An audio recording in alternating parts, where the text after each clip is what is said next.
Chapter 528. The moment the watchman finished speaking, Jonvald attacked at the right time. Asterisk clang. Asterisk Thales blocked the first horizontal slash. But Jonvald felt that something was not quite right. The prince's gaze seemed to be a little unfocused. At that moment, Thales was thinking about something. Thanks to Mallow's explanation, the teenager understood some things. It was no wonder that he felt a strange sense of familiarity from Jonvald's attack. I see. This is a battle with Northland style. Thales exhaled. He thought he would never have this feeling. A faint nostalgia for the lessons of being beaten up in heroic Spirit Palace surged in him. In his not-so-long life, but definitely rich combat experience, there were only 3 people who had truly influenced his sword-wielding skills in combat, from the beginning to the end, from example to the example, and from the example to the example of others. 1 woman and 2 men. One of them was Blacksword. In reality, Thales adjusted his footsteps and used Hell's senses to defend against Jonvald's next slash. But his thoughts seemed to be in another time as the sin of Hell's river surged violently. Blacksword, a mere mortal, faced the mystics, the calamities, as well as inhuman existences like Asda and Giza. He was faced with an almost hopeless battle, but he miraculously struggled out of a path of survival. He even used the strange sword in his hand to forcefully create a chance for victory. Later, when he thought about it, Blacksword's every decision, every choice, and every action he took during the battle showed superhuman qualities and astonishing wisdom. All of them deeply shocked Thales. But the opponents Blacksword faced were too few. He could not be used as an example. However, there was another person who deeply influenced him. Thales strenuously blocked Jonvald's thrust. In an increasingly disadvantageous battle, his muscles groaned in pain. Star Killer. Thales thought quietly. Yes, Sorry Nicholas, the man who was cursed by Thales thousands of times, could be said to have opened another door for him. Thales witnessed the bloody battle of supreme-class fighters in the land of Barren Rocks. The Star Killer, this man fought against the equally skilled and dangerous Raven of Death, and perhaps Thales and Yodel as well. He was at a disadvantage from the beginning to the end. He was heavily injured and was in a desperate situation. He was in a disadvantageous position and was close to death a few times. But in the end, the former leader of the White Blade Guards of Extet still managed to turn defeat into victory. Thales instinctively avoided Jonvald's powerful and heavy slash. He swung the shield in his hand, and with a tremble, he parried Jonvald's attack. This made Jonvald feel slightly displeased. This time, the prince's defense seemed to be effective. It was not as strenuous and awkward as before, but Thales was still thinking. The Star Killer. He did not rely on strength to win. Instead, it was patience, calmness, tenacity, observation, and analysis. In a most disadvantageous battlefield, what Nicholas did was not fight to the death like a cornered beast in a frenzy of despair. On the contrary, he used extraordinary patience and willpower to receive each of Monty's arrows. He tenaciously withstood the pressure of being at an absolute disadvantage and calmly defended against each of his opponent's attacks, which were certain that he would win. During critical moments, he observed the Raven of Death's unique fighting habits and analyzed the enemy's most likely choice in each situation. In the end, the Star Killer succeeded in one strike and overpowered his opponent. Perhaps, Thales thought absent-mindedly, perhaps Nicholas did not obtain this nickname that shook the entire Western Peninsula and was one of the strongest 5-war generals in Extet just because he was lucky enough to kill Horus Jadestar. That's right, the Star Killer. Thales suddenly realized that the person who influenced his fighting style the most was the Northlander he hated the most. Thales instinctively raised his shield and attacked. It clashed with Jonvald's blade once, and he suddenly sensed something. He instinctively attacked with his longsword, forcing Jonvald to give up on his attack in surprise. He held his sword horizontally to defend himself. No, that's not all. He didn't just witness that battle. He also... Thales recalled the past. During every outdoor training session, Nicholas would show off his skills without holding anything back. He would proudly bully Thales until he teared up, and Thales could only take the beatings without being able to fight back. The Constellations who were watching by the side gritted their teeth. Saroma could not bear to watch. But every time he faced the Star Killer, whether it was for survival, for his pride, or to not be beaten up so badly, when he struggled to survive under the Star Killer's claws, clang. Thales' long sword clashed with Jonvold's weapon again. But at this moment, Thales closed his eyes. Jonvold, who was very close to him, noticed this, and he could not help but be shocked. The sin of Hell's river surged into the teenager's body. Hell's senses became even more sensitive. Time seemed to have slowed down. At that moment, Thales slowly experienced it. It was at the point where Jonvold's and his long swords clashed.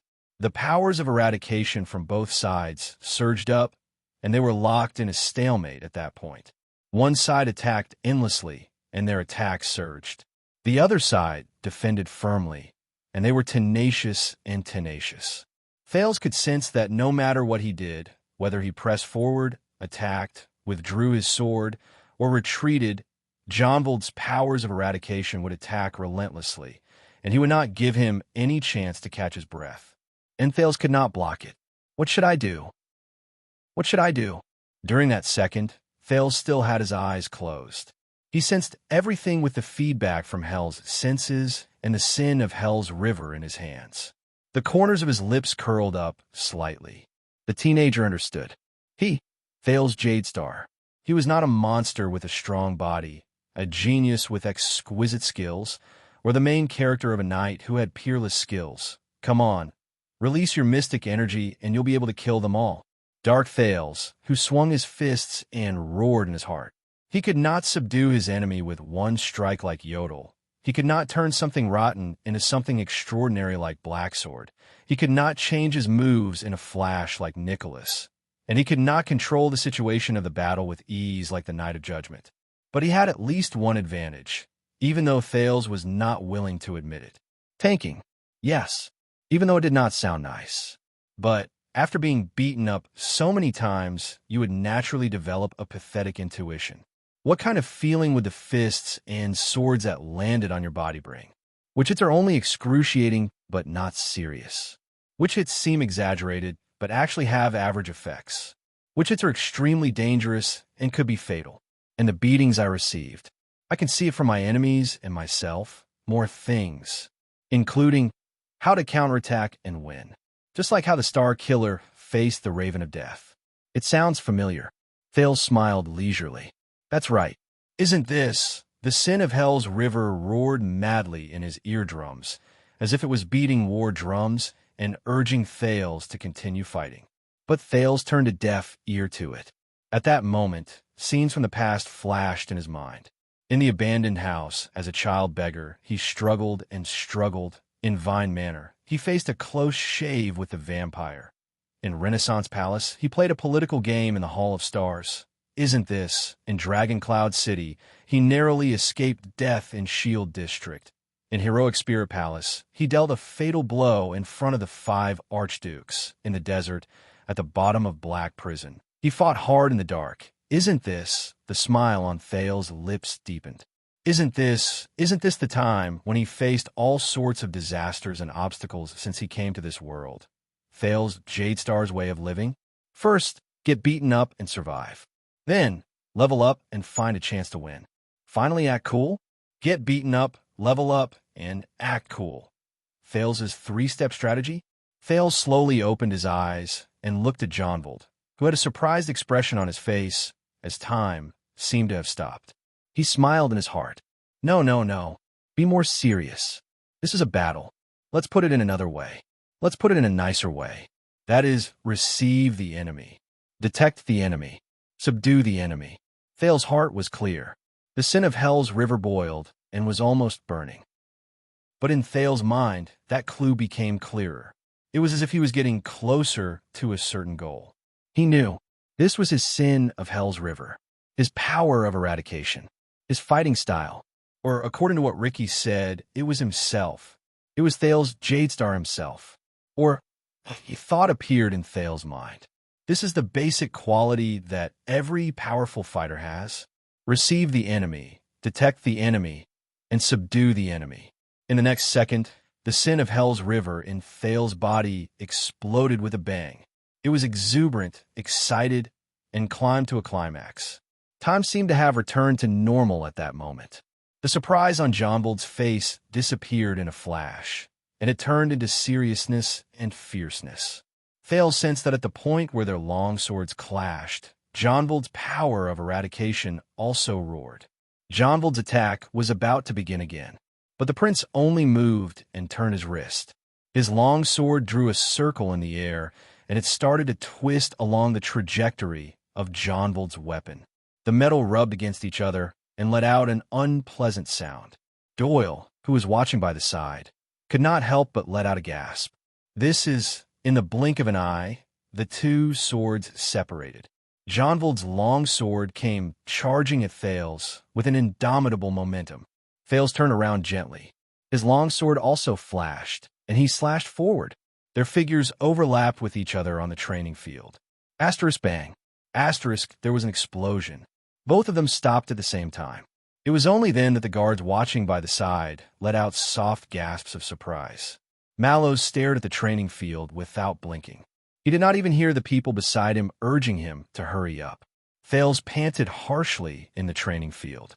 He felt the sin of Hell's River, which was almost completely drained, tumble about indignantly. He turned his gaze and realized that at some point in time, the upper half of his shield had already shattered. Only the lower half was still connected to his hand. Jonvald's practice sword had already stopped at his shoulder. The metal blade was pressed against his neck, and his skin was cold to the touch. As for Thales's sword, it had just grazed past Jonvald's shoulder by a hair's breadth and stopped in midair. It did not work. Thales sighed as he felt the soreness and numbness all over his body. I still lost. The sounds of discussion among the guards grew louder. But at that moment, I lost. Before him, the clean-cut knight in his 30s put away his long sword in an extremely elegant manner and nodded respectfully. Thales looked puzzled. I might have attacked your vital spot, Your Highness, but that is because your practiced shield has been attacked many times and it could not withstand the force. Jonvald put on a friendly smile and pointed at the remaining half of the shield in Thales's hand. He took a step back, sighed, and touched his chest. A new scratch appeared on his leather armor. And before that, the tip of your sword grazed my neck. Thales was stunned. Jonvald looked at Thales sincerely. Even though the back of the sword only grazed you a little, Jonvald smiled and shook his head. But if it had been a real sword, I would have lost. The guards burst into an uproar. Thales stared at him in a daze. A few seconds later, the teenager shook his head and shook off the epiphany he had from the battle just now. No, you fought very well. I did not even have the strength to fight back. Thales sighed. In the end, you still had the strength to hold back. This proves that you are much stronger than me. You should be the winner. Jonvald bowed and did not answer. He only smiled, put down his practice sword, and turned to leave. That's right. Thales cleared his mind. He knew that regardless of whether it was Praka, Commodore, or Jonvald, they were just sparring partners for him. Besides, the difference in power and status among them made them hold back and show mercy. If it had been a real sword, Thales felt the soreness and swelling in his arm. He looked at the bruises on more than one spot. He had long since become a prince-cut cake. Loose. The guards discussed among themselves. Mallows turned his head around to discuss something with flag-bearer Fubby, who was beside him. He did not seem to have the time to look at Thales. He was clearly about to lose just now, but why do I feel that there's something? Doyle turned his head around in puzzlement while he was at the foot of the field, but Glover interrupted him. Listening skill and judgment. The vanguard, known as Zombie, crossed his arms over his chest. His eyes were like torches. Jonvald's offense was fierce, and it was unstoppable. Hence, the child learned from Logistics Officer Praka's method just now. He used his defensive counterattack style and the idea that the stronger the opponent he faced, the stronger the opponent he faced. He also found an opportunity from it. Glover stared at Thales, who sat down dejectedly. But in the end, he was not strong enough. He was unlucky. Doyle's expression froze. Praka? What the hell? He chose materials on the spot and came up with a strategy. Doyle stared at Thales, who was digesting his battle experience in a daze. So, our Duke is quite quick-witted. This time, Glover only shook his head. He did not answer. While the guards discussed among themselves non-stop, Mallows finally snapped out of his daze. Then who is next? The watchman asked faintly. The guards who were still chattering excitedly instantly quietened down. But when he heard this, Thales' expression darkened. Again? I'm about to collapse, okay?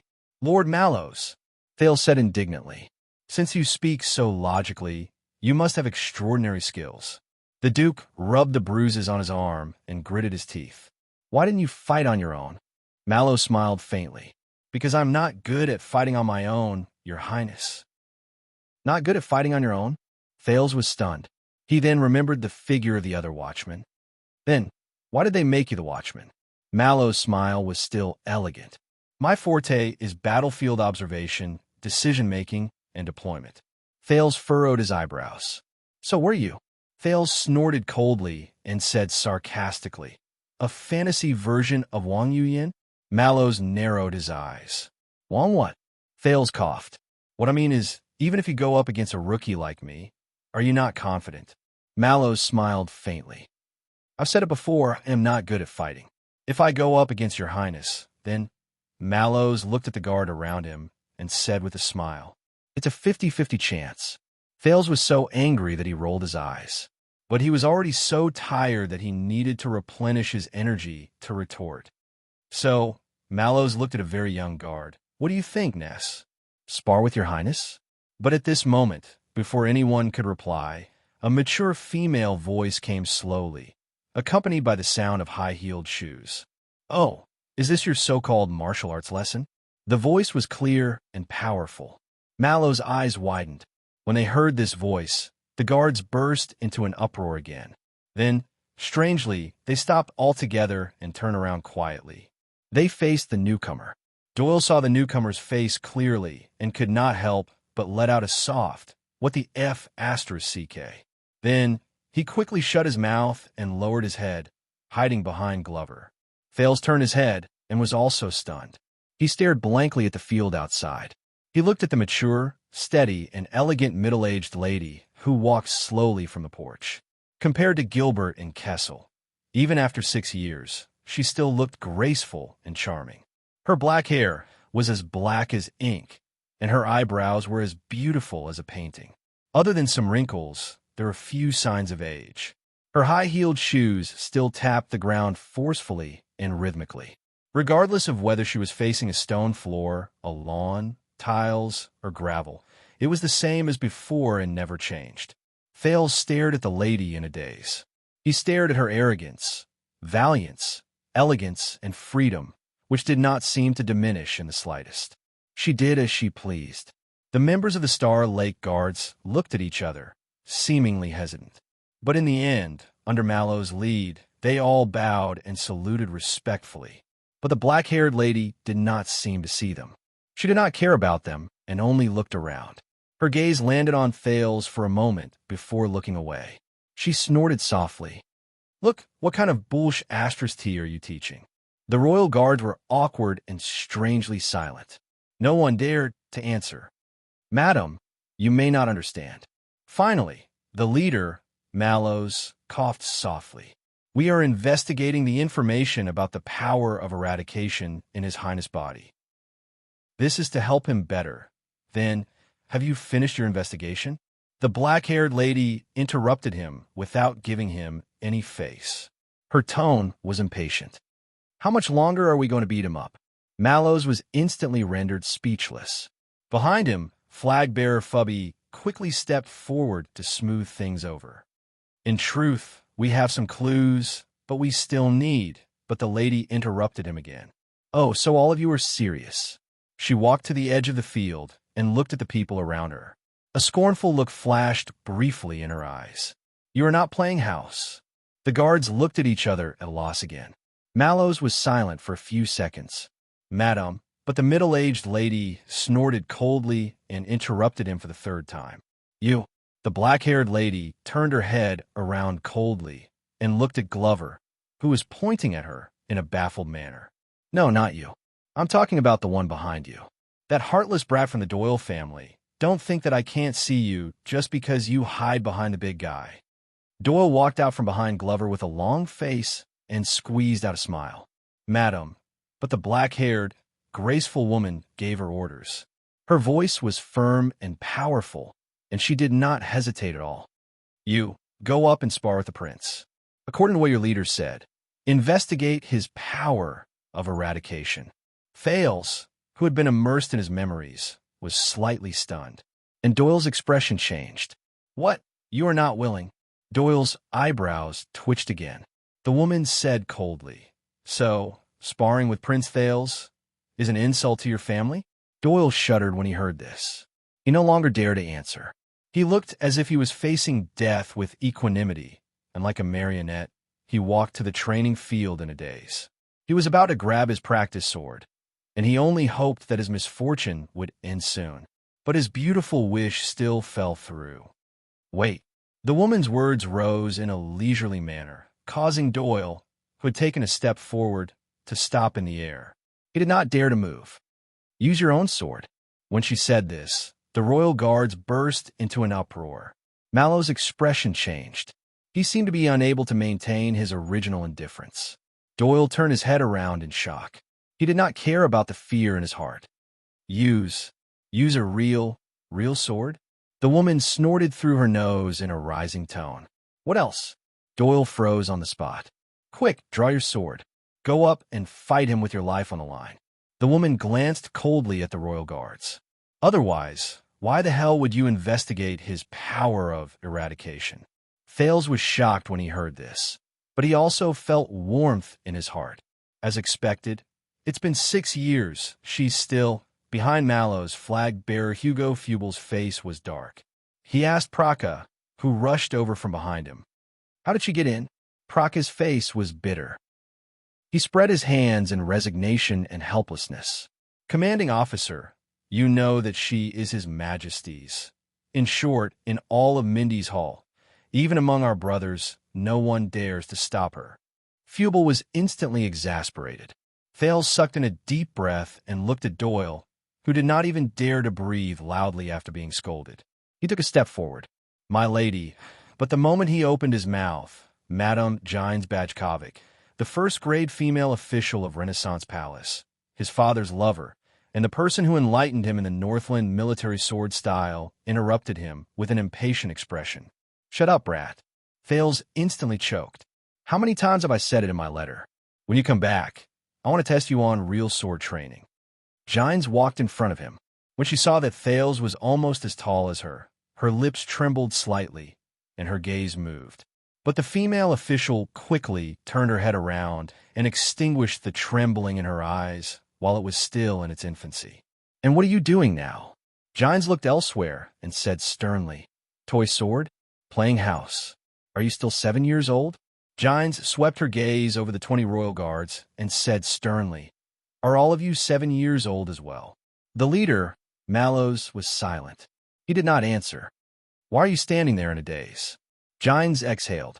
She seemed to have had enough of her anger. She turned to Doyle.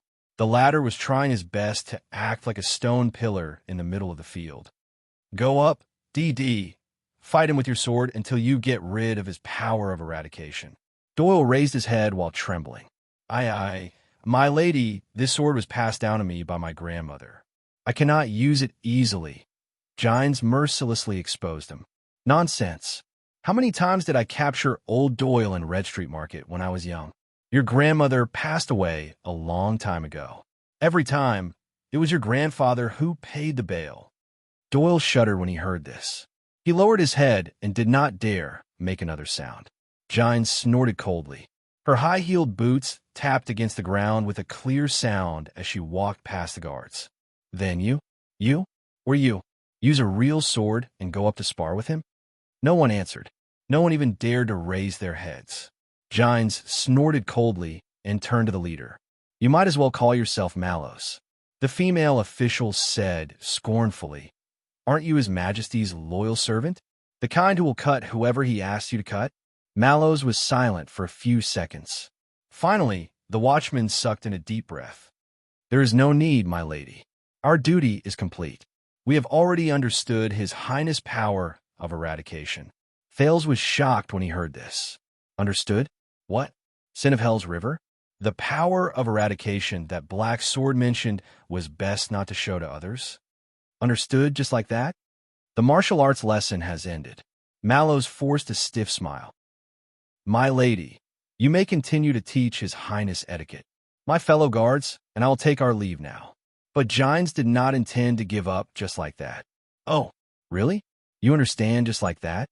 The female official clicked her tongue and said, you don't need to fight with real swords, and you don't need to fight with real weapons, but you can still know the power of eradication. Gines pointed at Thales, and her gaze turned cold. What if you're mistaken? Do you want to beat him up again? Thales felt a chill in his heart. Mallows coughed, as if he was used to Gines making things difficult for him. Indeed, the watchman said stiffly in front of everyone, His Highness' power of eradication is very strange. It does not have any distinct characteristics or style, and the increase in various attributes of his body is limited. Gines narrowed her eyes. Mallows looked up and stared straight at Thales. But he survived. Thales sucked in a breath and revealed a curious gaze as well. 3 battles. The watchman said unhurriedly, that's right. Before he was injured, Praka was an elite in the defense division. His counterattack had even severely injured Supreme class elites. Even though he was in the defense division, Jean used to be a police officer. The close-quarters combat skills he learned from the streets were practical and effective. He specialized in defeating his enemies in unexpected ways. And Jonvald only recently changed from a penal officer to a vanguard. One of the main reasons is that his fighting style is too sharp. The 3 people who were mentioned moved, but His Highness survived, Mallows said methodically. He lost, but he did not lose too badly. The watchman became serious. His gaze was like lightning, and it was so piercing that Thales felt a little uncomfortable. Your Highness, there is an extremely similar example in history regarding your power of eradication. Thales was a little surprised. An example in history? He immediately remembered the example Ricky told him when he was still in Bladefang's camp. Those people Ricky mentioned, ancestors who had the sin of Hell's River and also shouldered the so-called mission of their era. However, what Mallows said next was out of his expectations. 200 years ago, a peerless genius in combat and martial arts appeared in the Jadestar royal family. Jadestar royal family? Thales raised his head in shock. What? Is there a Jadestar among the strange names Ricky mentioned? Mallows cleared his throat and said loudly in front of the people who were listening attentively, that royal genius awakened to a rare power of eradication. That prodigy of the royal family awakened to a rare power of eradication. That power allowed him to struggle for survival in countless desperate situations and narrowly escape death. Just like Prince Thales' power today, it allowed him to survive in dangerous situations. Thales blinked. Huh? Mallows nodded. In the end, that genius became a supreme class legend of his era. His fame spread to this day. Gines furrowed her eyebrows. And that is, Mallows took a deep breath and looked at Thales. That's right. He is the free and uninhibited romantic prince. The legend of the century who has never met his match in the Western Peninsula. Kayla Jadestar. The watchman's eyes shone brilliantly. People call him the enemy of the wolves. The crowd burst into an uproar. Thales was completely stunned. Legendary Prince Kayla Jadestar? Enemy of the wolves? Mallows raised his head. He looked solemn and serious. And the legendary power of eradication that Prince Kayla relied on to become famous and shock the world is called, the watchman said softly, Wrath of the Sea. 1 second, 2 seconds, 3 seconds. At that moment, the entire training ground was in an uproar. The royal guards anxiously whispered to each other. There was no lack of excitement and surprise among them, and many of them kept glancing at Thales. Gines also fell into deep thought, but the main character of the topic was stunned. Anger. Thales stuttered in his heart. Wrath of what waves? I heard that the instructor the Northlanders arranged for the prince is the murderer who killed Prince Horus. The Northlanders purposely used this to humiliate us. Doyle, who had snuck back to Glover's side, poked his colleague in surprise. By the looks of it now, the murderer really taught seriously? While the crowd was in a mess, Mallows took the chance to end the conversation. I'm sorry, Madam Gines. That's all for today. As for you, Your Highness, I will look for information regarding the enemy of the wolves when he was alive. Mallows narrowed his eyes. In the future, your training will be more targeted. The watchman did not wait for their response. He turned to the entire royal guards. Dismiss. Return to your posts. A thought appeared in Mallows' mind. Unless someone wants to catch up with the visiting Madam Gines? The moment he finished speaking, the Star Lake guards dispersed. No one seemed to want to stay any longer. Mallows turned his head around and nodded slightly at Gines and Thales. The female court attendant snorted coldly, turned around, and took a step forward. Why are you spacing out, boy? You still have lessons to attend. Thales shuddered. It was only then that he snapped out of his shock and puzzlement.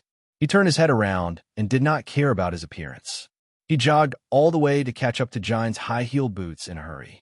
While the teenager jogged, he mumbled in his heart, "What's going on?" During these 6 years, aside from being beaten up all day long, being drenched in blood and sweat, gritting his teeth to fight against Nicholas with tears in his eyes, and thinking of ways to survive under his terrifying and savage shadow, what else did he do to make my power of eradication turn into something like wrath waves? Mallows stared at Gines and Thales as they left into the distance on the training field that soon became empty. His expression was slightly dark. And you, Praka, passed the message. Mallows called out to Praka, who was at the back of the group. This time, we can be considered to have just been formed, and we are unfamiliar with our duties. But next time, even if His Majesty himself comes, Mallows emphasized the word himself, and it made Praka subconsciously tense up. The watchman turned his head around slowly. His eyes shone with an incredibly solemn light. The guards under my command are not allowed to come here without any hindrance or notice. Do you understand? Praka shuddered. He suddenly had the misconception that the usually indifferent and relaxed Officer Tormund Mallows did not exist at that moment. Praka quickly nodded respectfully, turned around, and left. Mallows stared at his back. His gaze was complicated, and his thoughts were unfathomable. After a moment, the watchman turned to the only person left beside him. Hugo? The flag-bearer of the Duke's personal guards, Hugo Fubel, walked over in a submissive manner. Did you record today's training, including the prince's power of eradication? Mallows asked faintly. Of course. Flag-bearer Fubel brought out a notebook, and his gaze suddenly became astute. Wrath waves, and the details of Prince Thales' response, but Mallows cut him off. Variant. Fubel raised his head with a puzzled expression. Add 1 to your record, Mallows said softly. His expression and tone of voice slowly returned to their previous indifferent state. Prince Thales' power of eradication is a rare variant of wrath waves. Fubel blinked and furrowed his eyebrows. As for the specific direction and characteristics of the variant, Mallows exhaled. His expression was as calm as still water. Unknown. Fubel was stunned for 2 seconds. Variant, unknown. Officer, are you sure? He looked at his notebook and said in puzzlement, This is for Vice Captain Talone to read. This is for Vice Captain Talone to see, and he'll report to His Majesty, and if there's any inaccuracies or inaccuracies. Mallows suddenly turned around. Yes, I'm sure. He cut off flag-bearer Fubel firmly. His gaze was burning, and he was aggressive. Absolutely certain. Chapter 5:29. Thales stood uneasily beside the study table on the 3rd floor and scooped up a towel that was soaked in hot water from the wooden basin. He was still wearing his sweaty and smelly training uniform. His skin was sticky and greasy. His abrasions and bruises were still faintly burning. His body was still aching, and it made him very uncomfortable. It was as if he had returned to the time when he was a child beggar. But Thales did not speak. He only quietly wiped his face and neck. With slight anticipation and nervousness, He occasionally looked at the valiant figure by the window, who had her arms crossed over her chest and was looking into the distance. Gines quietly looked at the setting sun on the horizon and the servants in the courtyard who were busy lighting the lamps. The expression on the side of her face was calm and profound. She seemed to be deep in thought, as if she was remembering something. "You should not have let them do that." Gines' voice was cold and forceful. There was a hint of determination that came from going through hardships. Thales's arm that was twisting the towel instantly froze. "Just now, you should not have let the guards be so presumptuous." The female official slowly turned around. She was as tall and sturdy as she was 6 years ago, like a cedar tree in winter. "Boy!" Her gaze was as sharp as ever, and her tone was as stern as ever. It made Thales remember the first time they met 6 years ago. At that time, she also had her arms crossed over her chest like this. She had a profound expression on her face as she quietly sized him up. 6 years later, Thales subconsciously wanted to turn his head to avoid the gaze of the instructor who initiated him. "Perhaps." He spoke softly. There was a hint of resignation and faint emotions in his voice. Thales picked up the towel in time and covered his eyes. He pressed his dirty face and his uncontrollable expression into the warm and soft fabric at the same time. Gines did not speak. He put down the towel and tried to meet Gines' gaze calmly. He tried hard to release his most natural and warm smile. "Madam, I'm very happy to see you again." After 6 years, Gines did not answer immediately. She continued to stare at Thales quietly. Her originally cold and stern gaze now had an indescribable meaning. "Very good." A few seconds later, the female official averted her gaze. She took a deep breath, as if she wanted to restrain herself. "Then, your etiquette lesson will now begin." Gines' tone became steady and stern again. She walked away from the window. Thales snapped out his days. With his habitual nervousness in front of the instructor who initiated him, he suppressed the fatigue in his body and quickly threw down the towel. "There is no need for that."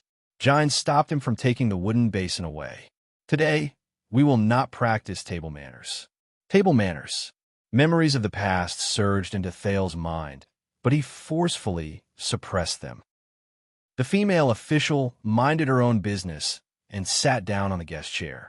She ignored the refreshments beside her, and she cast a gentle glance at Thales, who looked a little disheveled after his training.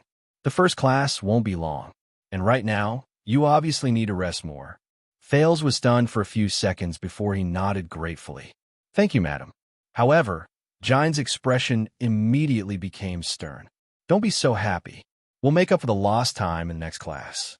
At that moment, Thales felt as if he had returned to 6 years ago. He saw Gines, the female officer, who was strict and cold in the training field and at the dining table. With a cold expression, she made him raise his shield and hold his knife and fork properly. The familiar feeling surfaced in his heart again, and he couldn't suppress it.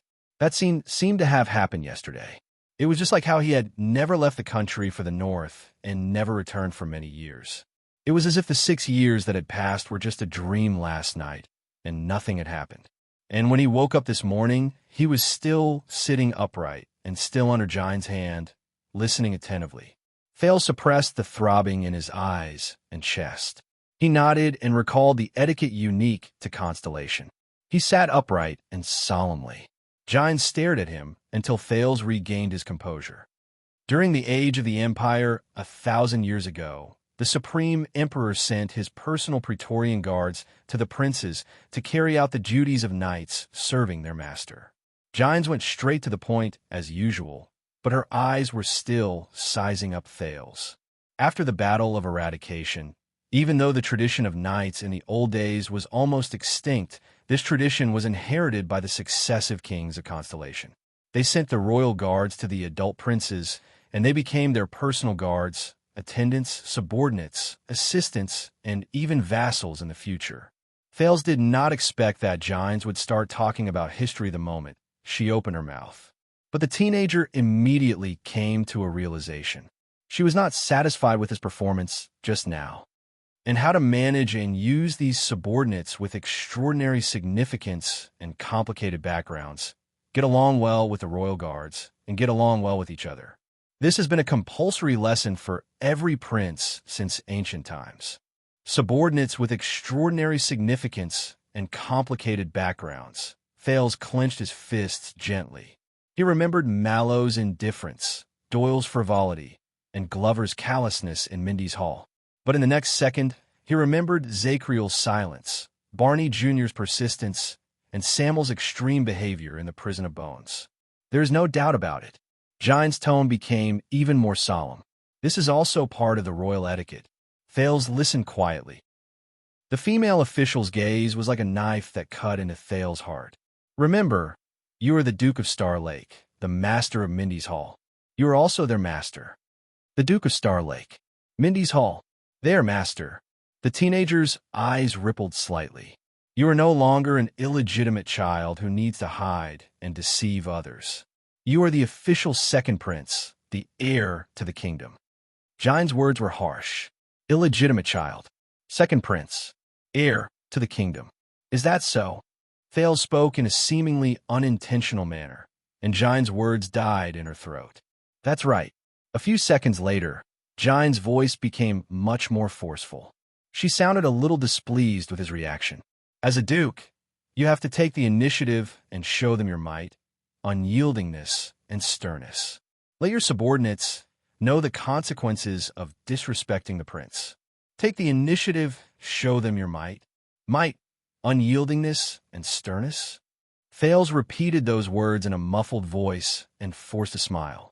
The Duke exhaled slowly, but all he saw was the dark and profound Renaissance palace. He also saw the tall throne at the end of the long corridor in the meeting hall. His shoulders slackened. Perhaps. Thales tried his best to curl up the corners of his lips, and he appeared a little quiet. But that's really not my style. No, he did not continue speaking. Instead, he finished the sentence in his heart. Gines furrowed her eyebrows.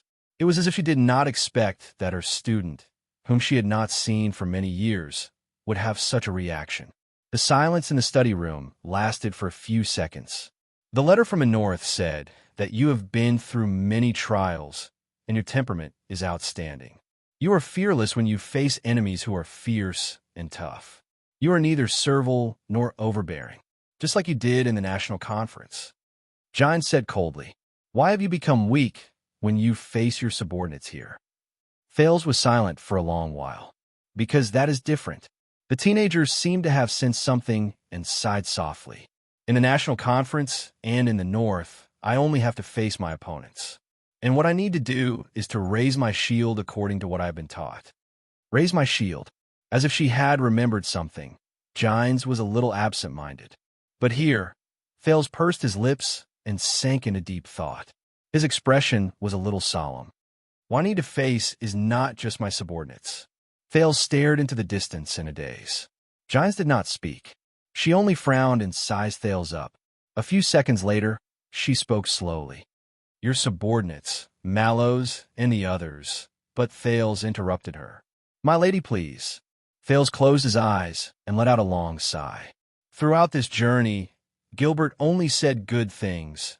Yodel always remained silent. And the others, Gines was instantly stunned. Thales raised his head and revealed an unnatural smile. But you, my lady, you're the one who taught me sword arts and etiquette. You're also his. Thales did not finish his sentence, but Gines could vaguely sense something. The Duke of Star Lake lowered his head. I thought that you should be more honest than them. Gines repeated in a daze. Honest? Thales nodded and looked at Gines. He doesn't like me. Gines was stunned. Thales stated the truth calmly, as if it was the most ordinary truth. From the first time he saw me, he didn't like me. This is not a secret. The Duke chuckled without any emotion. Even my guards are well aware of this. This is the reason. At that moment, Thales' gaze was calm and unwavering. He met the slightly surprised Gines' gaze. The latter wanted to say something, but in the end, she did not. The study room was silent for a long time. The female official's expression was profound. Her eyes shone with an unknown light as she swept her gaze over Thales' body. Finally, Gines took a deep breath and spoke slowly. Wrath of the Sea. Thales did not react in time. He was puzzled. Gines steadied her expression, which had changed a few times, and lowered her gaze. She said in a low voice, "Mallows mentioned that you awakened your power of eradication. What is that?" "Oh, Wrath of the Sea." Thales, who was still immersed in the inexplicable emotions just now, exhaled and composed himself. "I don't know." The Duke forced himself to shake his head and said, "Honestly, it's also my first time hearing about it." But Gines smiled. Most of the powers of eradication of the knights in the kingdom are similar to their personal experiences, especially those of the teachers who taught them. The female official said faintly, "There's also a small group of people who are the complete opposite. The teacher and the disciple are the opposite of each other." Thales thought of something and thought that this was similar to what Ricky said. "Is that so?" "So, Wrath of the Sea. So, the Northlanders have taught you a lot?" Gines looked at him and said, "Intentionally or unintentionally." "Northlanders?" Thales remembered his life in Ekstead, and he could not help but curl up the corners of his lips. "Sort of." But when Thales raised his head again, he suddenly realized that something was wrong. It was Gines. At some unknown point of time, Gines' stern gaze became gentle. She stared at Thales quietly, and there was an indescribable emotion in her gaze. Thales did not know what to do. His first teacher's lips trembled. There were a few times when she wanted to say something, but she did not. "Boy." Finally, Gines spoke. This time, her voice was no longer cold and firm. Instead, it was slow and hoarse. "You lost weight in the north." Thales was instantly stunned. Gines stared at him and revealed a smile that Thales rarely saw. "I guess so." Her smile was quiet and elegant, but there was a hint of indescribable sadness in it. This caused Thales' thoughts to freeze. During the days he returned to the kingdom, Yodel, Cohen, Gilbert, and many of his old acquaintances expressed their excitement and sentiments when they saw him. "You've grown taller, grown up, matured. You've become more like a certain someone. But you've lost weight." This was the first time Thales heard such an evaluation. The teenager stared at Gines in a daze. Gines only stared back at him quietly. There was a hint of sadness in the wrinkles at the corners of her eyes. At that moment, it was as if there was some sort of power that filled his chest. Thales had no choice but to turn his head around and blink at an angle that Gines could not see. At the same time, he forced a smile and spoke to divert her attention. About that, the past few months have been a little tough." But Gines did not listen to what he said, nor did she notice that Thales' voice had changed in pitch. For the first time ever, the female official picked up the teacup beside her. Her posture was elegant and dignified. "You know," Gines' voice was still gentle and sad. "A long time ago, your grandfather did not like him very much either." Thales froze. "Grandfather?" He turned his head around mechanically and looked at Gines. At that moment, the female official was sitting calmly on the chair. She caressed the teacup in her hands, but there was a hint of sadness that Thales had never seen before at the corners of her eyebrows and the corners of her lips. It was said that after the late queen passed away and the king's eldest son left the palace, there was a long period of time when he was not welcomed in Renaissance Palace. Gines stared at the reflection in the teacup in her hands in a daze. The servants were so careless that they forgot about his meals and oil. The royal guards also often neglected his whereabouts and safety. Thales was stunned. He suddenly remembered a scene from many years ago. In the tomb, the figure with the scepter spoke to him in a low voice. He said that during those years, when he was a teenager, he stole things in the palace and lived like a mouse. Gines said softly, self-reliant. Thales shuddered. Stole things, self-reliant, lived like a mouse. The teenager subconsciously tightened his grip on the arm of the chair. It was as if he was holding on to the hole in the wall of the abandoned house. Gines looked up, but this did not affect him growing up with a mischievous smile on his face while he was alive and kicking. He grew up amidst the kingdom's discrimination, contempt, and abuse. Until now, Gines stared at Thales quietly. Thales stared at the floor in a daze. A few seconds later, Thales snapped out of his daze and took a deep breath. "Thank you, madam."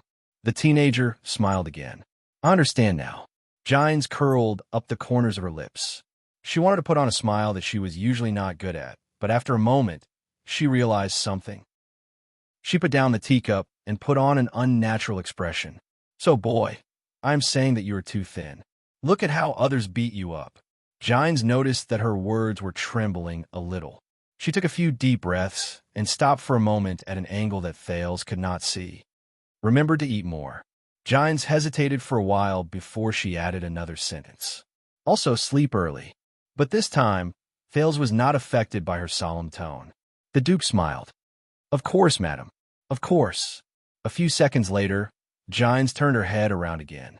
Her expression and tone slowly became cold and stern again. She sounded indifferent. Speaking of which, boy, how much do you know about your guards? Thales looked up and adjusted his emotions. Not much. Gines twitched her lips and remained silent for a while. Listen carefully. After the bloody year, to get rid of the threat, your father was too ruthless and involved too many people. Thales' expression changed.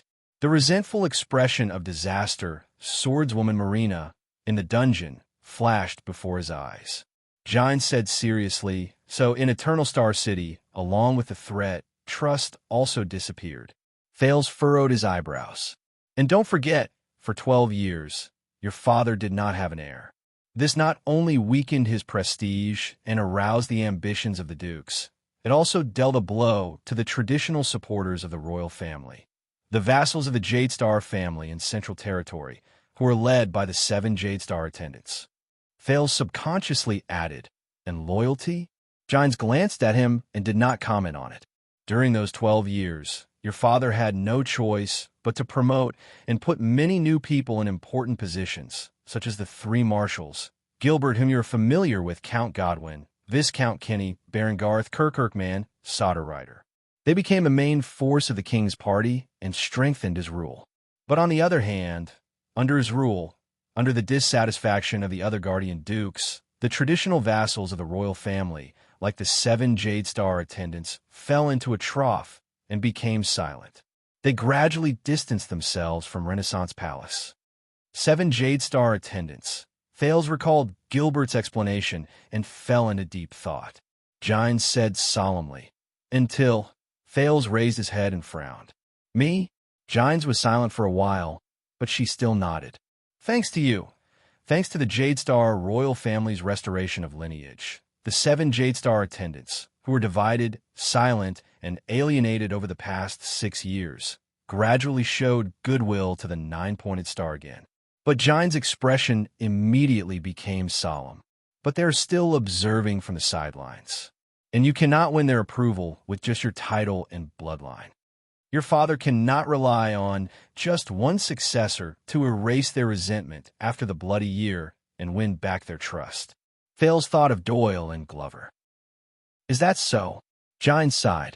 Your Starlight Guards are just one example. Thales did not speak. Gines stared at him quietly and said softly, very soon, it will be the day you officially make your debut in front of the nobles in the capital during the banquet. The lady's gaze turned sharp. Be careful, boy. Gines' tone made Thales unable to help but become nervous. You are below them, just like me. But you're also above them, just like your father. And you came back from the north, so you are outside of them. The 3 consecutive sentences made Thales sink into deep thought, and at the same time, he became wary. And this means that at the end of the day, from the inside to the outside, you are, Gines said firmly, not them. Not them. Thales opened his mouth to speak, but in the end, he shut it. It took me nearly 30 years to figure this out. Gines' eyes showed a rarely seen weariness. I hope that you can be shorter. Thales exhaled. Banquet, all right. So, the teenager scratched his chin, feeling troubled. Can they still eat me? Gines closed her eyes and shook her head. No, but when the female official opened her eyes, there was an even sharper glare hidden in them. But they will tear you apart. When he heard this metaphorical description, Thales was instantly stunned. But I am the king's son, the heir to the kingdom? That's right. Gines appeared vigilant and solemn. So, they will be gentle and courteous and tear you apart. Thales nodded, not really understanding what she meant. Then what should I do? Gines was silent for a while. You know, boy, you knew it 6 years ago. Thale's expression changed. Raise your shield. Jine stared at him, just like when she taught him swordsmanship many years ago. Never give up. Until you die. Until the enemy dies. Thales fell silent again. This time he thought of more things. What about my father? The teenager said airily. Is he the same? Jine's arm trembled a little. The way she looked at Thales changed. It was as if she had turned back into the Jines Bajkovic who asked him, "Did you lose weight?" A few seconds later, Jine sighed softly. "Boy, do you know what this place is?" Thales knew that his question was a little harsh. He smiled in resignation to relieve himself. Study room?" Jines looked at him again. Thales could only put away the smile he thought was humorous. He said awkwardly, "Mindy's Hall, the royal treasure, the virtuous king's pavilion, the great artistic manor, and one of the childhood places he was very familiar with. Oh, and 300 years ago, its first owner was the king of the fog, Mindy's the First, who unfortunately died early." Thales wanted to make his tones sound humorous, but for some reason, he always failed. Jines looked at him quietly. "That's right, but that's not all." "Not all." Thales raised his eyebrows. 18 years ago, Jines' expression changed. The female official's gaze was slightly dazed, as if she was looking at the scenery in the fog. "This is the residence chosen by the Crown Prince of Constellation, your uncle, the first Prince Midior Jadestar after he came of age." Thales' expression changed slightly. "Are you talking about that?" "Yes." Jines looked at him. "That person who is destined to sit on the throne." Steel fragrance. Chapter 530. The Crown Prince of Constellation. Midior Jadestar, the former owner of Mindy's Manor. Thale's heart stirred slightly. He felt uneasy, as if he was sitting on pins and needles. Jines' tone became gentler. When Kessel was young, he often came here to hide, to relieve his boredom, until Jines sized up the decorations in the study room in a daze. It was as if she could see through time and see the past. This place has a different meaning to him. Thales focused his gaze. Jines looked at the air and smiled faintly. Actually, when it comes to the layout, compared to Renaissance Palace, Mindy's Hall is more like a place to relax and not a royal temporary residence with tight security. More than one person suggested him to change to a temporary residence for safety. Even the late king asked him about it. "But do you know how Midior answered?" Thales pricked up his ears. Jines stared at the spot where Thales sat in a daze. She spoke in a slightly archaic manner. She said in a slightly archaic tone, "If everyone hates and fears, even if the palace walls are 1,000 feet long, or if the pass is 10,000 feet long, how can my life be preserved?" "If everyone hates and fears," Thales mulled over her words and frowned slightly. "Are these his original words?" Jines shook her head. "No, these are what the virtuous king engraved on the silver coins said.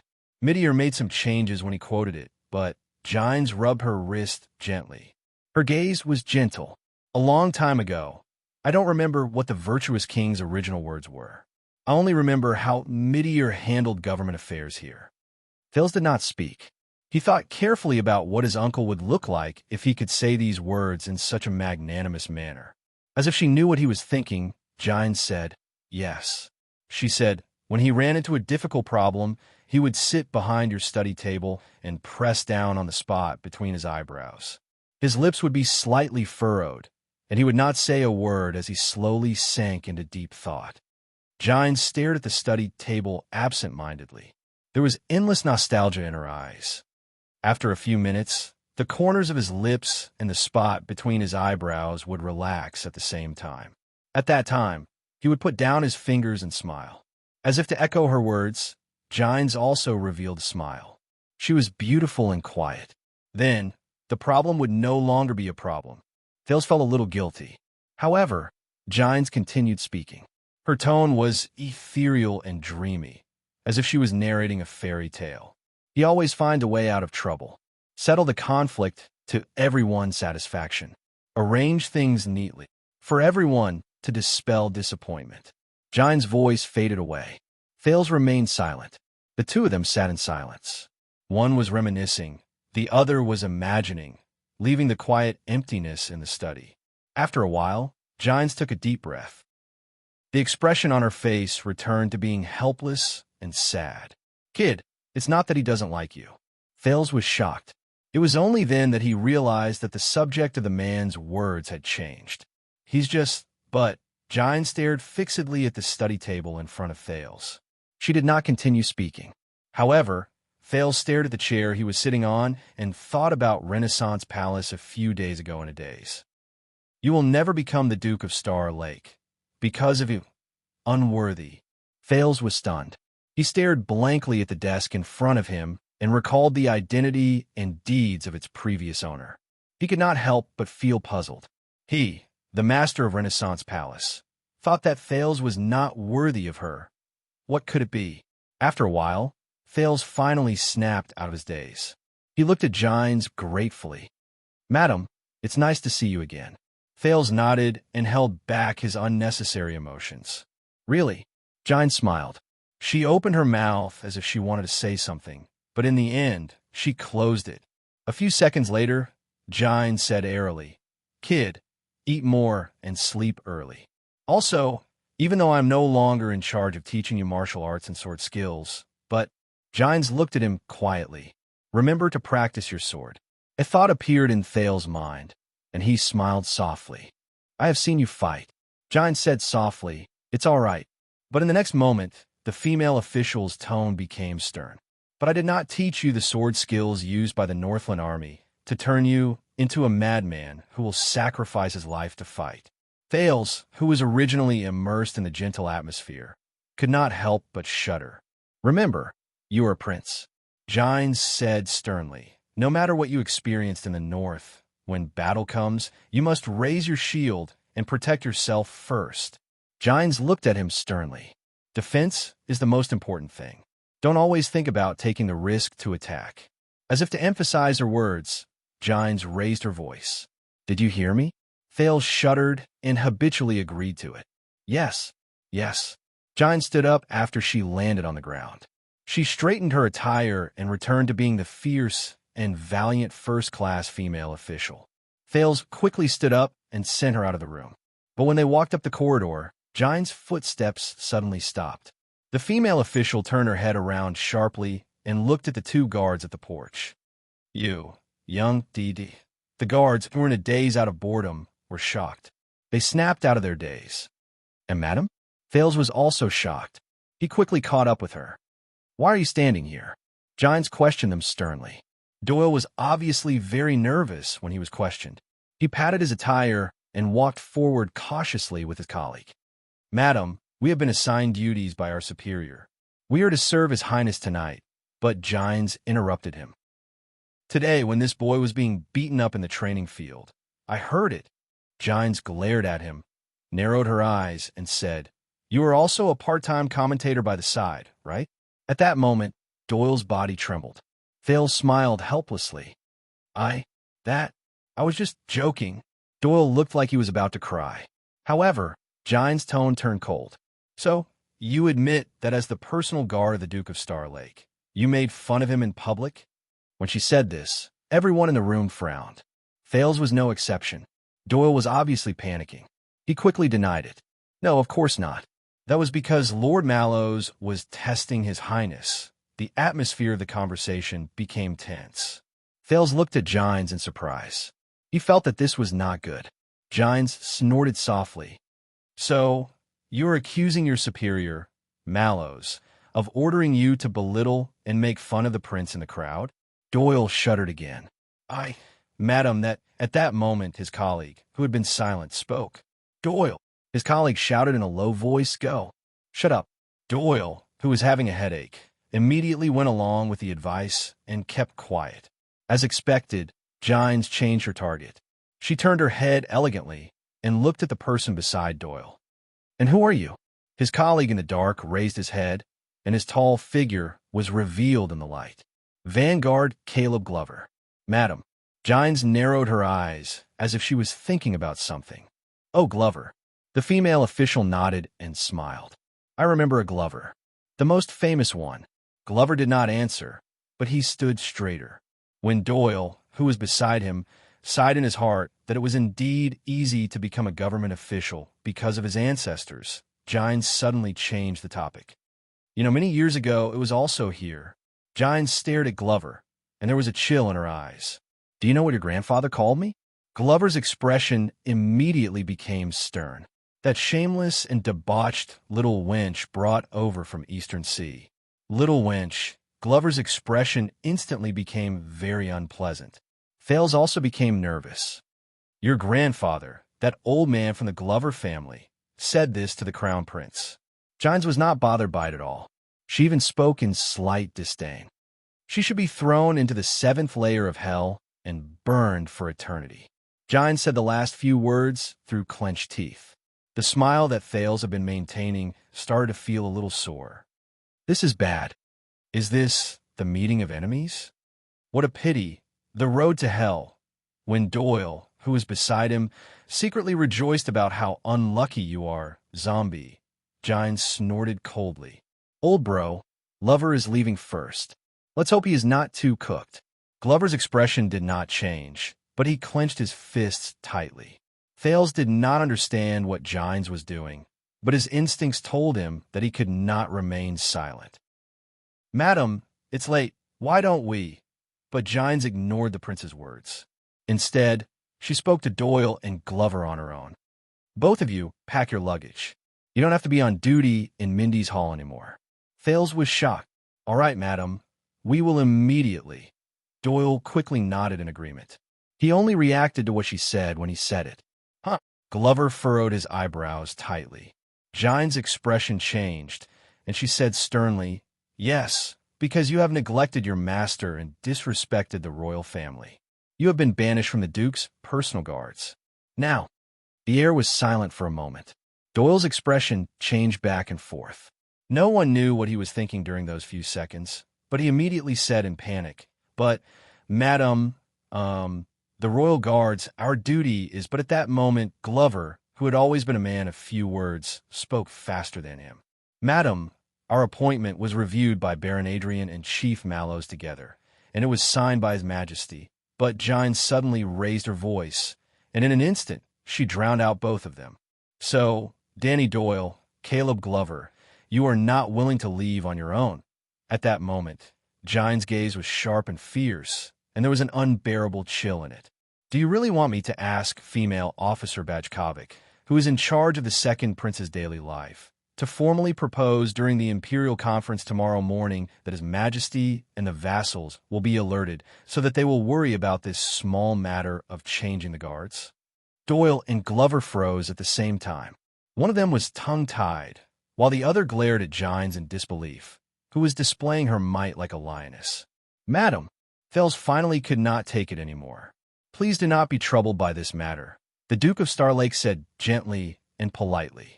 Protector Doyle's actions today were instructed by me, and Vanguard Glover has always been conscientious and competent. Doyle and Glover turned to Thales at the same time. Gines also turned her head abruptly and stared at the prince with a murderous gaze. It was just like the training field 6 years ago. But Thales was still smiling, and his expression did not change. The few torturous seconds were finally over. Gines snorted, and she seemed to be disdainful. Soft-hearted, wishy-washy, and sloppy. This is why you don't get any dignity or respect. Thales smiled bashfully and nodded. I know. The prince shrugged and looked at Gines in resignation. It's just that's not my style.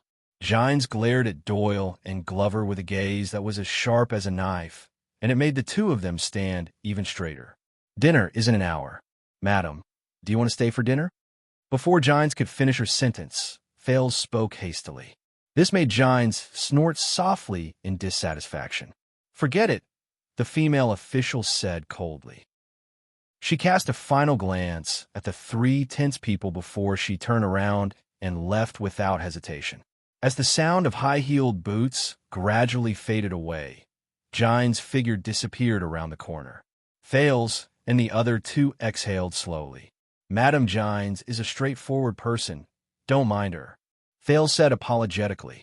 Glover remained silent, while Doyle forced a smile with an ashamed look on his face. Your Highness, but Thales spoke first. His tone was curious.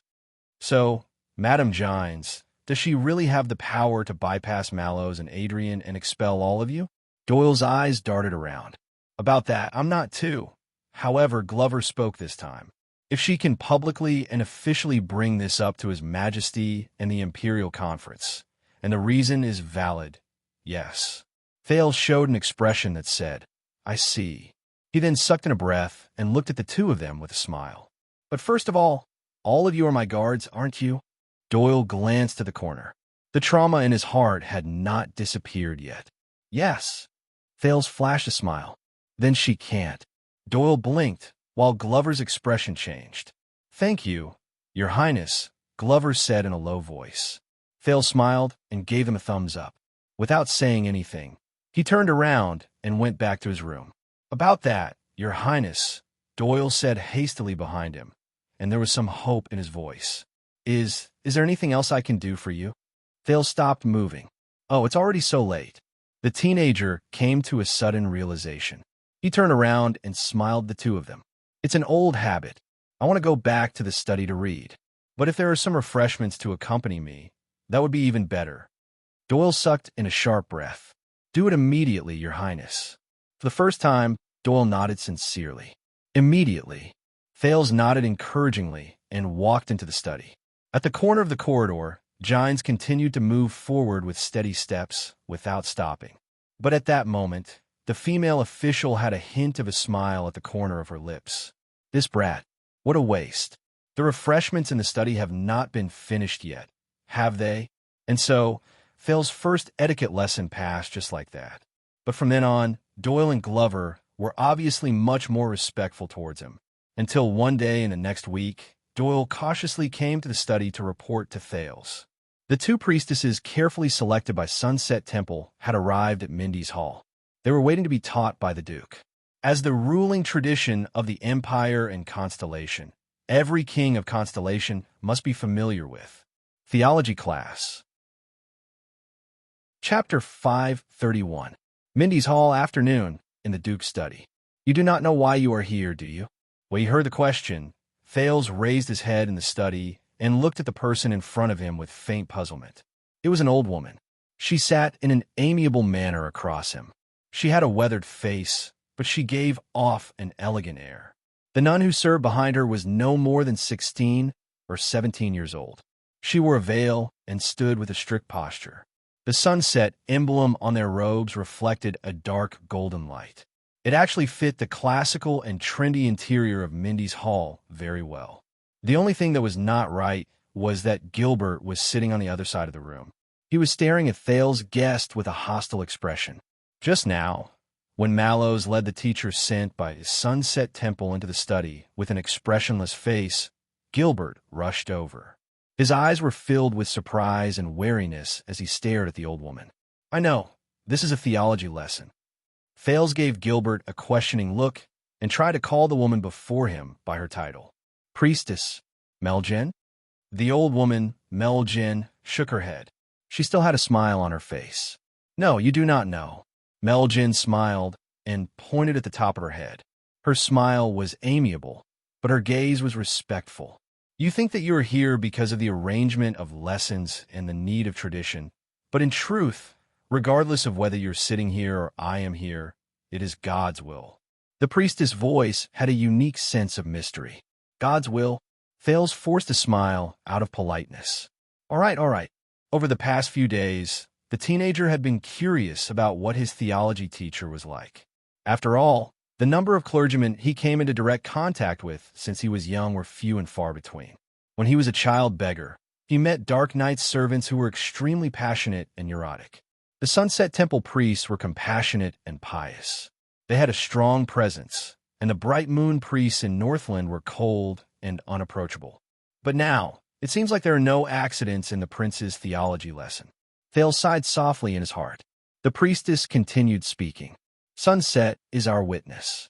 Our fates have long since been intertwined. Once she finished speaking, Meljen's face turned pale. She immediately lowered her head and coughed violently into her handkerchief. Nia. A pained expression appeared on Megan's face. Thales was slightly shocked, But the young nun who stood behind the priestess seemed to have been prepared for this. With a calm expression, she immediately took out a box with practiced movements. She took out a few pills and helped the elderly Meljin drink them with water to soothe her cough. Thales and Gilbert looked at each other. Around 10 seconds later, Meljin's coughing gradually subsided. "I'm sorry. Sunset wants me to go through the test of pain in order to cleanse myself of a better self." She put away her handkerchief and said to Thales apologetically, "This was originally a benevolent gift from the goddess.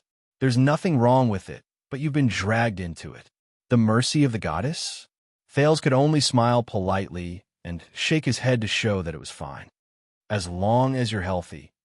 But before the Duke could say anything else, Megan, who had completely recovered from her coughing fit, closed her eyes and moved her fingers with a grateful expression. She made a few gestures that were so fast that they could not be seen clearly as she muttered some incantations. "The setting sun knows my warning." Even the veiled young nun hurriedly put away the medicine box and started praying, looking very pious. "Charlatan." Thales felt a little embarrassed when he was the one who started the conversation, and he quietly gave this comment. Thales looked at Gilbert in the distance with a distressed expression, hoping to gain some sense of acknowledgement from him. But Gilbert only stared at the old priestess who came to teach with a solemn expression. This was rare. Once she finished praying, Meljin noticed Thales' gaze, and she turned around to look at Gilbert. "Are you not going to leave, Count Casso?" The old priestess had a smile on her face, and her tone was amiable. Those who did not know her might think that the two of them had been friends for many years. Then Gilbert snorted softly. Count Casso's reply was not very polite. According to the previous correspondence with the church, the prince's teacher should be Vicar General Stylianides of the missionary department. The prince's teacher should be Archdeacon Stylianides of the mission department. He is a friend of mine for many years. He is knowledgeable and sincere in his faith. He is very suitable to answer the questions of students. Meljin understood what he meant when she heard him, and she was not offended. "But I am the one who came?" Gilbert narrowed his eyes. "Based on what I know, in Sunset Temple, the priest department and the missionary department do not belong to each other. The head priestess leads the former, receives the oracle, listens to it, and listens to it.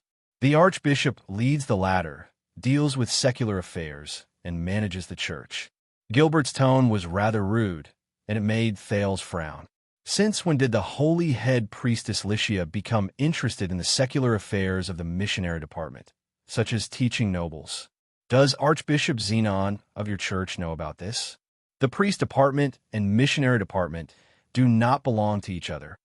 Thales suddenly realized that as a servant of God, Sunset Temple was not as simple as it seemed. However, Meljin continued to smile. She uttered a few words softly. "His Majesty knows." At that moment, Gilbert and Thales' expressions changed at the same time. Priestess Meljin maintained a smile that no one knew was polite or sincere. She moved her fingers and made a praying gesture again. Sunsets has always been mysterious. It may seem unexpected at first glance, but if you think about it carefully, there must be a reason behind it. "I hope that you do not mind, Count." The nun behind her quickly followed the prayer gesture to be in sync with the priestess.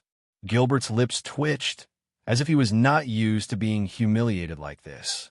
The former Foreign Affairs Minister pursed his lips for a few seconds before he said resentfully, "I will seek confirmation from Renaissance Palace."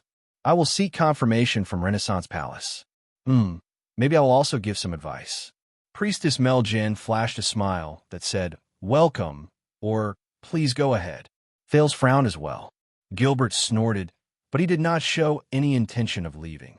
"Then, I believe that the tolerant sunset goddess will definitely not mind me temporarily listening to His Highness' lessons and sharing the grace of God." Priestess Liv Meljin. Priestess Meljin only curled her lips. She did not comment. She only paused for a moment before she ignored Gilbert. Instead, she faced Thales, who was behind the study table. "So, Thales, about God," the old priestess said gently. "How much do you understand?" At that moment, Thales shuddered in his memory.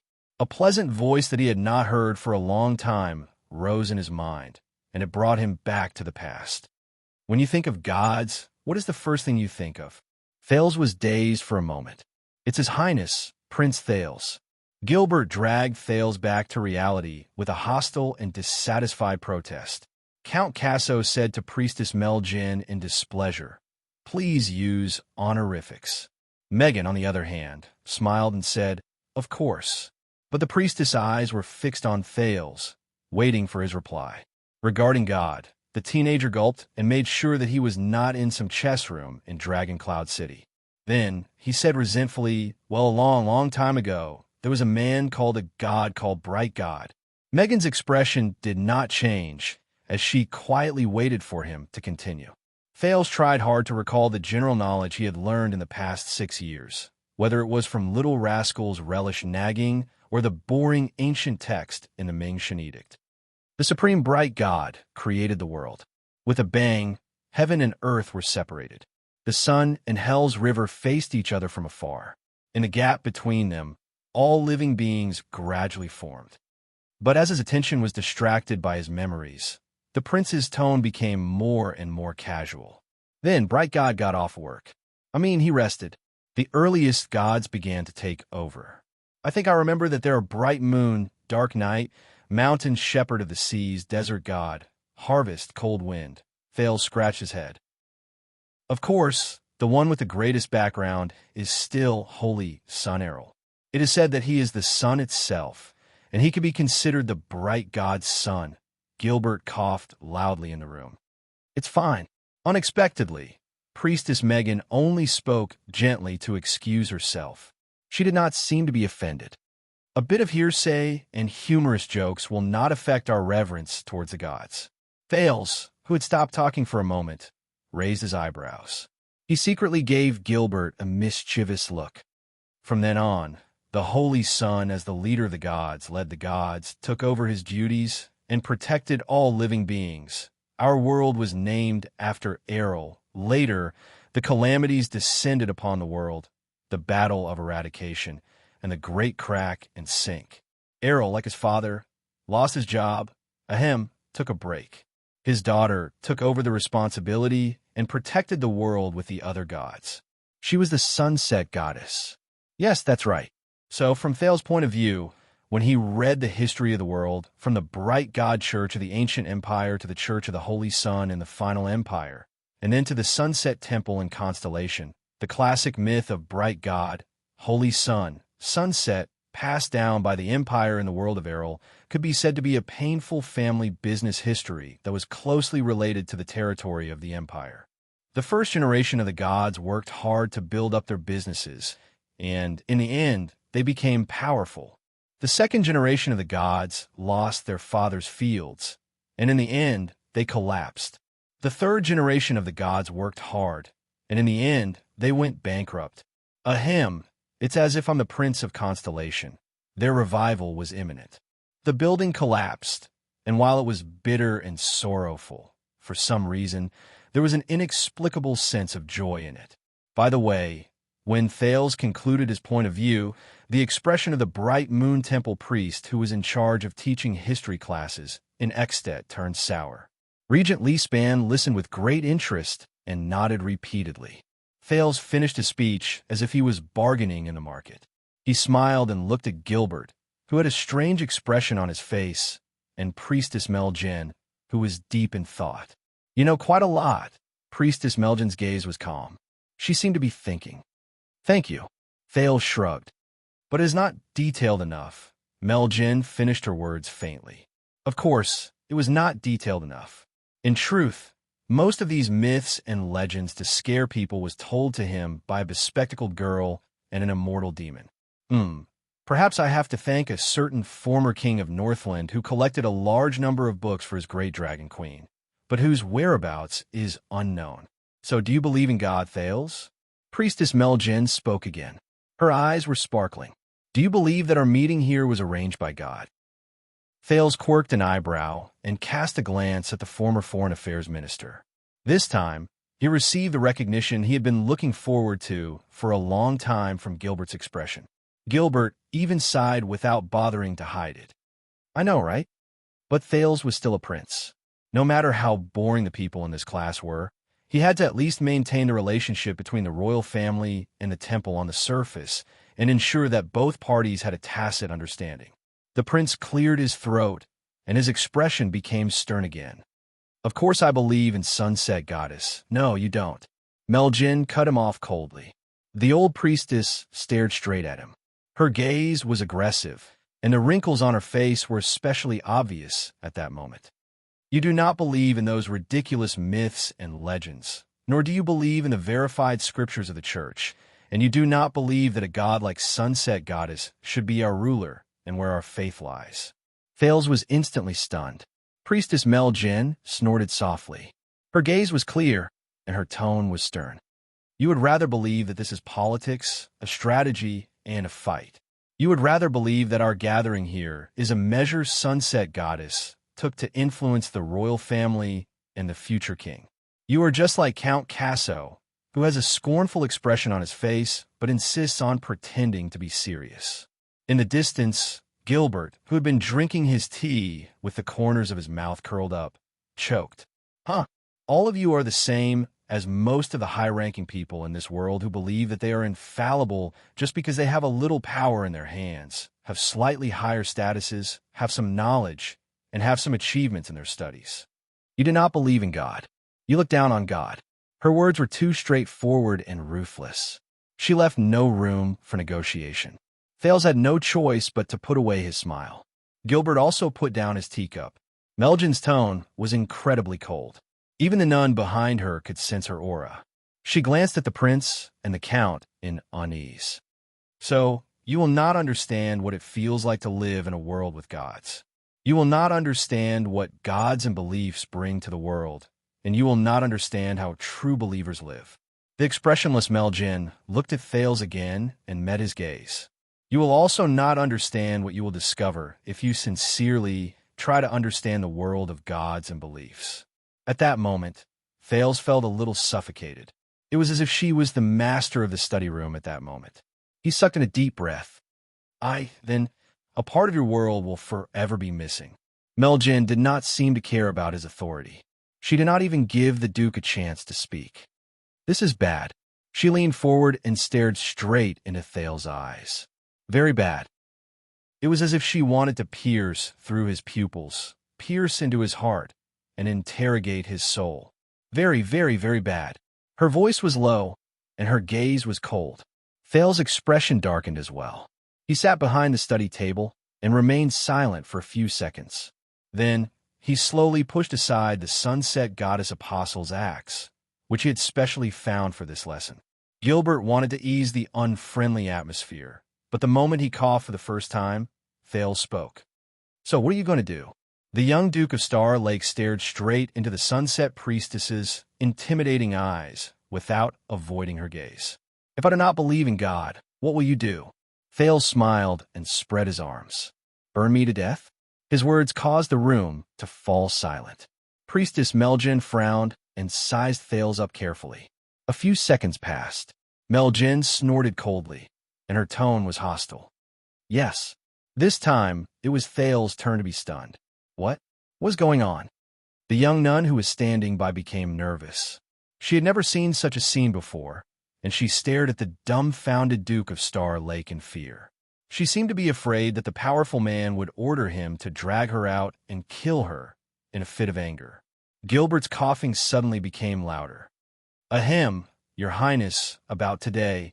But this time, Count Casso's untimely but forced interruption did not work. Priestess Meljin smiled mysteriously. She ignored Gilbert for the third time and added what she did not finish her sentence. A long time ago, yes. When she said this, Thales' furrowed eyebrows relaxed. Please, don't take a deep breath when you speak. The priestess slowly leaned against her chair, and her tone became gentle again. So, Thales, will burning you change your faith? Will it make you believe in the existence of God, the glory of God, and the greatness of God? In the distance, Gilbert sighed in relief. It was clear that he had given up on correcting the way she addressed Thales. Thales blinked and forced himself to lift the corners of his lips. Priestess Meljin smiled and picked up the teacup beside her. Then, why should we burn you to death? Meljin took a sip of her tea. You must understand that belief is not created through burning, much less slaughtering. The priestess spoke very slowly, but she was no longer as aggressive as before. If I burn you to death just because you do not believe in God, it will only increase your disgust and rebelliousness. It will also strengthen your stance and will.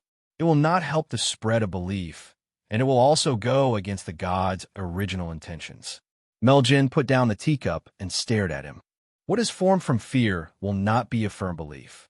It will only be a gradual accumulation of endless hatred that will eventually be vented. Believe me, history has long since proven this. Meljin cast a glance at Gilbert, who was frowning as well. She spoke faintly. On the contrary, the trials and tribulations of reality will usually lead to the sublimation of one's spirit. Over the past thousands of years, many great prophets and messengers came to their senses during persecution and suffering, allowing the true meaning of their beliefs to take root in the people and spread even further. Thales stared at the sunset priestess in front of him with surprise. This attitude, she doesn't seem like a member of the church in my impression. Meljin turned her head around and smiled faintly. So, Your Highness. This was the first time she used a respectful title. Coupled with her softer words and friendlier tone, Thales noticed that no matter what, the stereotype he had towards the priestess was gradually disappearing. Meljin said solemnly, "Only evil gods, demons, and arrogant mortals are passionate about promoting bloodshed and violence. They enjoy slaughter and destruction. They rely on oppression and power to fight for power, eliminate those who oppose them, rely on it to win, and take pride in it." Thales sat up straight without realizing it. However, true gods, just like our sunset goddess, are tolerant and forgiving. They will show mercy, forgive, help, and guide the lost sheep, and even those who believe in heresy. This is the true meaning of the existence of belief, salvation. Once Priestess Meljin finished speaking, she smiled faintly. So, please let go of your hostility, Thales. Open your heart, and turn from a skeptic to a tolerant person. Because the gods also treat you like this. Thales frowned and looked at her. In the distance, Gilbert sighed and mumbled softly, "As expected, I still miss that old man, Stylianides." A few seconds later, Thales exhaled. He had to adjust his attitude. All right then. It was strange. The way they spoke was clearly very different, but for some reason, Thales remembered the scene when he faced the old crow. So, are you going to teach me how to believe in the goddess, Priestess Liv Meljin? The Duke asked with a stern expression. Meljin smiled and took another sip from her teacup. When she put down the teacup, her tone became profound and mysterious again. Hundreds of years ago, there was a young man who met with misfortune. His family business declined, and his future was cut off. Thales was stunned. He was astonished by the fact that she had started telling him a story. When he was at the end of his rope, he received a revelation from God. Meljin's expression was blank, as if she was in the story at that moment. So, the young man followed God's will, faced the setting sun, and headed west. This is the story of an unfortunate young man who met a revelation from God and saved the world. Thales cast a glance at Gilbert, and he noticed that the latter's expression changed slightly. Meljin's tone became gloomy. Day approached, but the young man continued to head west. The path ahead of him became darker and more dangerous. His vision became more confused and chaotic. Finally, when the sun set, in the deep darkness where there was no light and no moon, he was exhausted and dazed. He lost his consciousness and hope, and in a daze, he stepped into the middle of the cold Shepherd's River. But the priestess immediately changed the topic, and when a merciless river was about to overflow his head, Meljin's words became serious. It was as if he had received an order. At that moment, the clouds in the dark night dispersed, and light returned to the vast world. The turn of events that was like a traditional drama attracted Thales' attention. He listened to the story with great interest.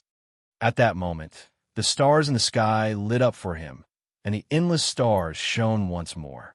Priestess Meljan's expression became dignified and solemn, as if God was right in front of her, just like when God Ming created the world, just like when the Holy Sun split the sky, just like when all things were reborn after the end. Meljan's eyes seemed to shine brilliantly. She woke up the unfortunate but fortunate young man from despair and sorrow. Thales coughed softly, creating the world, splitting the sky, and all that. When the sun set, the sky turned dark and the stars came out. Thales mumbled softly, "I thought that this was just common sense and not a miracle." Meljan paused for a moment and looked at the Duke, who could not help but interrupt the story. But the priestess only twitched the corners of her lips before she continued the story. Hence, on that miraculous day, the young man stood under the stars in the sky, and he sensed God's will. He understood his mission, and he swore a solemn oath. In the face of all sorts of hardships, he had to pull himself together and move forward. And what he wanted to revive was not just the family business that had fallen into disrepair and had fallen into disrepair for a long time. Meljan stared straight into Thales' eyes. What the young man wanted to revive was the glory of the Holy Sun, which was the glory of the Holy Sun to save lives and beliefs during the apocalypse that was filled with calamities, to chase away coldness and despair. He wanted to use the brightest light and the most scorching heat to turn into thousands of stars and scatter them in the night sky to illuminate the world forever. The gods fell, and the calamities filled the world. Thales looked up when he felt that something was off. "So, you're telling me that before that, there were no stars in the world, and it was dark at night?" But Meljan ignored him. From then on, the young man believed in sunset and made it the national religion. He built temples and spread his faith. Wait, national religion? Thales' expression changed. He had his elbows on the table, but he had to straighten his back. Could it be? As expected, in the next moment, Meljan stared at the Duke of Star Lake before her with a subtle expression. She said calmly, "And so, Tormund I's great cause began." Constellation prospered from then on. Meljan's voice faded away. The study room was quiet for a few seconds. Then, Thales chuckled awkwardly. This is a classic passage in sunset scripture. It was personally recorded by the goddess prophet and messenger, Mohaza, a priest from 700 years ago. Meljan smiled faintly. She spoke in a teasing and reminding manner. "You should know more about the story of your ancestors." Thales lowered his head and cleared his throat, pretending that he did not hear her. Divine revelation, reincarnation, splitting open the sky, making an oath. This is actually the story of Tormund I encountering a miracle and making an oath to establish a kingdom. Isn't this too ridiculous? Regarding this story, even the internal members of Sunset Church have their own debates. Gilbert stared at the guest with a warning gaze, especially the main point of the oath. Priestess Meljan. Meljan returned Gilbert's gaze. She seemed to be displeased, but she also seemed to be teasing him. Our count was not satisfied with the story in Sunset Scripture to enlighten the believers. Meljan looked at Thales with a gentle gaze. "But it's fine." In the next second, Meljan's expression became serious again. "Because no matter how ridiculous it is and how it cannot withstand a thorough investigation, it is fine. 700 years ago, this story spread, and it took root in the hearts of the people." Meljan spoke faintly, and her words made Thales frown.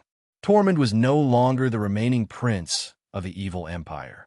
He was no longer a foreign warrior who invaded his homeland to eat, drink, and use. He was no longer an illegitimate bastard with a lowly status and questionable bloodline. He was also no longer an ambitious and brutal warlord who had his own army. When he heard these adjectives, Thales was shocked. This time, Gilbert did not hold back. He shouted sternly to stop her. "Priestess Meljan."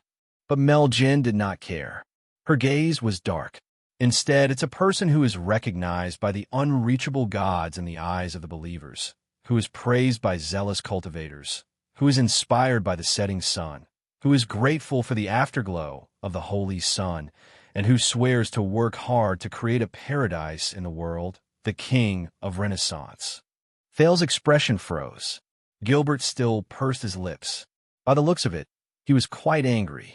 From then on, Tormund no longer needed to cruelly execute every local who refused to submit to his rule as an example to others.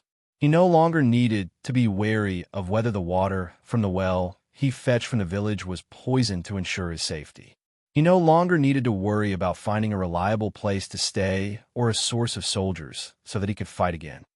Thale's expression became more and more serious. He understood the meaning behind her words. Until the day he succeeded in his hegemony and the kingdom was established, Sunset Goddess became the guardian goddess of the Jadestar royal family. She witnessed the coronation and death of every king. Priestess Mel-Jin spoke with a serious expression. From then on, Sunset Temple and the Jadestar royal family's fate were intertwined, and it was difficult to separate them. Intertwined with the Jadestar royal family's fate, Thales quietly repeated these words. Suddenly, he felt a strange sense of familiarity. Mel-Jin paused for a moment before she spoke faster. From the 1st century of the calendar of eradication, King of Peace Kessel I renovated the temple. He took in a large number of believers and was praised by all. Blade, Tormund II appointed Bishop Long Dong as the prime minister. He obeyed the will of the heavens, spread his faith, and enjoyed the credit of expanding his territory. Benevolent King Sumer I was a devout believer. He practiced what he preached, and in the end, he moved the goddess. He received the miracle of rain, and he resolved the drought that lasted for years. Six-fingered Horus I swore an oath under the Sunset Temple statue. He received God's protection, and the people were united to fight against the heretics who came from the other side of the ocean. Jackal Sumer III made a declaration. He proclaimed the national religion, and he established his faith. Virtuous King Mendes III promoted theology. He sealed the scriptures and taught it to the cultivators. Every time Mel-Jin spoke of an example, Thale's thoughts would jump, and he was forced to search for the knowledge that matched what she said in his history lessons.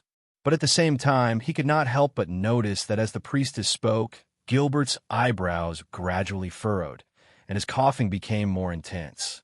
For the sake of the kingdom, Thales, if our hearts are not united, it will be even more difficult for our strength to be united. Let me ask you, if your people's beliefs, what they respect, and what they care about are not the same, you will not fit in with their world. Then, how will you rule the kingdom when you sit on the throne in the future? Her words caused Thale's expression to gradually turn solemn. He suddenly realized that the theology that the other party was talking about and the theology that he understood were far from the same kind of thing. And the truth behind these stories is that we have always lived in a world with gods, regardless of whether you acknowledge their miracles and understand their might. They might seem to be so high that we cannot reach them, but they have never left our world, and they have deeply affected our lives. Mel-Jin's expression darkened. They are sometimes mysterious, but sometimes obvious. They seem to have traces of them, but we cannot figure them out. Priestess Mel-Jin straightened her priest robe and said softly, "Their words are as powerful as 1,000,000 soldiers. This is the power of faith." Thales was silent. He did not speak for a long time, but a few seconds later, Mel-Jin's tone became lively again. Priestess Mel-Jin ignored Gilbert's frowning expression and said with a smile, "Hence my duty in this class, Thales." Mel-Jin stared at him straight in the eyes. "Thales, my duty in this class is not to encourage you to believe in something, not to point out where the true God is, and not to teach you how to memorize the rules of the scriptures. Instead, during the process of discussing this question with you, I am to help you discover the relationship between yourself and God, and to help you understand the distance between yourself and God." Mel-Jin stared at him. "To help you better understand yourself, regardless of whether you are immortal right now, or if you will rule the kingdom in the future." Thales frowned slightly. "Understand? Myself?"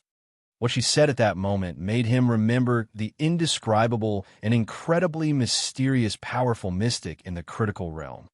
From his view of God to understanding himself. Is this a coincidence? Mel-Jin smiled and said, because what we're going to explore today is not just a subject about God. It is also a subject about people. A thought appeared in Thales's mind. So, theology, he asked with great interest, is a subject about people. Is it a subject about people? Melgen smiled and did not answer him directly. And you might as well let go of your hostility. Just let the poor Count Casso over there guard them. Gilbert coughed a few times in an unnatural manner again. A few seconds passed. Thales raised his head with a faintly discernible heaviness and smiled awkwardly. Then, all right. Melgen smiled. All right, I have to admit at least one thing. Thales said quietly in his heart. She really knows how to talk. Even Gilbert did not have the right to interrupt. At the very least, Thales no longer dared to underestimate the elderly priestess in front of him. He no longer dared to look down on this theology class that sounded like a lot of nonsense, but actually had a profound meaning hidden between the lines. But he still underestimated her ability. And for our first class, Thales, let us talk about a problem that has been troubling you for a few years, a problem that has been troubling us for thousands of years. Troubling me for a few years, and troubling all of you for thousands of years? The Duke of Star Lake raised his head in puzzlement. In the next second, Liv Melgen, the sunset priestess who rarely used honorifics to address him, spoke with her usual expression. She casually uttered a word. I'm sorry. Magic. The prince's expression suddenly changed. Chapter 532. I don't. Thales had to use the overturned teacup to hide his surprise. Then, the young veiled nun beside Melgen came forward enthusiastically and skillfully to help him clean up the mess on the table in a very inconsiderate manner. I don't understand. But this time, Melgen did not say a word. She quietly observed the prince behind the study table. This is that boy, the boy who is related to the kingdom's future. When he heard about magic, his expression showed that he was slightly surprised. He was not like the old nobles who were born shrewd and calculative, who were polite and full of pretense. But he was not like the new nobles in the capital who were cautious, and ambitious. Gilbert was a little caught off guard. Priestess Melgen, I thought we were only having a theology lesson today, and you were explaining the knowledge related to God to His Highness. As I said, theology has never been the study of God alone. Melgen interrupted Gilbert's protest. This idiot, who seemed to be very smart to others, was still so slow and hopeless. She continued to size up Duke Thales before her. The young duke looked a little thin, and he reminded her of the poor people who crowded outside the blessed places during winter while they waited for help. But his eyes were bright and full of expression, sharp and alert. That was not all. Melgen could also tell from his other actions, such as his natural and casual sitting posture, his quick and rhythmic movements, and his bold and direct way of speaking, that he was not a traditional prince of Constellation. At least, he was not like the previous ones. Melgen glanced at the prince's clothes again. The colors were dark, and the style was conservative, but the details of his collar, cuffs, and other areas were designed in a new shape. Along with the silver thread that was hidden in place, it complemented the 9-pointed star brooch. The priestess nodded in secret. It seems like the royal tailors have also been enlightened. They know how to remodel styles and innovate fashions. Perhaps it was because he was tired of the heavy and old-fashioned trend in the circle of nobles in Eternal Star City, which had lasted for more than 10 years after the Bloody Year. Because the master of Renaissance Palace had a preference for classic and cool colors, the normal tailors in the capital city, who used trendy designs and bold colors as their selling points, were almost forced into a corner. However, Melgen paused for a moment before she understood. No, although the royal tailors of the palace often let themselves go and practice their skills in the clothing design of the various noble families, most of the customers who knew nothing about aesthetics would only show their amazement and appreciation for the realistic acting on their faces to match their sky-high hiring fees. They did not have the reason nor the courage to experiment on the second prince who had just returned and attracted the attention of the entire kingdom. This was not a new design. Megan's heart thumped. The prince was wearing the favorite style of the previous owner of this hall more than 10 years ago. She looked at the count who was still chattering away, and continued to ignore the warning look in his eyes. By the looks of it, he had been working hard for many years, and he had almost turned Renaissance Palace into his second home. However, would it really work? Megan smiled faintly. You know what I'm saying, Thales. She called out the prince's name without a care in the world, ignoring his status. Beneath the gods, souls were of equal value. Titles were useless, but piety was supreme. Wasn't that so? In this world, not every child is fortunate enough to experience the confrontation between calamities and dragons. Meljin was satisfied when she saw the prince's expression turn solemn. Over the past few years, have you not been troubled, curious, or seeking an explanation for the disaster that happened in Dragon Cloud City? Thale's gaze froze. Dragon Cloud City. When you heard the rumors of the calamities destroying the world, watched the drama of the Battle of Eradication, read the descriptions of their different appearances, and listened to the vague explanations given by the noble teachers, did you really accept everything? Magic. Thales leaned against the back of his chair and frowned. So, this is the problem that has troubled you for years. Because of my experience in Dragon Cloud City. Not because... Under the table, Thales pinched his left palm and felt the scars left behind by the countless slashes from the dagger. He let go of his nervousness and all the possibilities he had thought about just now. Did the Secret Intelligence Department find some suspicious clues while they were monitoring me? Did the half-baked Dr. Ramon get exposed? Did he leave behind clues while he was searching for books in Dragon Cloud City? Did he give himself away in class with Asda? Did Little Rascal inadvertently leak the secret? Or did some ugly old witch, whom I have not seen for many years, stab me in the back and spread rumors? Priestess Meljin, you should have discussed this with me beforehand. Gilbert's coughing suddenly stopped, and it was replaced by a sigh. Meljin turned her head around gracefully. There is no need to hide it, and there is no need to cover it up. Sunset knew how much effort it took for her to stop herself from instinctively calling her an idiot. She maintained her smile and said, Count Casso, talking about wizards will not bring about calamities, and reflecting on magic will not lead to the end. Her blunt choice of words caused Gilbert's expression to change drastically. Only those who refuse to come to their senses and blindly believe in superstition will walk down the wrong path. Meljin turned her head around and looked straight at Thales, who had a complicated expression on his face. It is precisely because of ignorance and arrogance. Thales was silent for a long while. Gilbert's sigh became deeper. A long time ago, I have already explained the evilness of the calamities to your highness. Meljin's tone was gentle. She retorted without showing any signs of weakness. Count Casso, do you really think that he is an idiot who will run off to eat, drink, and be merry after class, and no longer care about the content of his studies? Do you really think that he will be free of worries, be willing to be ignorant, and no longer care about the things that once threatened his life for the rest of his life? Gilbert was slightly speechless. Both he and the priestess looked at the prince behind the desk at the same time. But Thales only remained silent. He was thinking about the unknown. Gilbert's tone became slightly weaker. He is still young, but Meljin's retort became even more forceful. He is already old enough. The old priestess said coldly, if magic has truly stimulated the teenager's uncontrollable curiosity, then there is no need for him to wait until now. During the 6 years when he was away from your sight, he had already indulged himself and was addicted to it. He ignored all taboos and did not know where he should go. Gilbert looked at the prince and frowned slightly. He did not say anything else. All right. The teenager, who had been filled with complicated thoughts and had become nervous a few seconds ago, exhaled. All right, indeed. The prince's tone became relaxed again. I do want to know. Thales smiled faintly and said sincerely, magic and the calamities? Gilbert talked about it a long time ago. The extensions also talked about it a little, but not much. Gilbert's expression changed again. Look, Thales, all the gods know thy perplexity. Meljin looked at him amiably. She looked confident.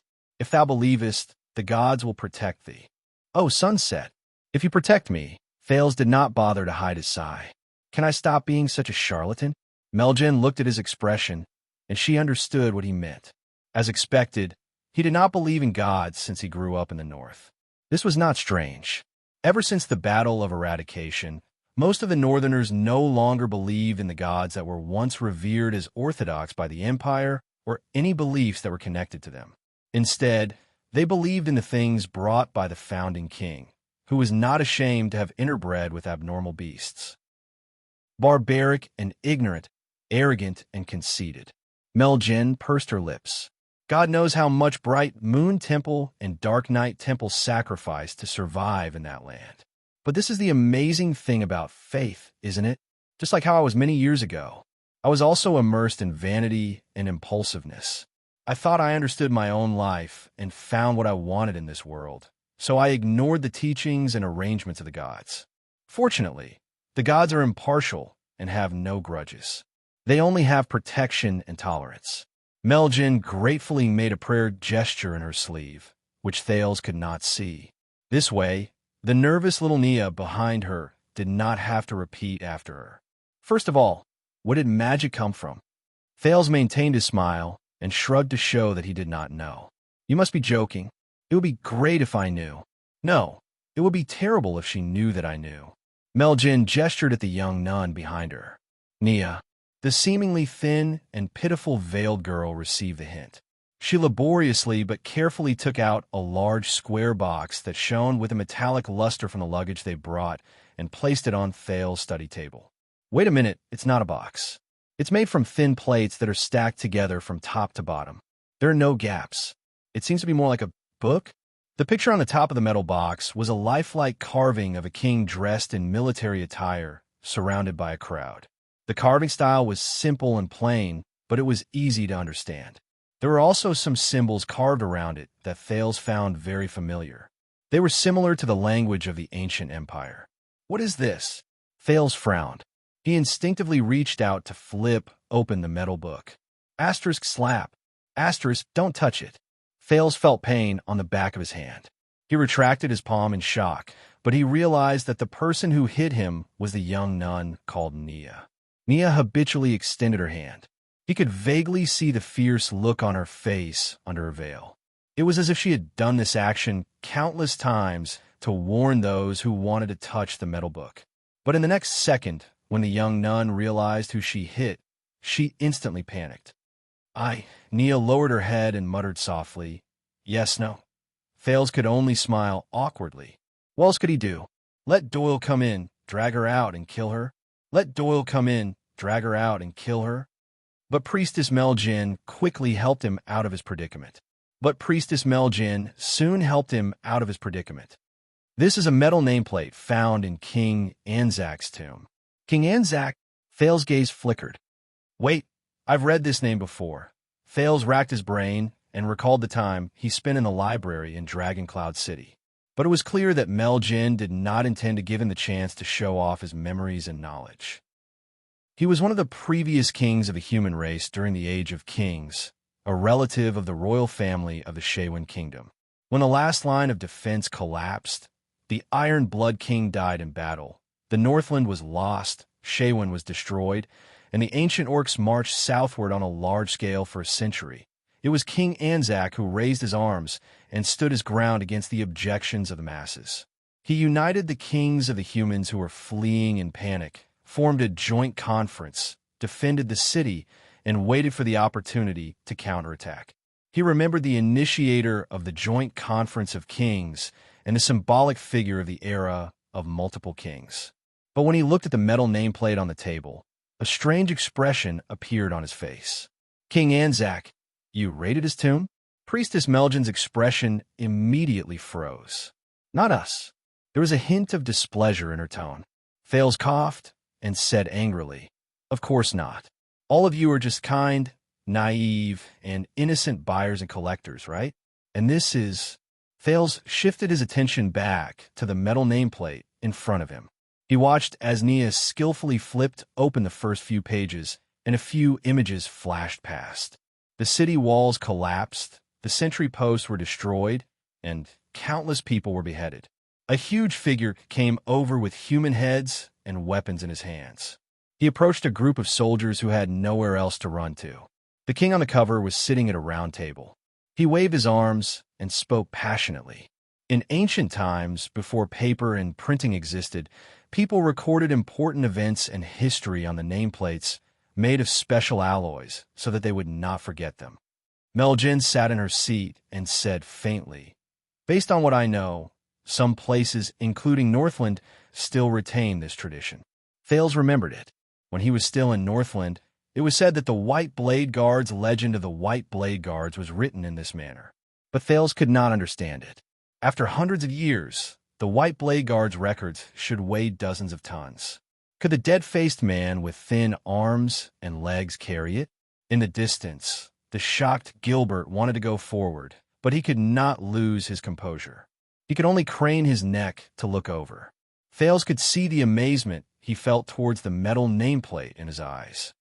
At the very beginning, before the world was completely explored, when beliefs were still divided, and when humans were still insignificant and lowly, Meljin spoke slowly at a moderate pace. And Nunnia flipped the page cooperatively. On the page, the crowned kings looked tiny. They stood back to back with a group of huge figures. At that time, the humans were surrounded by powerful alien races that did not fit in with them. The bloodthirsty orcs who worshipped their ancestors went south to expand their territory. The elven kingdoms who worshipped nature were at the height of their hegemony, and the dwarven kings who worshipped iron and fire were ambitious. There were also great dragons and adversity beasts. Thales moved. What? Meljin had no choice but to stop again. She sighed. A certain archaeological discovery showed that many years before the appearance of humans' pictures and words, our world was ruled by many gigantic beasts. They were unimaginably huge. The great dragons were just the head of them. They traveled between the sky and the earth without fear. They ruled over the mountains and the oceans. They used the world as their hunting grounds and the living creatures as their slaves.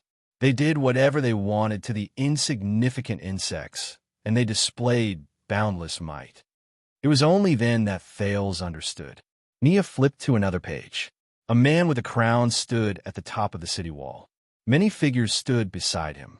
Some of them held weapons, some were dressed in long robes, and some leaned on their staffs. Among human beings, there is such a group of strategists.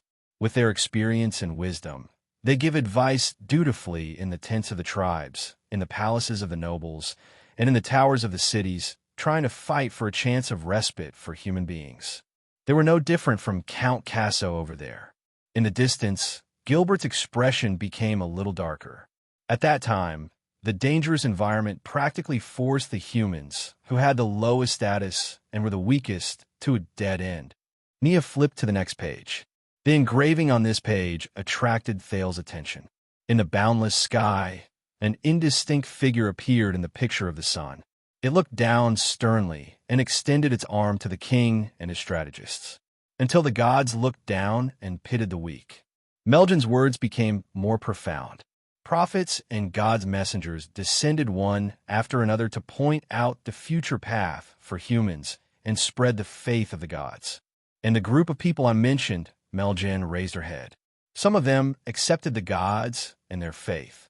They were pious and humble. Others are skeptical, and some even scoff at it, disapproving of it. Thales shuddered.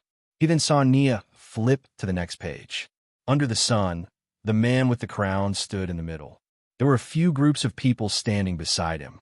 The two groups at the end of the left and right were the most eye-catching. The people on the right bowed and worshipped with humble expressions. The people on the left stood with their backs to the king, and their movements were different. Thales' expression became solemn when he saw the two groups of people standing beside the king. Meljin's words continued. The former built churches, rooted themselves in the people, and educated the people. The latter gathered together and formed their own faction. They opened up a different path. Meljin's words changed, and this was the beginning of the division between faith and magic, priests and wizards, temples, churches, and magic tower. Thales could not help but speak after he figured it out. What? He looked at Meljin. She only smiled faintly. Now, Do you know why the knowledge about the mysterious magic that has disappeared in the past is only mentioned in our theology classes? Thales was in slight disbelief. Faith and magic come from the same source. The old priestess became serious. She said sternly, "They depend on each other and prove their importance." Thales stared at Priestess Meljin in a daze. Countless thoughts flashed in his mind. Meljin did not stop talking. She had the presence of a towering mountain. Even Gilbert could not help but become solemn and serious. They were originally brothers, and they were both enlightened by the gods. Meljin sighed slowly. But the eldest is loyal, and the youngest is rebellious. There was a faint hint of respect in Meljin's words. But they worked hard for one goal: the survival and prosperity of humans. Thales listened to her in shock and bewilderment. He thought that this was another way of speaking. Faith and magic, religion and wizards come from the same source? The eldest son of God remolded the people's spirits. He brought them the belief to protect and save the people. He made them cast aside their weakness and dispel their fear. The youngest son of God gave the people powerful weapons so that they could move more freely in the victory that was bound to come. As Nia flipped through the pages, many scenes on the metal nameplate entered Thales' eyes. Escape, banquets, mobilization, weddings, celebrations, wars, funerals. There were many more, but those two groups of people would occasionally appear. Those who bowed always sang loudly during ceremonies and banquets, while those who turned their backs always appeared on battlefields and city walls. Thales looked at the simple but profound carvings and frowned. As the two of them worked together without saying anything, humans gradually rose to power and counterattacked. Meljin's tone softened a little. The old priestess took a deep breath and sighed with emotion.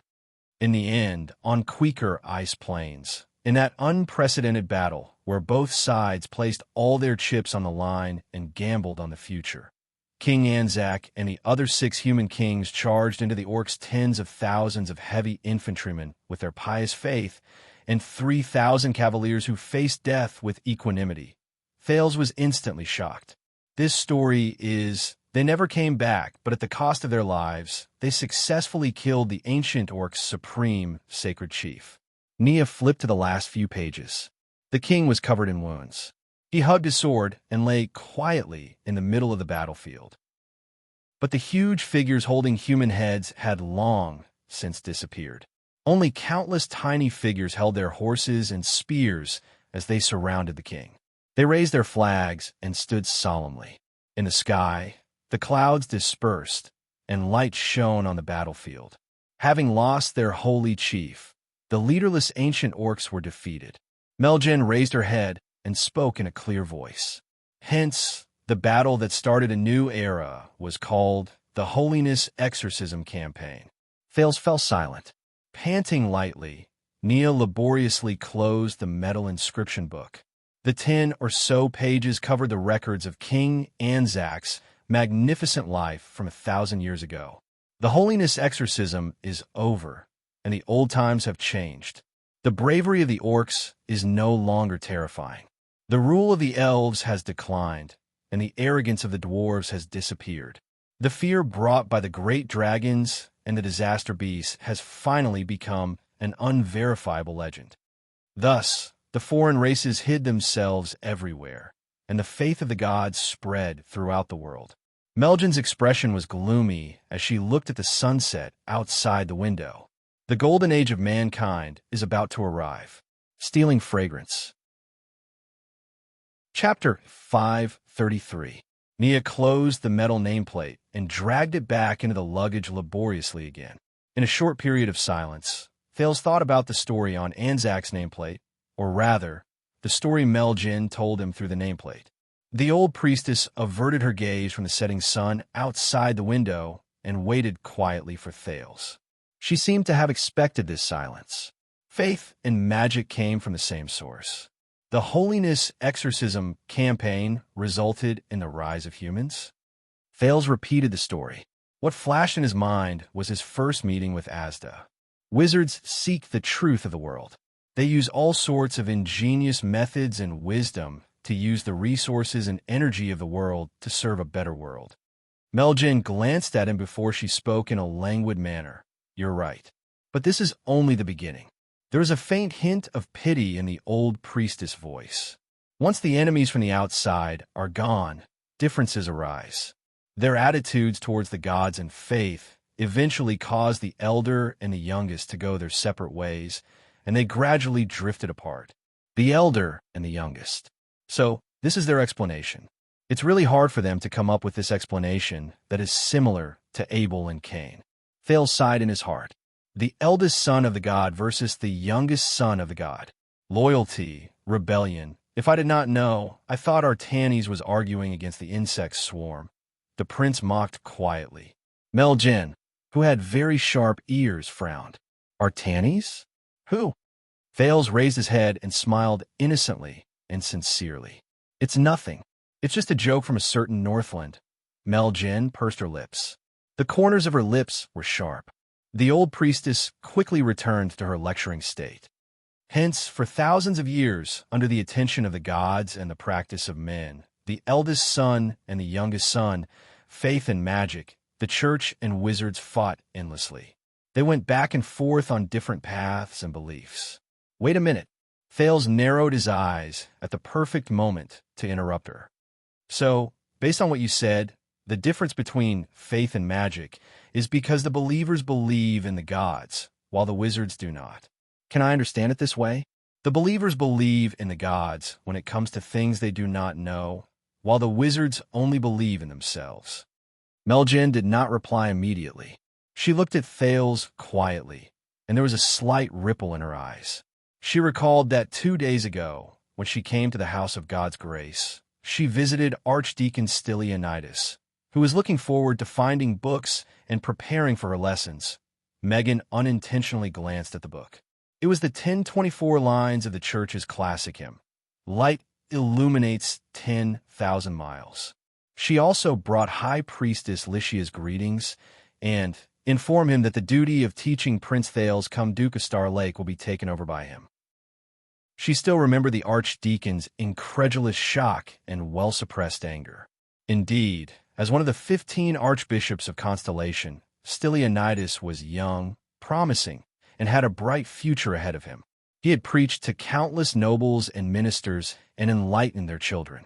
He did not want to let go of the chance to read Sunset's holy teachings for the future king of Constellation, spread God's grace, and glorify his sacred achievements.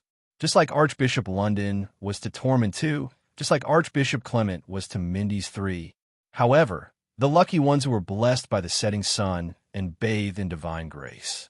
They would always become accustomed to the light in front of them. It was to the extent that he had forgotten where the gift came from. He had also forgotten that for the believers of God, tests and obstacles were everywhere. The stars shone brightly. Only after the setting sun. This is the most common and dangerous misunderstanding in history. Meljin smiled faintly and nodded slightly at the prince. She was gentle and polite. This is especially true for those who have yet to have the chance to understand it. They are determined to hate faith because of hearsay. Thales furrowed his eyebrows. He put on a helpless expression and wanted to exchange a look with Gilbert that was of tacit understanding. But Count Casso fell silent. He only stared at Meljin quietly. Wizards don't believe in God. Not really. Meljin's expression turned cold. Her next sentence made Thales incredibly puzzled. Of course they believe in God. They believe in God and their faith. Meljin's tone was still calm, but her words were firm and forceful, even if they deny it many times. What? Thales blinked. It's just that the God they believe in. Meljin did not let him ask. At that moment, the priestess' voice was dark and solemn. It is an existence without form, without name, without form, without substance, but in their eyes, its power and status is greater than everything else. She said softly, they call it magic. Thales' eyebrows twitched. Meljin clasped her hands together. Her posture was proper, but her aura was imposing. But they will occasionally use the excuse that they seek knowledge, call it rationality, pretend to believe in the truth, pretend to pursue progress, use sophistry to elevate themselves, and worship that they are supreme and unique. After she said a series of words that made Thales fall into deep thought, she remained expressionless. Does it sound familiar? Before Thales could think deeply about this sentence, Priestess Melgen's eyes lit up. But no matter how glib their tongues are, they cannot hide an indisputable fact. In the next second, her words were incredibly certain.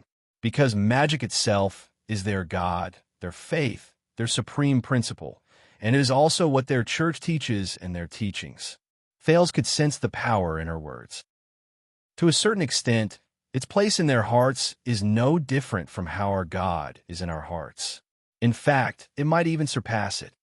This unfamiliar God possesses a domineering, cruel, indifferent, and merciless power that far surpasses all the existences that have been worshipped and revered since ancient times. Melgen's tone gradually turned cold.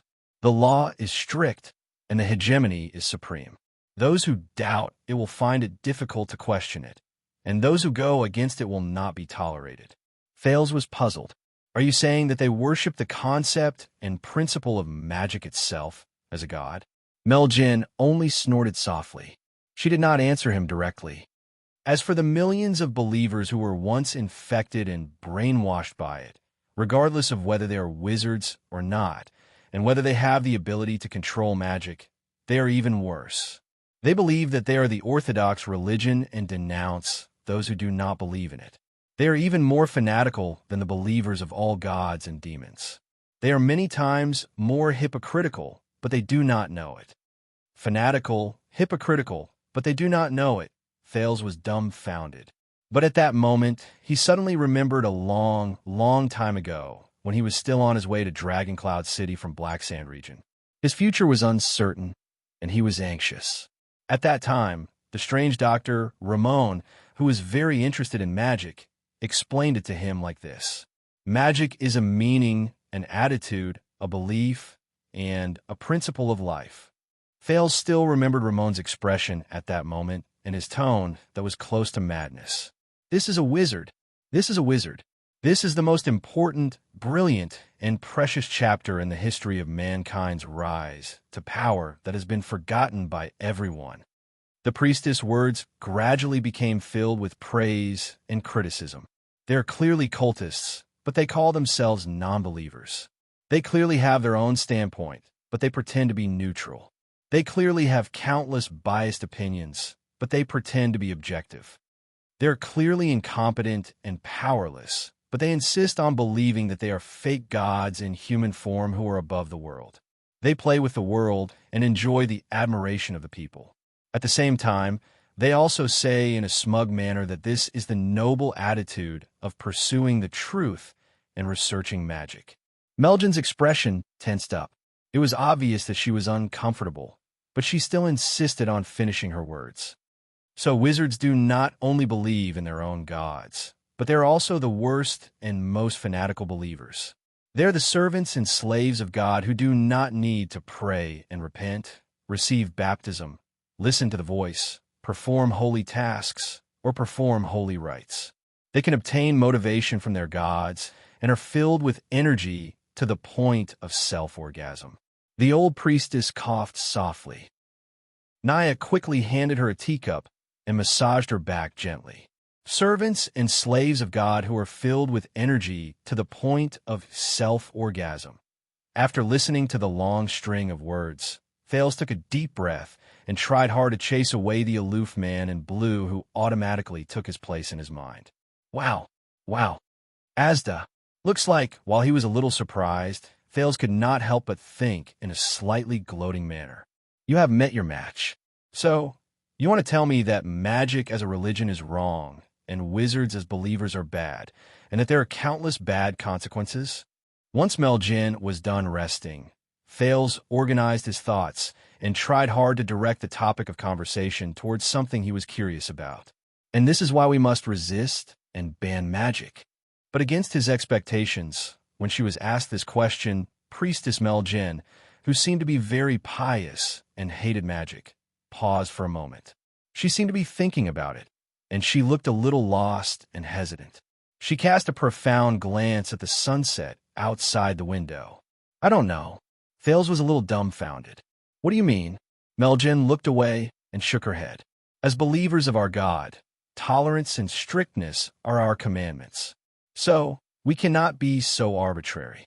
We cannot make a judgment and say that magic itself is wrong just because we see that the consequences are not harmonious. When he heard her answer, Thales was a little shocked. The old priestess rubbed her arms. While she thought about it, she said cautiously, "At most, we can say that countless wizards in history, countless people who used magic and worshipped magic have done many wrong things." Meljin's thoughts seemed to have cleared up a little. She then nodded. But if so many people who worshipped magic as their creed all did wrong things, the old priestess sighed slowly. Who can say that the supreme magic itself is definitely pure and untainted, and that it is not involved? So, I do not know the answer, and I cannot mislead you. Thales felt a little dizzy from this series of judgments that first pursued her fiercely, then gently let her off the hook. You have confused me. Meljin turned her head around and smiled apologetically at Thales. But I can find another angle. The priestess returned to her gentle and soft tone. Just as I said in the beginning, this is a field of knowledge about people. When I believe in our God, what is important is not how great and omnipotent I believe in her, even though she is, but whether I can become better after I believe in her. Can I become more beneficial to myself, others, and everything else? Meljin looked at him with a smile. Thales, I believe that God does not want us to worship them and be blindly superstitious. Instead, he wants us to look at each other with tolerance and compassion and reflect on ourselves. Do not be blindly superstitious. Thales had a strange expression on his face. These words actually came from a believer? Meljin thought about it for a while before she sighed with emotion. I believe that we believe in God so that we can become better. It is not to make God more superior. That is not our duty, and it should not be. As long as we do not misunderstand God, it will not mislead us. Meljin sucked in a deep breath. So, back to our question just now. Is magic good or bad? The two sons of God, belief in magic, came from the same source, but there is a difference between the older and the younger. Meljin looked up, and there was a much firmer look in her eyes. As the eldest sons of God, when we believe in God, what we should believe in is the humility, self-reflection, sincerity, and kindness that we can obtain when we are in front of God. This is the key to belief. As for the youngest sons of God, in history, what they are most easily deceived by is the greed, desire, indignation, and arrogance born after they abandon God and become independent. This is the tragedy of magic. The humility and self-reflection when they are in front of God. The greed and desire to abandon God and become independent. Thales sat up straight without realizing it. Strange. These words sound very familiar. He realized once again that if he treated this old woman, who answered while thinking, sometimes paused, and sometimes hesitated, as a fanatic believer who only had God as great, in her mind, he would be wrong. And it had been a long time since Gilbert interrupted her. And every time the youngest son becomes the ruler, he instigates people to question God and their beliefs and exaggerates his own power and status. In the end, what emerges is the arrogance and ignorance of the mortals. Thales quirked an eyebrow. This is a humanistic religion? So what you're trying to say is, the prince tried to keep up with the other party's words, which had been immersed in religious language for a long time. Magic is not wrong, but those who believe in magic can walk towards the sorrows of magic, walk toward depravity, plant the seeds of evil. Meljin smiled. It is not just magic, my child. It is not just magic. The expression on her face became much more benevolent. In every era, every person will have their own beliefs and their own God. Kings believe in power, merchants believe in wealth, artists believe in love, nobles believe in status, scholars believe in knowledge. There are too many of them, and magic is not the only one. Kings believe in power. Thales tensed up. But no matter what you believe in, the faith in your heart that is originally flawless can be tainted, and it can be replaced without you even knowing it. It can change from reverence towards God's great achievements, from the knowledge of one's own insignificance, from a need to be humble, from the countless good things that can be brought about by faith, to something else. Meljin said solemnly, "So, no, it is not magic that brought about the path of the youngest, but the path of the youngest corrupts the people who believe in magic." Thales pondered, "Such as?" Meljin was silent for a while before she began to think. Her expression changed gradually. Sometimes it was sentimental, and sometimes it was sad. For example, every time the greed in people's eyes to demand things from the outside world is boundless, and it far exceeds the share they deserve in this world. When this greed is enough to make them ignore pain, the price they have to pay, their lives and happiness, and when they raise their hands, they tear apart their own souls to chase after the ultimate and perfect self. The ultimate and perfect self. Thales felt as if something had touched his nerves. In reality, Meljin continued speaking. Every time, the people in the world no longer revere them, no longer glorify their beliefs, no longer admit their limits, no longer believe that there are things that they cannot reach, things that they do not know, and laws that cannot be defied. Thales suddenly remembered the first time he met Asda in the chess room on the night his fate changed. Stand above the heavens, surpass the gods, and look down on all life. The priestess' words began to mix with a voice in his head, but they were incredibly clear.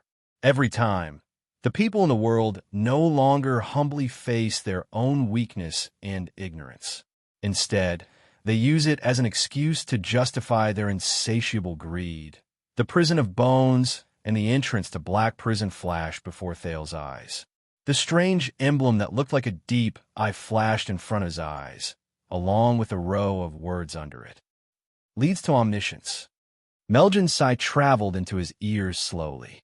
Every time, the people in the world pursue power and omnipotence at all costs. They think that this is the only beautiful and correct choice. Thales lowered his head and frowned. The strange Dr. Ramon's passionate words appeared in his memories. Magic is the sum of all knowledge, discoveries, and truths. With the advancement of magic, humans can become more perfect, greater, more improved, and closer to the truth.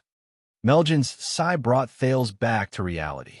Every time, the people in the world believe in something or someone, and they will do whatever it takes to reach the extreme.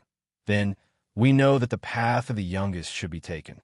The people are not far from falling and suffering the consequences of their own actions. Meljin was silent for a while. She picked up the teacup that Nia had refilled. Thales quietly rubbed the scar on his left hand. He did not say a word. After a while, Meljin, who had finished drinking, said slowly, 2,000 years ago, the unified belief in the supreme bright God created the endless glory of the ancient empire. 1,000 years ago, the belief in the Holy Sun rose to power, and it witnessed the revival of the final empire. When she said this, yearning and respect could not help but flash in the priestess' eyes. But then, her expression became gloomy. However, when the utilitarian creed of magic overshadowed the noble persistence of belief, Bright God Church collapsed on its own, and it foretold the decline and division of the ancient empire. And the wizard's insane and bottomless pursuit of power brought about the greatest crisis since ancient times. It lasted until the Battle of Eradication, when they suffered the consequences of their own actions and brought about their own destruction, marking the end of the final empire. When she said this, Meljin raised her head and looked straight at Thales. Her gaze was stern. "And you, child, you have long since seen the power, terror, cruelty, and madness of those monsters." In the distance, Gilbert wanted to say something but did not. Thales sucked in a deep breath. He felt that his thoughts were in a mess. Calamities? Meljin observed him and nodded slowly. Calamities. And that is just one of the consequences of their actions, even though it is the worst.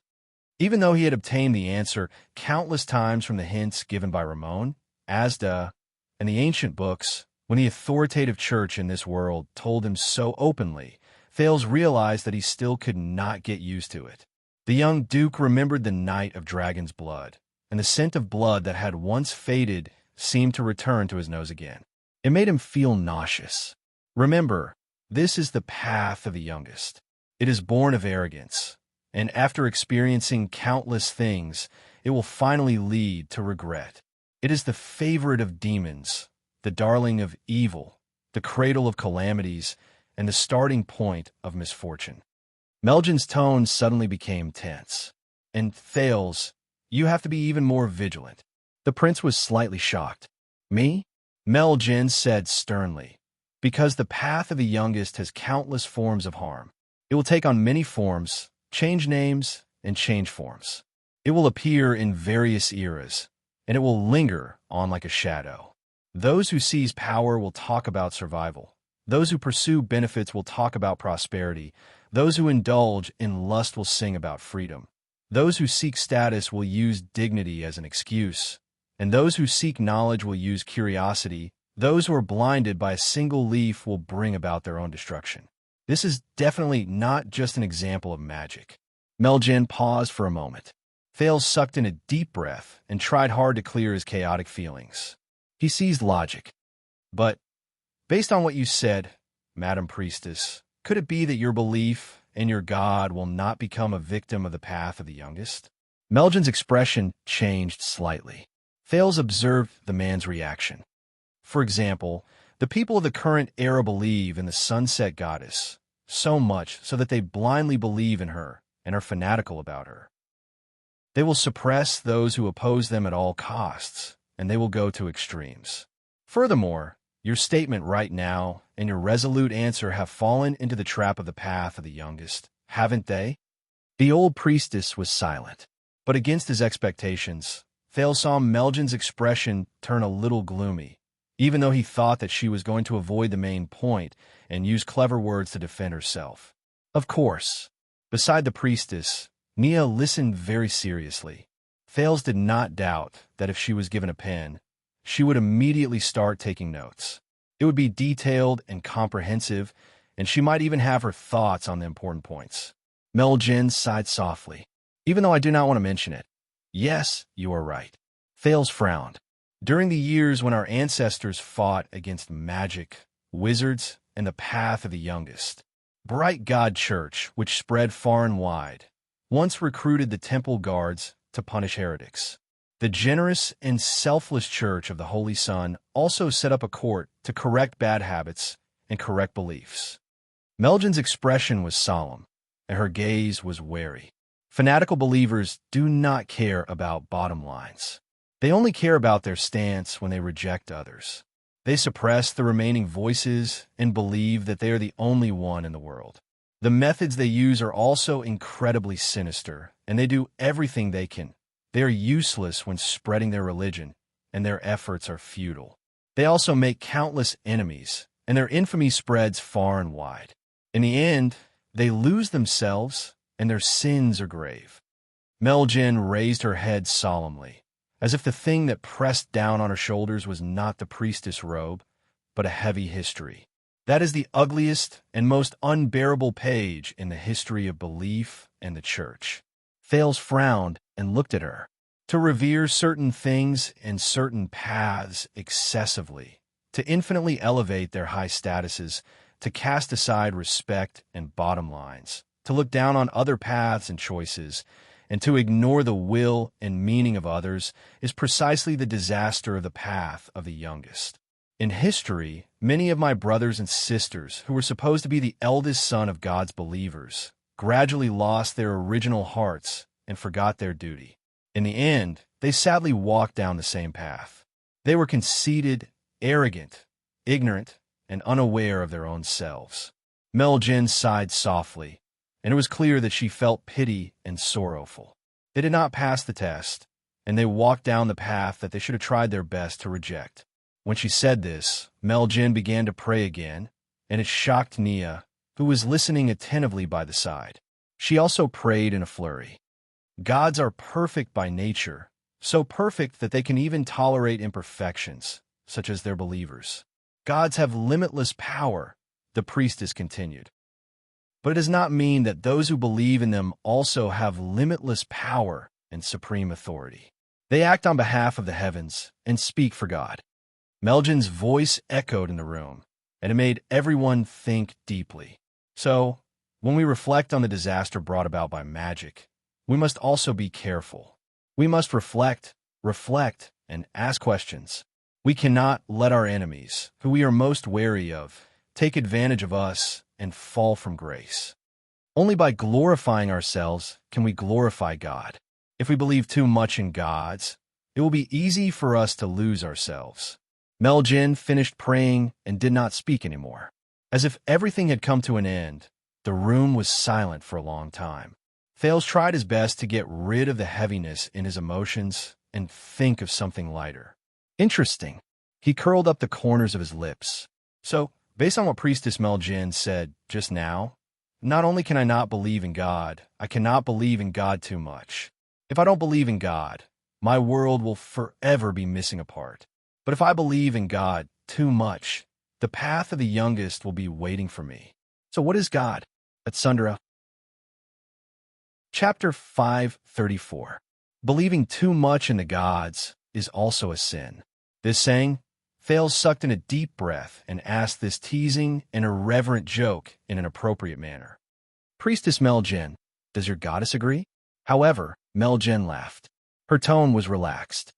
An excellent teacher will not like a student who respects him above all, thinks his life is his, borrows his power, and hopes that he will save them without realizing it or improving at all. Meljin cast a glance at Gilbert in a manner that was neither light nor heavy. Gilbert, who was already numb, could not even be bothered to change his expression anymore. Meljin spoke earnestly and earnestly. Those who believe in the gods should be humble.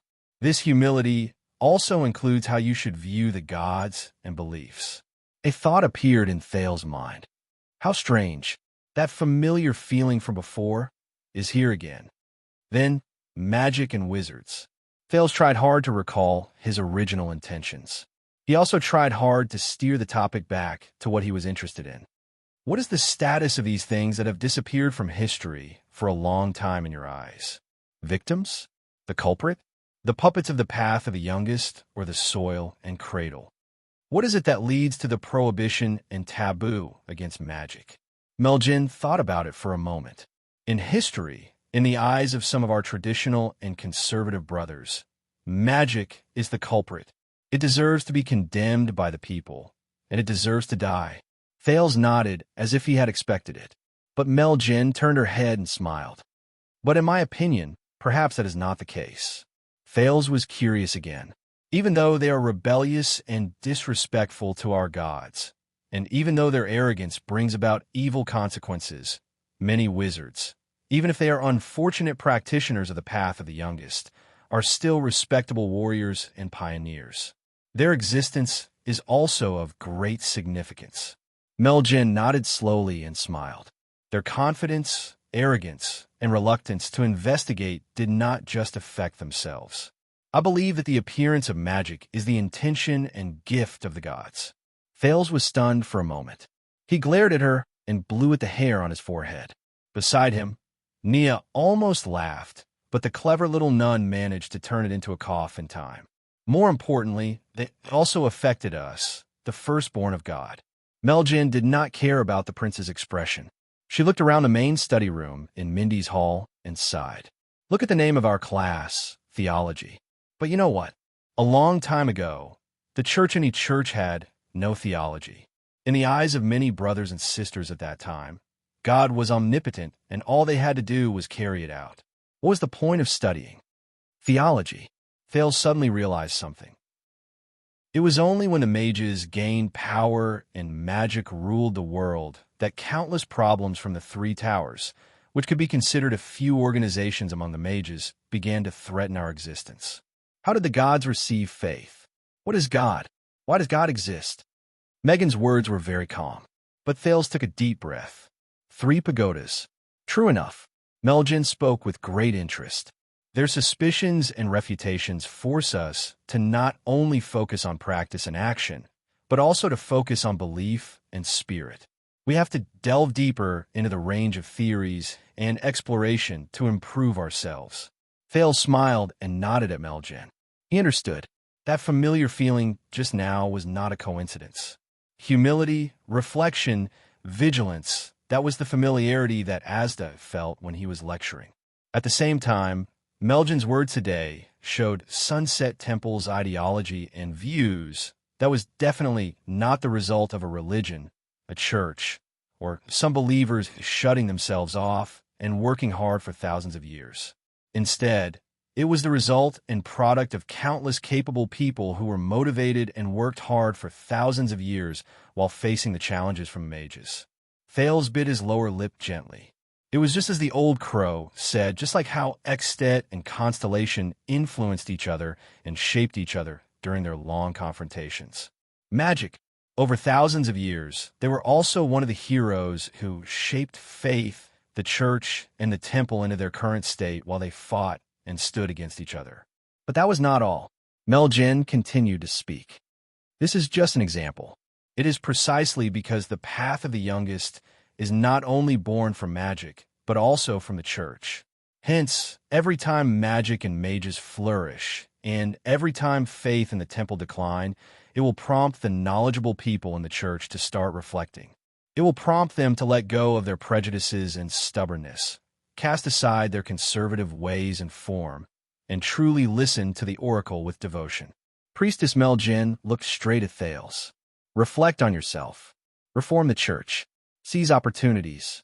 Meljan spoke in a profound manner, just like the sacred priestess Jade from 1,000 years ago. After she was ravaged and raped by the army, she hung herself in the dilapidated church. She saw Holy Son Errol's mysterious message and asked her to stop the steed of Kessel VI, who was later known as the Emperor of Poison, at the risk of being beheaded. Just like the prophet Mahathir from 700 years ago, when he was dying on the battlefield after the calamity wreaked havoc, he heard sunset goddesses decree and extended a helping hand to find his fated king of Renaissance. When he heard this, Thales noticed that Gilbert's expression had turned sour again while he was listening by the side. So, even when magic was prevalent, the mages controlled the court, monopolized knowledge, and looked down on the rest, even when the path of the youngest was the most respected, and it was powerful and domineering. Meljan's expression was rather touched. The believers of God still held fast to their faith. They cleaned up the dilapidated churches and temples, also that the humans, who were so confident and arrogant that they became blind and impulsive, had one more choice. Hence, after Bright God Church came the Church of Holy Sun, and after the Battle of Eradication came Sunset Temple. Thales did not pay attention to the old priestess expression. Instead, he shifted his gaze to nun Nia. The prince curled his lips and flashed her a bright smile. The young nun noticed the prince's smile. She shuddered slightly and instinctively turned around to avoid it, revealing her red ears. But that was enough. Thales' gaze moved past Nia and landed on the luggage on the ground, which was revealed after she turned around. It was an ancient metal nameplate that belonged to King Anzac's tomb. Thales curled up the corners of his lips. He did not care about the fact that it made Nia even more flustered. Over the past thousands of years, the kingdom's secret intelligence department was not the only one who kept traces of magic and wizards after the World Cleansing Project. It also included their greatest enemy. So Thales, what is magic? Thales was momentarily lost in his thoughts and did not pay attention to it. But fortunately, the kind Meljan did not ask him to answer. Magic is a mirror. It brings disaster through the path of the youngest. It makes us realize its absurdity and the wrong path we might take. It forces us to face our own weaknesses, discover our better selves, and return to the path of the eldest. As I said, the path of the eldest and the youngest depend on each other and prove their importance to each other. Yes, just like what Meljan said, magic is like a mirror. Similarly, faith and churches are also the mirror of magic. They reflect, display, and retain the marks of their old enemy of 1,000 years. Isn't that so? When he thought of this, Thales looked at the luggage behind Nia and the outline of the ancient nameplate. His smile became even more sincere. Nia avoided the prince's unscrupulous gaze. She bent down stiffly and picked up the teapot with trembling hands to refill Meljan's cup of tea, which was already very full. Meljan's voice rose again. In fact, the sorrow of magic is a trial that we must go through. It is the bitter fruit that is naturally born when we are immersed in our own sins for a long time without realizing it. It is the wrath and punishment of the gods when we betray the true meaning of our faith, misinterpret the God's will, ignore our own glory, and fall into the trap of the path of the youngest. This is what it means to us, and perhaps to the world. When she said this, Meljan could not help but sigh. The path of faith is not always smooth. Everyone will encounter setbacks, and every era will sink into darkness. But we believe that every setback is just a test from the gods to strengthen our faith and loyalty. They're the ones who encourage the conflict between the young and old to show us the path that humans should take. To the believers of the gods, faith is always in danger. Doubts are always present, and conflicts between the young and the old are always present. She looked at the setting sun outside the window and said gratefully, "But as long as the flame of the eldest is not extinguished, the disaster of the youngest will eventually come to an end." The room returned to silence. The sky outside the window gradually darkened. Dusk was approaching. "Priestess Meljan, I have to say this." Thales suddenly spoke with half sincerity, and the other half was deliberate. "What you said today is indeed thought-provoking, and it will leave a lasting impression on me." Meljan smiled and bowed politely to Thales. "If I can inspire you even a little, it will be my fortune, and it will also be a gift from the goddess." Thales nodded gratefully. "So, if I have any doubts in the future, I could go to Sunset Temple and ask for your guidance in person?" Asterisk crack. Asterisk everyone in the room was startled. It was Naya. She had broken a teacup at some point in time, and she was picking it up from the ground in a flurry. Her ears behind the veil were extremely red. The people in the room had extraordinary self-restraint. The three of them only glanced at her before they looked away, as if they did not see her. "It is my honor, Your Highness. Sunset Goddess accepts every believer who wants to get close to her." Meljan seemed to be in a good mood. "You are welcome to visit me at any time. You don't even need to invite me in advance. I will have Naya receive you." The three of them looked away again. Naya had pricked her finger when she was picking up the shards on the carpet. She covered her wound and looked up at Meljan with tears in her eyes, as if she had been wronged. Meljan glared at the young nun in displeasure, and the latter quickly stood up nervously. Then, the old priestess coughed and stood up. She returned to her amiable state. "Let's call it a day." Thales stood up as well, and his smile remained the same. "So soon? That's great." Meljan smiled and pointed at the sky. "The setting sun has passed, and dark night is about to arrive." Her tone was a little profound. However, the starry sky is bright, and it foretells a myriad of things. It cannot be imagined. Thales blinked. "Is this a prophecy? The kind that flatters me?" Besides the prophets and messengers of God, no one can make a prophecy. Meljan smiled softly. "But even if it is a prophecy, it is just a prophecy." Thales did not understand the logic behind her rambling, so he decided to just continue smiling. "Besides, Madame Gines told me to give you more time to rest." This caused Thales to be slightly moved. "You know Madame Gines?" "I know many people," Meljan said with a myriad of emotions in her voice, "and I have also seen many things. However, the things that God knows and has seen will only be more. However, they only remain silent and protect the living." Thales could only smile politely again. "God protects the living?" The teenager pinched the scar at the center of his left palm. It was a scar that was left behind many times due to using mystic energy, and it was difficult to get rid of it. "All right, if there really is a God," Thales thought in a mocking manner, "then it definitely doesn't know me." After he watched Meljan and Naya leave into the distance, Gilbert slowly walked over. He stared at the shattered teacup on the ground and sighed slowly. "It seems like the Honorable Priestess Meljan had a great harvest today." Gilbert's choice of words was polite, and his tone was appropriate. "But it sounds a little sour?" Thales smiled faintly. "Take a guess." If I had said earlier that I wanted to visit them frequently in the temple, would she have ended her lessons earlier? Thales quirked an eyebrow.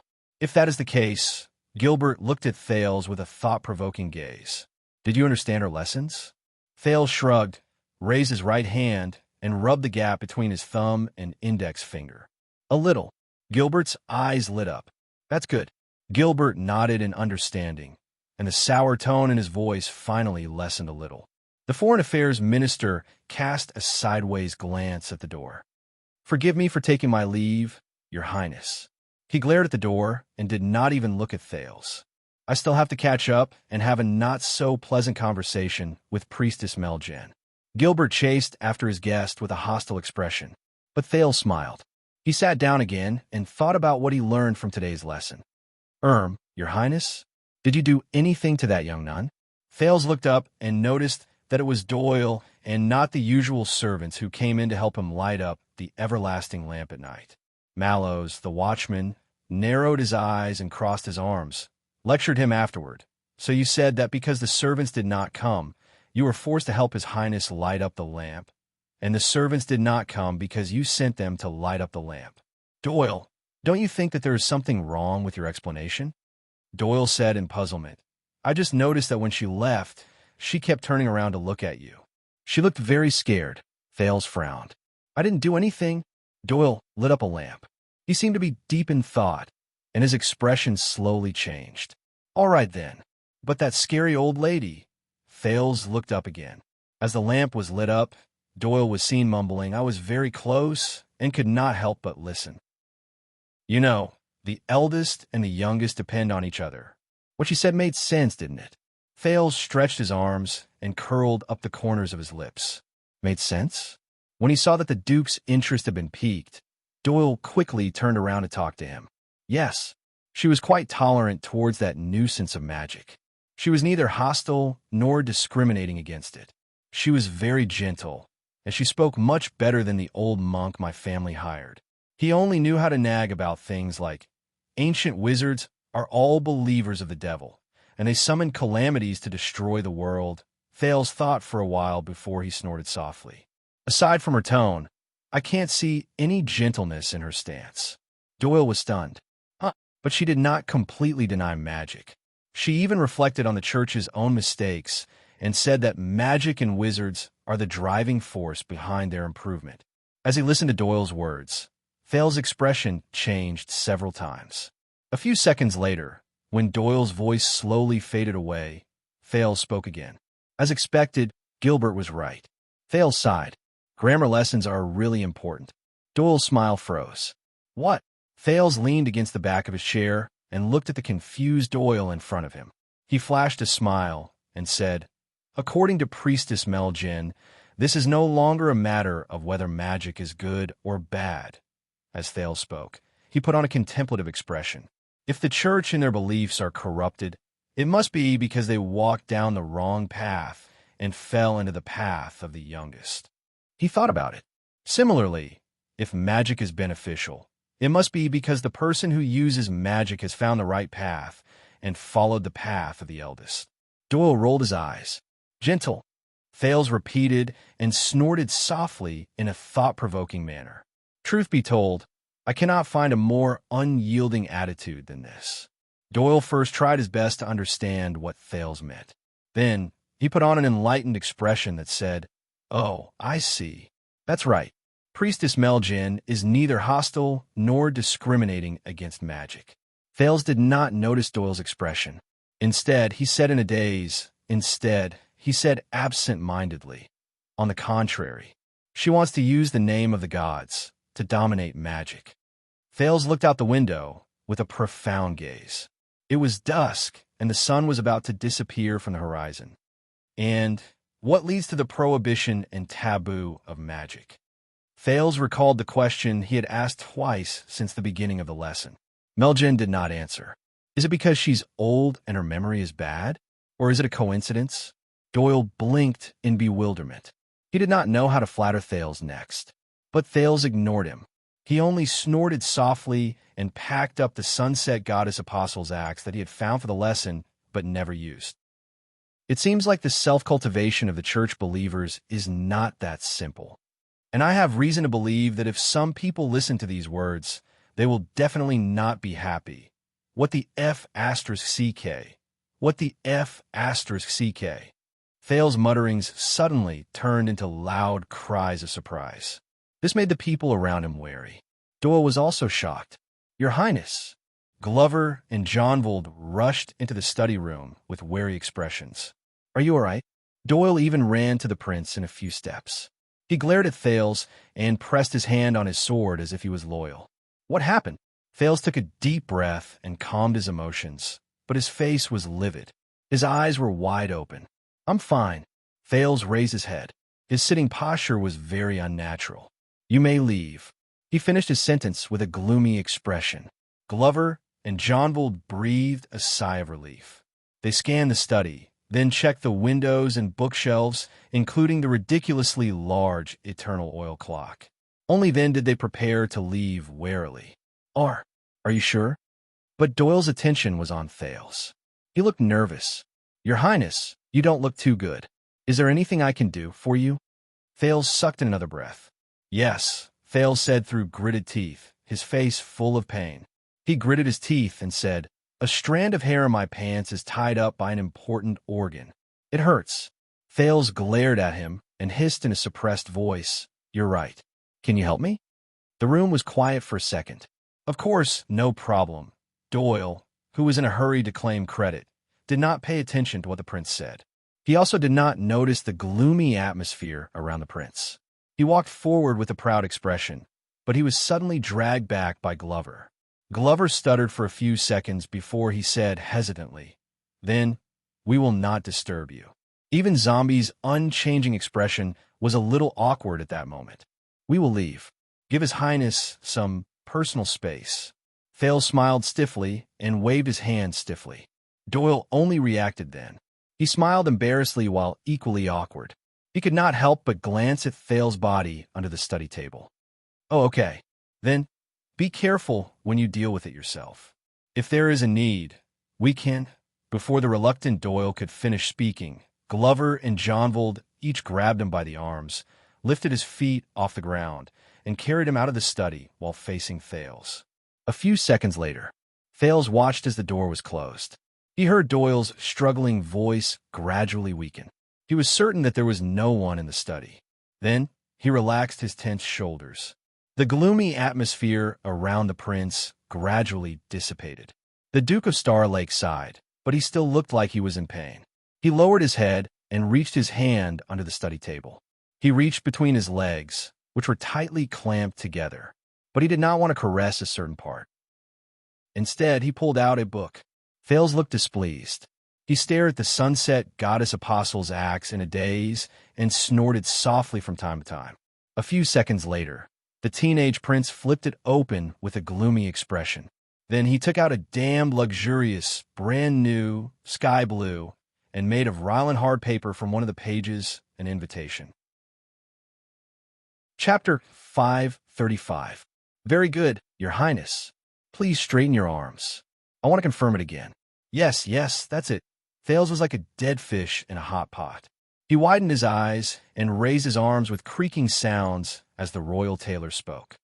If it's a welcoming banquet, I'm not inclined to wear sleeves that are too dignified. Please straighten your back and stretch your legs. That's right, but Count Casso's request is very clear. You must have the composure of a royal family and the new style of a prince. Thales, who was immersed in the new style of a prince, was expressionless. He stiffened his waist numbly and felt that he had lost the last bit of hope that was worth fighting for in his life. This was supposed to be his mathematics class. Look at Scholar Julio standing in front of the blackboard with an embarrassed expression. He did not know what to do with his hands. But obviously, as the date of the welcoming banquet approached, his schedule became tighter, and his schedule became more and more full. Yet, matters of all sizes came rushing at him like moths flying into a flame, so much so that he had to take measurements for his formal attire for the banquet during the interval between his mathematics classes. Or, in Thales' eyes, it was the royal rare animal pre-exhibition of the tailoring world. 6 years ago, I didn't manage to make it to your appearance. In the end, you wore that outfit and stood in the Hall of Stars, causing you to be looked down upon by those arrogant dukes and counts. Sigh. My heart ached when I saw that. In the end, when I went back, all my peers congratulated me. Oh my, the prince's new style is great. Tisk, it's hilarious. I had to explain for a long time that it wasn't a new work. It was just an old style that was used. I didn't manage to make it to the second prince's outfit, but who can blame me? After all, you were going to appear as the royal family surprise, and it was very important to keep it a secret. Thales did not like the tailor's measurements. It gave him the illusion that his every move was controlled, that he was under pressure, and that he was not free, as if he was not in that situation before. When his personal tailor was a certain greasy old man who liked to plant thick hair covers and thick hair oil on his head for a long period of time, the feeling was even more unforgettable and intense. But I can assure you, Your Highness, this time, with me around, you'll definitely be the main character of the banquet. You'll be even more stunning than Princess Xianxia's wedding. You'll be even more eye-catching than Prince Herman's coming-of-age ceremony. That face of his back then. You have to know, that's not even the work I'm most proud of. The best would be the other royal wedding. Do you want to broaden your shoulders? Yeah, that's right, it's great. The master tailor Damon elegantly put down a tape measure from a plate offered by an apprentice with both hands. Then, he picked up a hard ruler from the plate of another apprentice who was trembling from the sight of the prince. He practically wanted to wave it around like a baton to match his idle chatter. Oh yes, originally, I didn't really want to boast, but since your highness has condescended to ask, Thales dared to swear on little rascal's name that he did not ask. I'm embarrassed to avoid answering. That's right. I was the one who designed and tailored their formal attire and customer service. Actually, it's not something worth mentioning. My work is my work. After all, my family has been tailoring clothes for the royal family since my great-grandfather's generation. At that time, the witch queen, Vera, who was famous for being beautiful and picky, chose his work with just one glance out of so many tailors who were competing for the position. So, after all, my family has been around for so many years. Our reputation is tiring, and we're used to it. It's not a big deal. It's just that after our work was released, the tailors in the market always like to copy our style. In just a few weeks, the entire kingdom would be using the same style. Sometimes they would even copy one of our mistakes and treat it as a classic. What a joke. I'm not saying that we will make mistakes, Your Highness. It's just that I think there's a need to be humble. After all, after so many years, the Damon family is still the royal tailor. We're the highest judge in the fashion design competition in the capital city. We rely on being humble and low profile, making progress with an open mind, and being conscientious. Fortunately, someone saved him. Vanguard Glover, who was watching from the side. Doyle was punished by Mallows to help the servants transport the lamp oil in the kitchen, said coldly, "If you can't finish taking measurements." The Zavak family, who specializes in tailoring the clothes for the Sun Sword and Shield family, said that they only need 30 seconds to take measurements. Master Damon looked as if he was bitten by a giant dragon. He jumped up from the side of the stool valiantly and almost reached Thales' shoulder. He scowled and glared at Thales amidst the oil and powder on his face. "Hey kid, let me tell you. If you don't believe me, you can take a piece of the Zavak family's clothes. You can tell from the stitches that they are heretics in the world of sewing. They only have what they have today because of the dirty relationship between their ancestors and the Cotton Association." Zombie Glover obviously did not fall for this. He turned around and instructed another young guard. "Ness, go and make an appointment with the Zavak family immediately." All right. Master Damon waved his hands fiercely and wrapped up his tools at lightning speed. He kicked the two apprentices up and turned his head around gracefully. He flashed Thales a greasy smile and gently clapped his palms in the air. "Hey, Your Highness, don't worry. With your decent looks when you wear my..." He did not manage to finish his words, because Glover had already led the royal guards in the area and unceremoniously dragged Damon and the two apprentices, who were trembling with anxiety, out of the room. Thales then got down from the stool and exhaled dizzily at the ceiling. He felt that the hope in life that had left him far away had crawled back shakily. Scholar Julio coughed softly and drew Thales' attention back to him.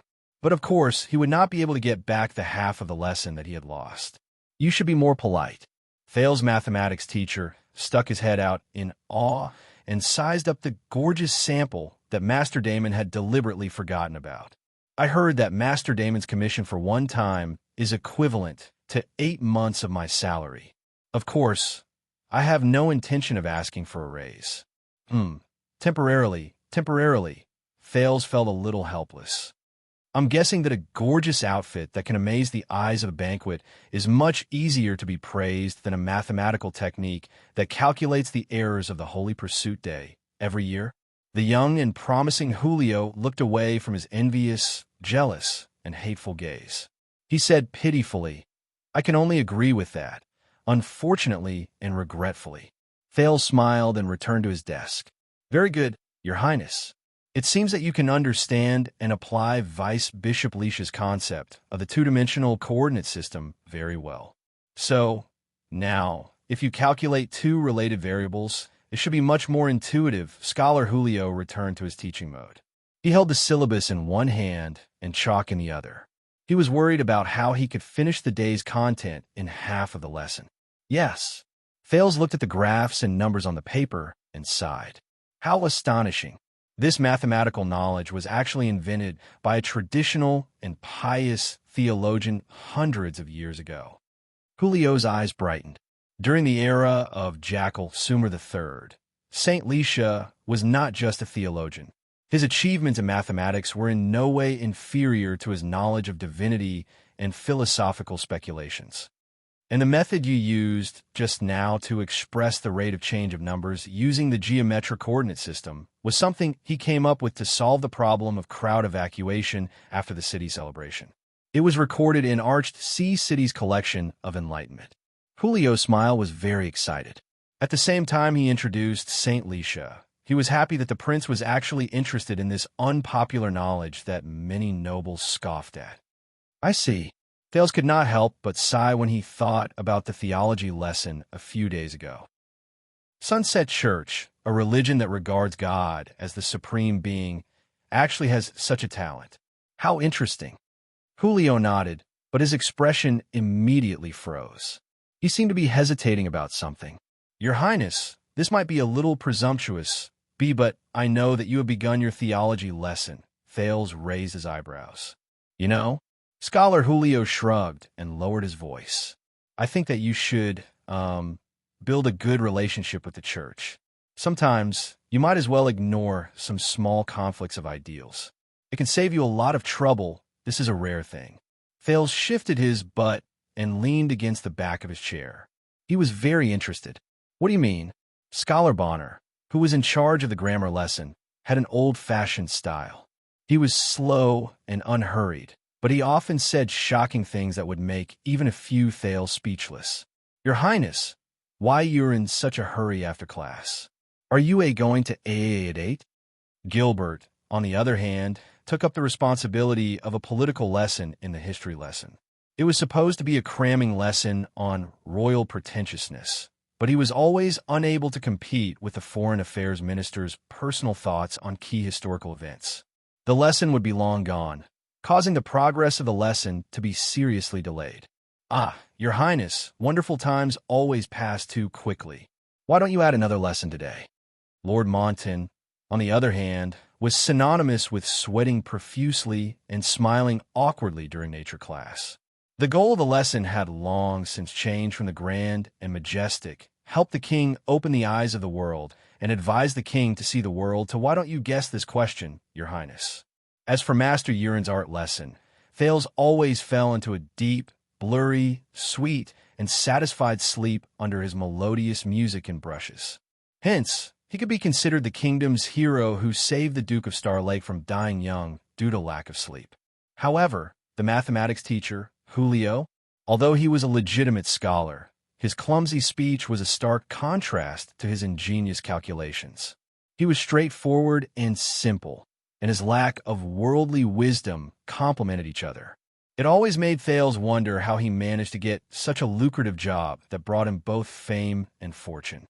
Of course, Thales later learned that Julio's father-in-law was once an important figure in the Department of Finance.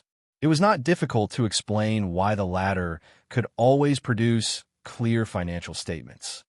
But if you were to say something like, "I suggest that you build a good relationship with someone during class," Thales would rather believe that the tailor's measurements just now had not ended. Scholar Julio cast a few glances at the Duke's desk. He looked a little unnatural. You know, there was a period of time when some knowledge and research were deemed illegal by the church, and mathematics was unfortunately one of them.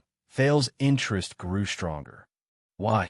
Julio sucked in a deep breath. Because there are some things that, if we delve deeper into them, we will touch upon ancient taboos, and we will attract the displeasure of God. Ancient taboos. Thales thought for a while. And you believe in it? Julio shrugged innocently with a resigned expression. Of course not. But there must be a reason for everything that happened. For example, the knowledge of calculating the volume of liquid was once viewed as evil, and the owners of pharmacies were once forbidden from using measuring tools. As his speech became more fluent, Julio realized something, and his expression changed. "I'm sorry, I'm not here to teach you history. No, I'm very interested." Thales raised his palm politely. "Please do not hesitate to answer my doubts." Julio forced a smile, a little at a loss for what to do. Once he was certain that the prince was in a good mood, he spoke carefully. In short, a few hundred years ago, in the infamous Mbola tragedy, the main cultist priest was a pharmacist. His exquisite knowledge in pharmaceutics was the key knowledge they needed when they performed the living sacrifice. There is also the geometry of carving runes, cultist priest, living sacrifice, carving runes. Thales raised his eyebrows. Julio coughed. Since then, pharmaceutics and geometry became infamous along with the legends of witches, demons, and evil gods. What does that have to do with my theology class? Julio was stunned for a moment before he remembered what he wanted to say. "Oh, thank you for reminding me. I almost forgot the main topic. In short, at that time, the church, including Sunset Goddess, was still, traditional. For a long time, the scholars did not have a good time, even in Dragon Kiss Academy. If there was a competition of speaking long sentences in a halting manner, Thales felt that his father's mass protector should be able to come out on top.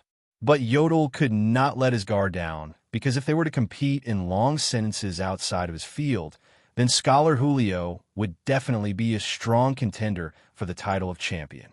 If they were to add going off topic, then there was no need to ask. He would bet his entire fortune on Julio. Thales glared at him, until people like Vicar General St. Lizard, who had the status of the church and the ambition to expand their knowledge, safely carried out their research. It's all thanks to their foresight that you and I can be here. Scholar Julio stared at the numbers and symbols on the paper. His gaze was gentle and tender, as if he was looking at his lover, studying these cute formulas while standing on the accumulated knowledge of our predecessors. Julio sucked in a breath, and his expression became solemn again. "So, Your Highness, there is no harm in being on good terms with the church, especially when they are at the peak of their power, even if it is not to your liking. This way, a lot of difficulties will be easily solved." Thales stared at Julio with an unprecedented and thought-provoking gaze. "What about you?" Julio's eyes brightened. He raised his finger and waved it at Thales, as if he was presenting a treasure. Then, he pulled out a brass disciplinary chain from his chest. "Look, I'm a devout believer of Sunset Church, and I'm also an honorary priest of Royal Light Academy's theology branch. I often go to the temple to pray, and when I return to the countryside, I often go to the church." Julio's eyes were full of smugness and flaunting. It seemed to be some kind of achievement. "I study mathematics in the name of God." Thales snickered. This made Scholar Julio's expression stiffen. He did not know whether to lift or put his hands down. "Why?" Thales coughed a few times to hide his laughter. "Why did you tell me specifically?" Julio put down the disciplinary chain and wiped his hands on his clothes. Then, he carefully pointed at Thales' table. "I've been holding that book for a few days. You almost made a handprint on the cover.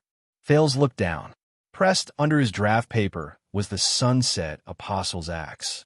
The Duke of Star Lake was stunned. A few seconds later, Thales pressed his head and sighed in resignation. How could he make such a low-level mistake?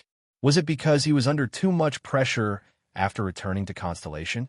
If he were in Northland and in Heroic Spirit Palace, Thales would definitely be cautious enough to change a new book every day so that he would not be easily discovered. Well, he could not say that. After all, Nicholas's intelligence was not to be underestimated. You are a smart child, Your Highness. Julio was a little worried. I mean, not many people can understand so many complicated mathematical problems at your age, not to mention that you just came back from the barbaric Northland. No offense. And people who have such thoughts are usually not satisfied with boring theological preaching and religious preaching. I know, I have experienced it, but Julio pointed at the wrinkled cover of the ancient religious book. When you want to tear the book to vent your anger, don't let anyone see it. Thales rubbed the handprint on the Apostle's Axe, which was clearly clearer than a few days ago. He was silent for a while. I just read it too seriously. Then you don't have to worry too much.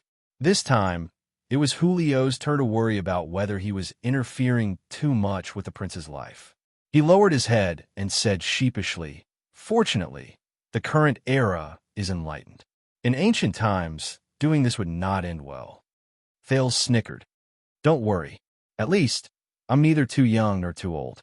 I can be considered prince."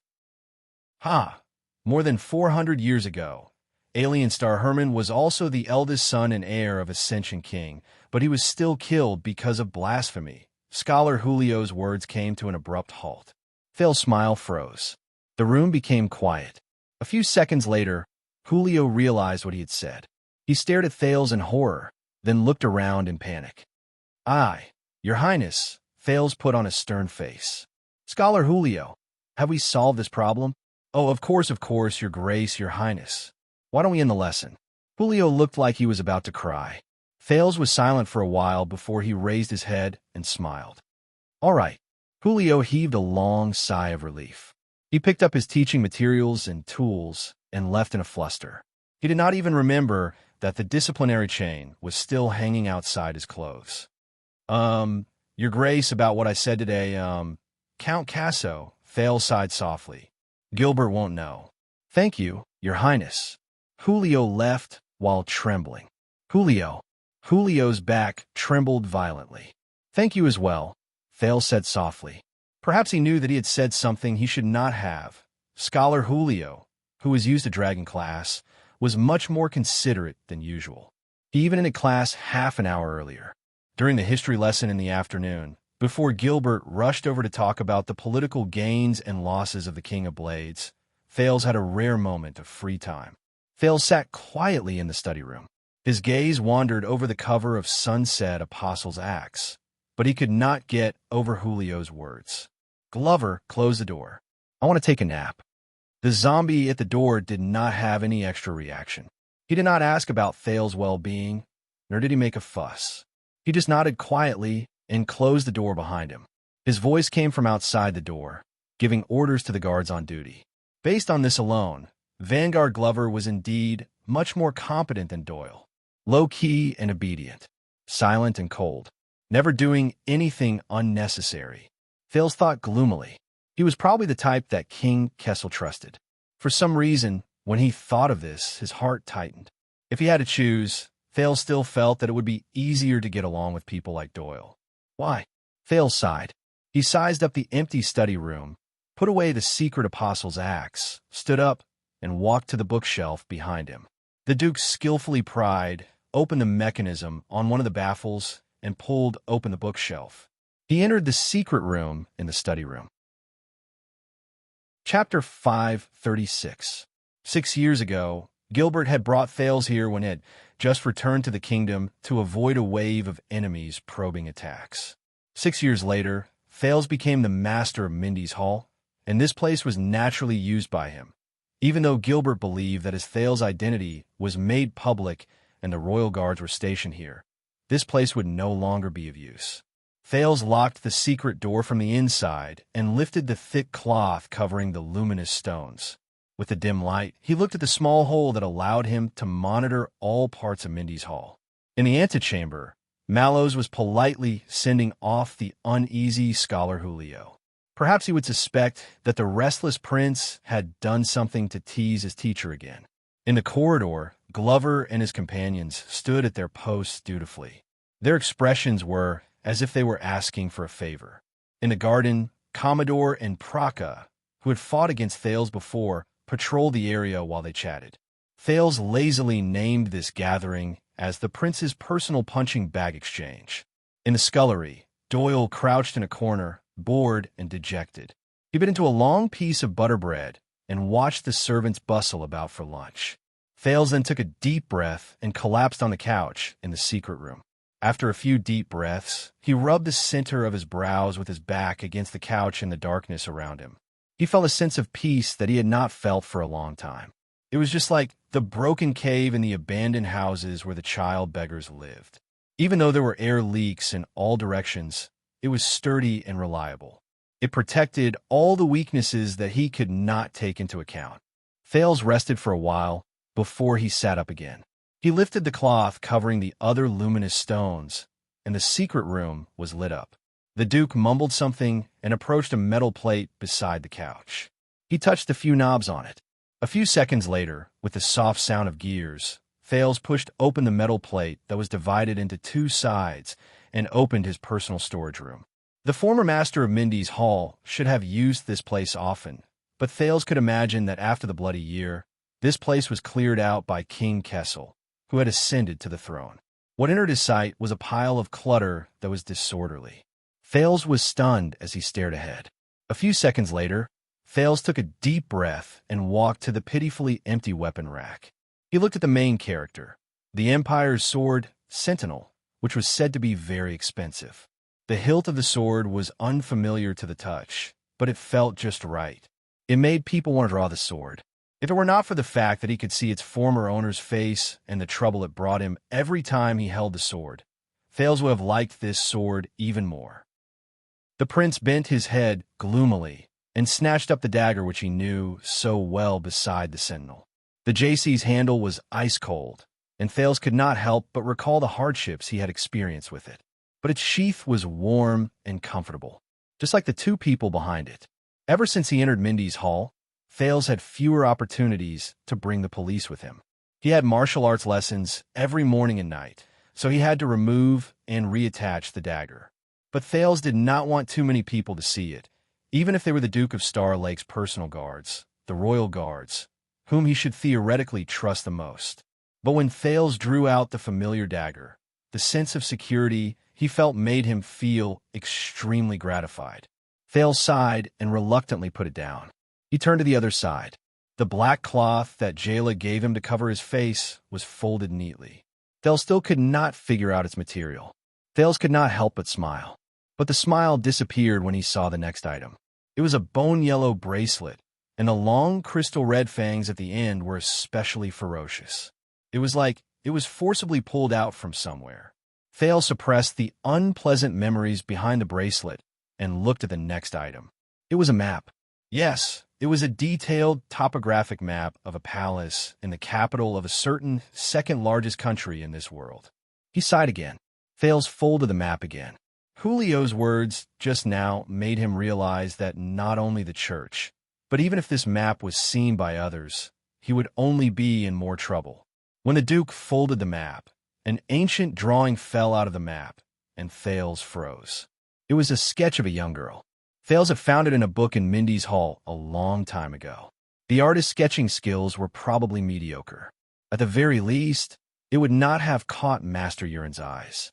However, the inscription on the back of the sketch was extraordinary.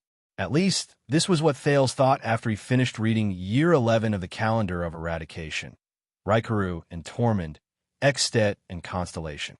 Thales stuffed the map and the sketch into the compartment under the cabinet. Then, he raised his head and saw a pair of black-rimmed glasses. Thales took it down in a daze and was slightly lost in thought. He subconsciously put on the glasses. As expected, The moment he opened his eyes behind the lenses, a wave of dizziness hit him, and he had no choice but to take them off again. Fail sighed and finished arranging the items.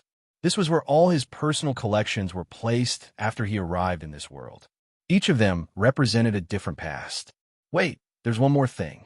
Fails turned his head around, bored. He picked up the Sunset Goddess Apostle's axe from the couch and pulled out the sky blue invitation card. He did not open it, and just as nonchalantly stuffed it into the compartment. A few seconds later, Fails took out a blank piece of draft paper from another page, placed it on the cover of the book, and sat down on the sofa. He looked at the blank piece of paper and sighed slowly. When he was still in Northland, the harsh environment gave him a clear goal: to survive and return to his country. However, ever since he returned to Constellation, he met the king, met his old friends, prepared for the banquet, crammed lessons, received visitors from the temple, and received the invitation a few days ago. When all the unfamiliar and familiar things came rushing at him like a tidal wave, Fails, who had been beaten up for a long time and had gained experience, could not take it anymore. And today, Julio's inadvertent words gave him a wake-up call. This was no longer Northland. He was no longer the same as before. Even Fails could not help but admit dejectedly that to him, everything at this moment was a new beginning. Everything was extremely unfamiliar. He needed to adapt again, just like how he adapted to Dragon Cloud City and the Great Desert. Now, he needed to adapt to Eternal Star City again. Fails exhaled, took out a pen, and touched the paper with the tip of the pen. Wait. To prevent this piece of paper from being discovered by others and being able to figure out some clues from it. After all, even an idiot like the Star Killer could find the secret of the Rylan hard paper. He could not write it in a way that was too obvious. Fails thought of something, and the tip of the pen moved. 250 gold coins. Fails wrote down the first item. He originally wanted to write blockhead, but he was afraid that the reference would be too obvious, so he changed it to this. I can't count on him too much. But he knows other powerful people. For example, the Secret Intelligence Department. Fails pondered for a while, then wrote a small sub-item at the bottom in a smaller font. 1. Red-eyed young man. Fails was silent for a while. Something related to this matter.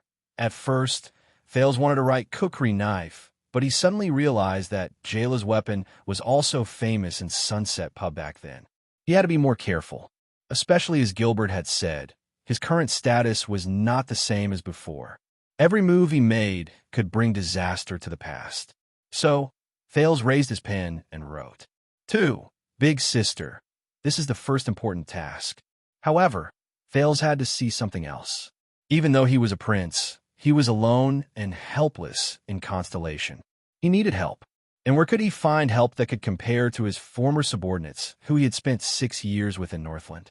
So, he wrote down the second main item. 2. Little old man. Mute. An old man. However, Fails wrote the sub-item Little Rascal, but the Duke hesitated for a while. There were people who knew this nickname. One of them even found him an eyesore and swore to teach him a lesson. So, Fails crossed out Little Rascal and wrote again. 1. Triumph. Then Fails wrote down the unofficial nickname. 3. Little Dummy. Fails wanted to laugh. But when he thought of the heavy meaning behind it, he could not laugh. Fails did not stop writing under the third item. He frowned as soon as he wrote one word. In the end, he gave up on writing Calamity. Instead, he crossed out the previous 3 and wrote again. 1. Alliance. Using the same logic, Fails decided not to write Ricky, Undying, or Disaster Sword. Instead, he wrote Frowny Face 2. Almost headless mercenary. No, Ricky has been a mercenary in the desert for a long time. There's no guarantee that no one will recognize him. Fails thought for a while. With a mischievous feeling, he changed mercenary to Nick. At the same time, considering that Asda might know, he did not write Taurus. Instead, he wrote Frowny Face 3. Boss, recalling what he saw in theology class, Fails wrote again Frowny Face 4. Young. Finally, he framed the 4 words and finished the sentence. 5. Poor information. Asda Secur, my dear. Fails said faintly in his heart. This is for you. Then, 4. Insect swarm. Fails dared to guarantee that this should be the strictest code. After all, it was not easy to find traces of magic in the Sunset Temple. So, Thales added another sentence at the bottom. 1. Artanes, but he could not ignore the clues he told Ramon about many years ago. 2. The crippled. Seeing this code and the organization it represented, Thales wanted to laugh again. But it was not just magic that troubled him. 5. The broken carriage. As he wrote this, he thought of Fakenhaz's gloomy face and King Kessel's cold tone in the meeting hall. Thales felt a wave of discomfort. But Giant's stern and concerned gaze flashed across his mind.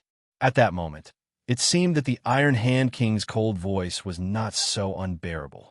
First, it was the old guards. Thales focused his gaze. Zachriel and Barney's figures were reflected in his eyes. Their past was closely related to Renaissance Palace during the Bloody Year. The group of branded warriors. No, branded warriors will allow many people to find clues. Thales simply crossed it out and wrote Frowny Face 1. Gus Min, 6 years ago, the murderer King Nuvan pointed out to him, could not be ignored. It was related to Black Sword. Map. There was also Herman, his unlucky uncle. He said it as if anyone was luckier. 3. Kitten. After writing the above 5 major items, Thales exhaled and rested for a while. And the rest, 6. You Thales clenched his fists. Taurus warning flashed across his mind. Who are you? He shook his head. First, it was related to his life. The sin of Hell's River. It was related to Black Sword and Disaster Sword. Thales was a little worried. There was only one code name for Black Sword. His weapon and his nickname were shared together. However, that man was so inconspicuous that he could not think of a code name that could replace it. But Thales suddenly remembered that Black Sword was the founder and leader of the Brotherhood. So, he had an idea and wrote Frowny Face 1. Big Brother, Ricky Frowny Face 2. Nick, who almost lost his head. This was not the only thing that concerned him. Thales held the pen and hesitated. But in the end, he still wrote Frowny Face 3. Mother. Thales stared at this word. The doubts and unfamiliarity in his heart did not diminish. Draconic, dragon breaker, desert, slave, mystical. Countless words came together. In the end, they gathered into a name. Therangerana. Mother. Who are you? Thales put down the pen and skimmed through the contents on the paper. To be done, Thales sighed. There's so much. Just like when I'm writing a thesis. Before I start writing, it's always the smoothest and most convenient to compile a table of contents and a paragraph topic, isn't it? At that moment, it's as if you have 1,000 ravines in your chest and know everything. But when things come to a head, on the eve of finalizing the manuscript, how many of these boastful table of contents can be realized? How many can be filled in? How many are true to the story? And how many cannot be completely removed from the table of contents? Just like your life that is lost and unknown. Thales was in a daze. Fortunately, he had to take things one bite at a time. Many things could not be rushed. Thales took a deep breath. The Duke looked up and stuffed the paper into the mezzanine. There was no time to be sentimental. There were too many things weighing on him. There were too many gazes that he had to bear. There were too many responsibilities that he had to bear. First, he had to overcome the most pressing obstacle in front of him. He was only a few weeks away. The welcome banquet. There, the newly appointed Duke of Star Lake, the second prince, and the heir of Constellation, Thales Jadestar would face the entire kingdom again 6 years later. Your Grace. Thales pushed open the door to the secret room expressionlessly and responded to Mallow's question outside. He shut the secrets and depression behind him and brought optimism and strength out of the door. Your banquet is almost ready. The agenda for that day, the guest list, and the specific arrangements. He opened the door and saw Mallows handing him a stack of documents. I think you need to take a look at it in advance and prepare. Come on. Thales paced steadily and told himself silently. He smiled and took the document from Mallows. The latter was as calm as water, and he was indifferent. Since 6 years ago, he had been heading north, the arrival of the calamity, the assassination of the king, and the rebellion army forcing him to abdicate. He had experienced all these hardships. The vampire archduchess, the mystic Giza, and Chapman Lampard. He had fought against terrifying enemies of this level. As for the banquet in his territory to announce his triumphant return to the kingdom, could it be that there was an opponent that could make him feel fearful and have a headache? Thales lowered his head in a composed manner. The guest list was shockingly long and densely packed. However, the few people at the top of the list, right after His Majesty the King, along with their eye-catching titles and family emblems, entered Thales' line of sight at the same time. Kia Jadestar, Honorable Queen. Val Arund, Master of Cold Castle, Guardian Duke of the Northern Territory. Bob Dylan, Governor of Splendid Port City, Guardian Duke of the Eastern Sea. Coaster Nanchester, City Lord of Steep Forest City, Guardian Duke of the Land of Cliffs. Zayn Covendier, Lord of Jade City, Guardian Duke of South Coast. 3 seconds later, Thales put down the list and put on a bitter face. This banquet could he not go. Stealing fragrance. Chapter 537. In the training field at night, Thales strode forward, drew his weapon, and swung his sword horizontally. 2 crisp sounds were heard. The 2 pendulums hanging in the air were nimbly flicked aside by him. Thales took the opportunity to move forward. He passed through the gap created by the pendulums and stabbed the person in front of him with his practice sword. Asterisk thud. Asterisk his blunt sword struck the thick wooden shield in the person's hand and let out a dull thud. From the feel of it, the effect was pretty good. But he did not have time. In the narrow vision of the helmet, Thales gritted his teeth, retreated along the path he came from, and retreated quickly. He wanted to return to the starting point unharmed. The creaking sound of the rope swaying could be heard. The pendulum closest to the teenager swung back, and it was getting closer and closer. Thales' nerves were tense. He could only increase the strength of his calves, pushing against the ground, and try his best to maintain his precarious balance as he retreated. The scent of Hell's River in his body felt nervous. It became restless, but Thales did not care. Asterisk whoosh. Asterisk the pendulum brushed past his shoulder and did not hit him. Thales breathed a sigh of relief. Very good. There's only one last thing left. Asterisk clang. Asterisk before he could finish his thought. Thales felt a sharp pain in his eardrums. His helmet was hit by the second pendulum, and it buzzed. What the hell? Thales crouched down in great discomfort, threw away the long sword, and quickly pulled his neck out of the helmet. He rubbed his left ear, which was in great pain, and the ringing in his ears did not go away. In front of him, the middle-aged guard who was training with Thales, Vanguard Vladivostok, who was about 30 years old and always tried his best to hold back his laughter when the prince made a fool of himself. He put down his shield and looked at the commanding officer present. Your steps must be steady. Mallows walked forward and patted the lime spots on Vladivostok's shield. He looked at the 2 pendulums that were entangled and could not be separated from each other as they swung back and forth. He seemed to be deep in thought. Your strength must be ruthless, your sword thrust must be accurate, and your movements must be straight. The most important thing is not to be hit by the swinging pendulum. If you fail to do any of these 5 things, your training will not be counted. Mallows mercilessly looked away from the prince who was suffering from tinnitus. He knocked on Vladivostok's shield and gestured at Protector Commodore. Again, Commodore walked down the stage and used a brand new shield to exchange for the thick shield in Vladivostok's hands that was covered in limestone spots. With great difficulty, Thales smoothed out his left ear, which was in great pain, and got up in frustration. I don't understand. Why is this training so inflexible? I have to go up and down. I can't swing my sword to parry. I can't bend my body and roll. Just to compete with the speed of 2 swinging pendulums? Thales stared indignantly at the metal pendulum that was swinging back and forth like a swing. Thank God, or to be politically correct, thank the setting sun, that not long ago the static stances and confrontational training in his martial arts class had come to an end. But what replaced it was sword practice. Thales looked at the pendulum that was suspended in the air on the wheels that could be moved freely. Over the past few days, from pendulum training to ring training, dodging training, thrust training, there were more than 7 to 8 types of targets, and each type of training had multiple choices with different levels of difficulty. Of course, Thales was also beaten up in new ways every day. He was swung by the swinging pendulum until his helmet became deformed. He was hit by the rotating wheels that spun faster and faster until he foamed at the mouth. He was hit by the sandbags that rained down from the sky until he was covered in dust. And he was dizzy when the targets were called out in a random order.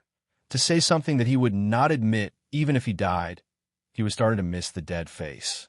Nicholas' training was to destroy one's confidence through endless setbacks. Mallow's training was to wear down one's patience through boring repetitions. In the training field, the royal guards, who were used to this, looked at each other. Logistics Officer Praka, who was in charge of the equipment at the side of the field, tactfully handed Thales a cup of water so that he could buy some time to rest. As time passed, the young Duke of Star Lake began to slowly familiarize himself with the Star Lake Guards, which consisted of more than 20 people, even though he had to attend classes every day. Among the Vanguard officials, Caleb Glover seemed to be the leader, whether it was due to his family background or his personality. Zombie himself was introverted, reliable, and did not complain, which was a huge contrast for Doyle. He was also deeply trusted by Mallows, and the Watchman entrusted many matters to him. Under Glover's leadership, the 8 Vanguard officials under Duke Thales were all swift and decisive, and they had distinct personalities. The left-handed swordsman Jonvald, whom Thales had fought against before, and Vladivostok, who was now his sparring partner, were among them. The 6-man protector team, Wu, was the closest to Thales. Unexpectedly, the joking and cynical Danny Doyle was doing very well among them. Who doesn't want to be friends with a rich nouveau riche? Mallow said casually while he was eating. They were like a gang of scoundrels, and they did not hesitate to bully others for the prince. Commodore, who had once sparred with Thales and was promoted from a police officer to a guard, was also one of them. The 6-man protector team, Wu, was the closest to Thales. Gray Patterson, the leader of the former, was a small, bald, old man who liked to nitpick. Do you know why the guy's nickname is Gardner? Because once he caught a guy who was having an affair with a maid in the bushes, and then, "Oh, Sir Patterson, you're actually here. I need to pee, I'm leaving first, Doyle, who met Patterson at the corner 30 seconds later. Durward Stone, who was in charge of the logistics department, was amiable. He often asked Thales if he was satisfied with the food and expenses with a smile. How stupid do you have to be to believe that the people in charge of keeping accounts and managing money are good people? Doyle, who was chewing hard on his bread. Hugo Fubel, who was in charge of the flag-bearer division, had a gloomy expression. He came and went like a ghost, and he walked without a sound. He probably died a few years ago. Only his ghost is left floating in the air. We just don't know about it. Doyle, who was picking his teeth with a face full of enjoyment. He and his 2 subordinates, who were flag-bearers, only talked to Mallows, and they rarely participated in the affairs of the guards. And according to Thales' malicious speculation, the captain of the guards, the watchman of the guards, the respected Wang Yian, Lord Tormund Mallows, who had a 50-50 chance of winning against anyone, led his 3 subordinates and the leaders of the 5 divisions to arrange the complicated and newly arrived Star Lake Guards in an orderly manner. Their work went smoothly, especially when the banquet was about to arrive. It had to be said that they were quite capable. Practicing with the sword target does not mean that you can be opportunistic and make up stories. Mallows looked at Praka indifferently. Doyle, who was supposed to serve the prince by his side, had yet to finish his sentence as a kitchen. He passed a cup of water to Thales. In the past 6 years, what you learned from the Northlanders is the skill of fighting with your life on the line. This might have stimulated your power of eradication, but it also means exchanging blood for blood, seeking victory in the midst of danger. It means that you have to move forward even when you are in a frenzy, and you have to grit your teeth even when your blade is broken. It means that you do not leave a path of retreat and do not distinguish between the severity of your actions. Half of it is a gamble on luck, and the other half is a gamble on madness. The watchman's gaze focused slightly. In reality, this kind of situation will only happen when the weak fight against the strong, and the chances of winning are extremely small. It is a fight with your back against the wall, and if you do not succeed, you will die trying. Thales returned the cup of water to Praka and soothe his sore muscles. But most of the time, you will have a lot of chips in your hands, but you will face complicated enemies and more constraints. You will have a lot of choices, but it will be difficult for you to make them. Mallows narrowed his eyes. At times like this, what you need is not just the will to sacrifice yourself for a moment, but also the actions, habits, focus, calmness, sensitivity, and courage that you have cultivated in your daily training. This is the reason why you are here today. All right, Thales admitted. At least in terms of words, Mallows could still completely crush the Star Killer. Listening to him. As for the rest, battles require meticulous planning and preparation. You must consider all aspects, take every factor into consideration, and be fully prepared. You cannot just muddle through and go wherever you go, Mallows said leisurely. This is the opinion left behind by the former watchman of the guards. He was highly skilled and was once in charge of guarding Mindy's hall. Thales' thoughts paused for a moment. This time, the prince turned his head around. With complicated emotions, he once again sized up the vast but exquisite and unique courtyard of Mindy's hall. A breeze blew past. Under the illumination of the everlasting lamp, Mindy's hall at night looked more like a tourist attraction than the solemn and restrained royal family's garden. The former watchman, guarding Mindy's hall, your predecessor. Thales turned around. You know him? Unexpectedly, Mallows' gaze was profound, and he seemed to be deep in thought. Yes, I know him. Before Thales' slightly surprised expression, Mallows added leisurely, from the historical records. A second later, Thales exhaled and rolled his eyes. You know a hammer. Of course, I know that sword target practice is dull and boring. It's not as interesting as fighting against real people. Mallows took Thales' water skin. Just like what you've already experienced, there are 3 main martial arts styles in the country. Martial arts, new trends, and offense and defense. The watchman turned his head around and glanced at Praka and Commodore, who came in shifts to train with the prince. Their expressions changed at the same time. Mallows waved at the old logistics officer and the short and stout protector and smiled. This is enough for me to digest for a while. Praka and Commodore sighed in relief. They put on a smile again and nodded politely at the prince. But they can only be considered to have unique styles. They are far from the current mainstream of martial arts. How about this? When you pass the first stage of sword target practice? Mallows turned his head around. We will return to the confrontation training. We have talents among our lads. They can show you and teach you the 2 main martial art styles that transcend regional differences and dominate the martial art styles in Constellation and even the entire Western Peninsula. Thales' gaze shifted. Dominate. 2 main martial art styles? Yes. Mallows' words were filled with the allure of a grandmother telling a story. Since the age of empires, they have fought against each other for 1,000 years. They have experienced countless things along the way, witnessed countless storms, and passed down to this day. Thales continued asking, and that is? Mallows did not answer. He only shook his head and gestured at Vladivostok, who was on the other side of the pendulum. Vladivostok curled his lips. He quietly lifted his shield and returned to his pendulum. Thales sighed, stood up in resignation, and put on his helmet. Under the illumination of the moonlight and lamps, the sound of footsteps and swords being swung rose in the training field again. Finally, after Thales did not know how much time had passed, how many times he had struck his shield, and how many times he had been hit by the pendulum, Mallows spoke gently. Your movements these few times are not bad. You pass. Thank God. Thank sunset. Thales exhaled and placed his long sword on the ground. Then let's do it 20 more times. Mallows was beaming with joy. Thales' downcast face tensed up again. What? But my footwork, strength, precision, movements, and that damn pendulum. I did all 5 of them very well. The teenager protested indignantly. Yes, Your Highness, you did all 5 of them very well.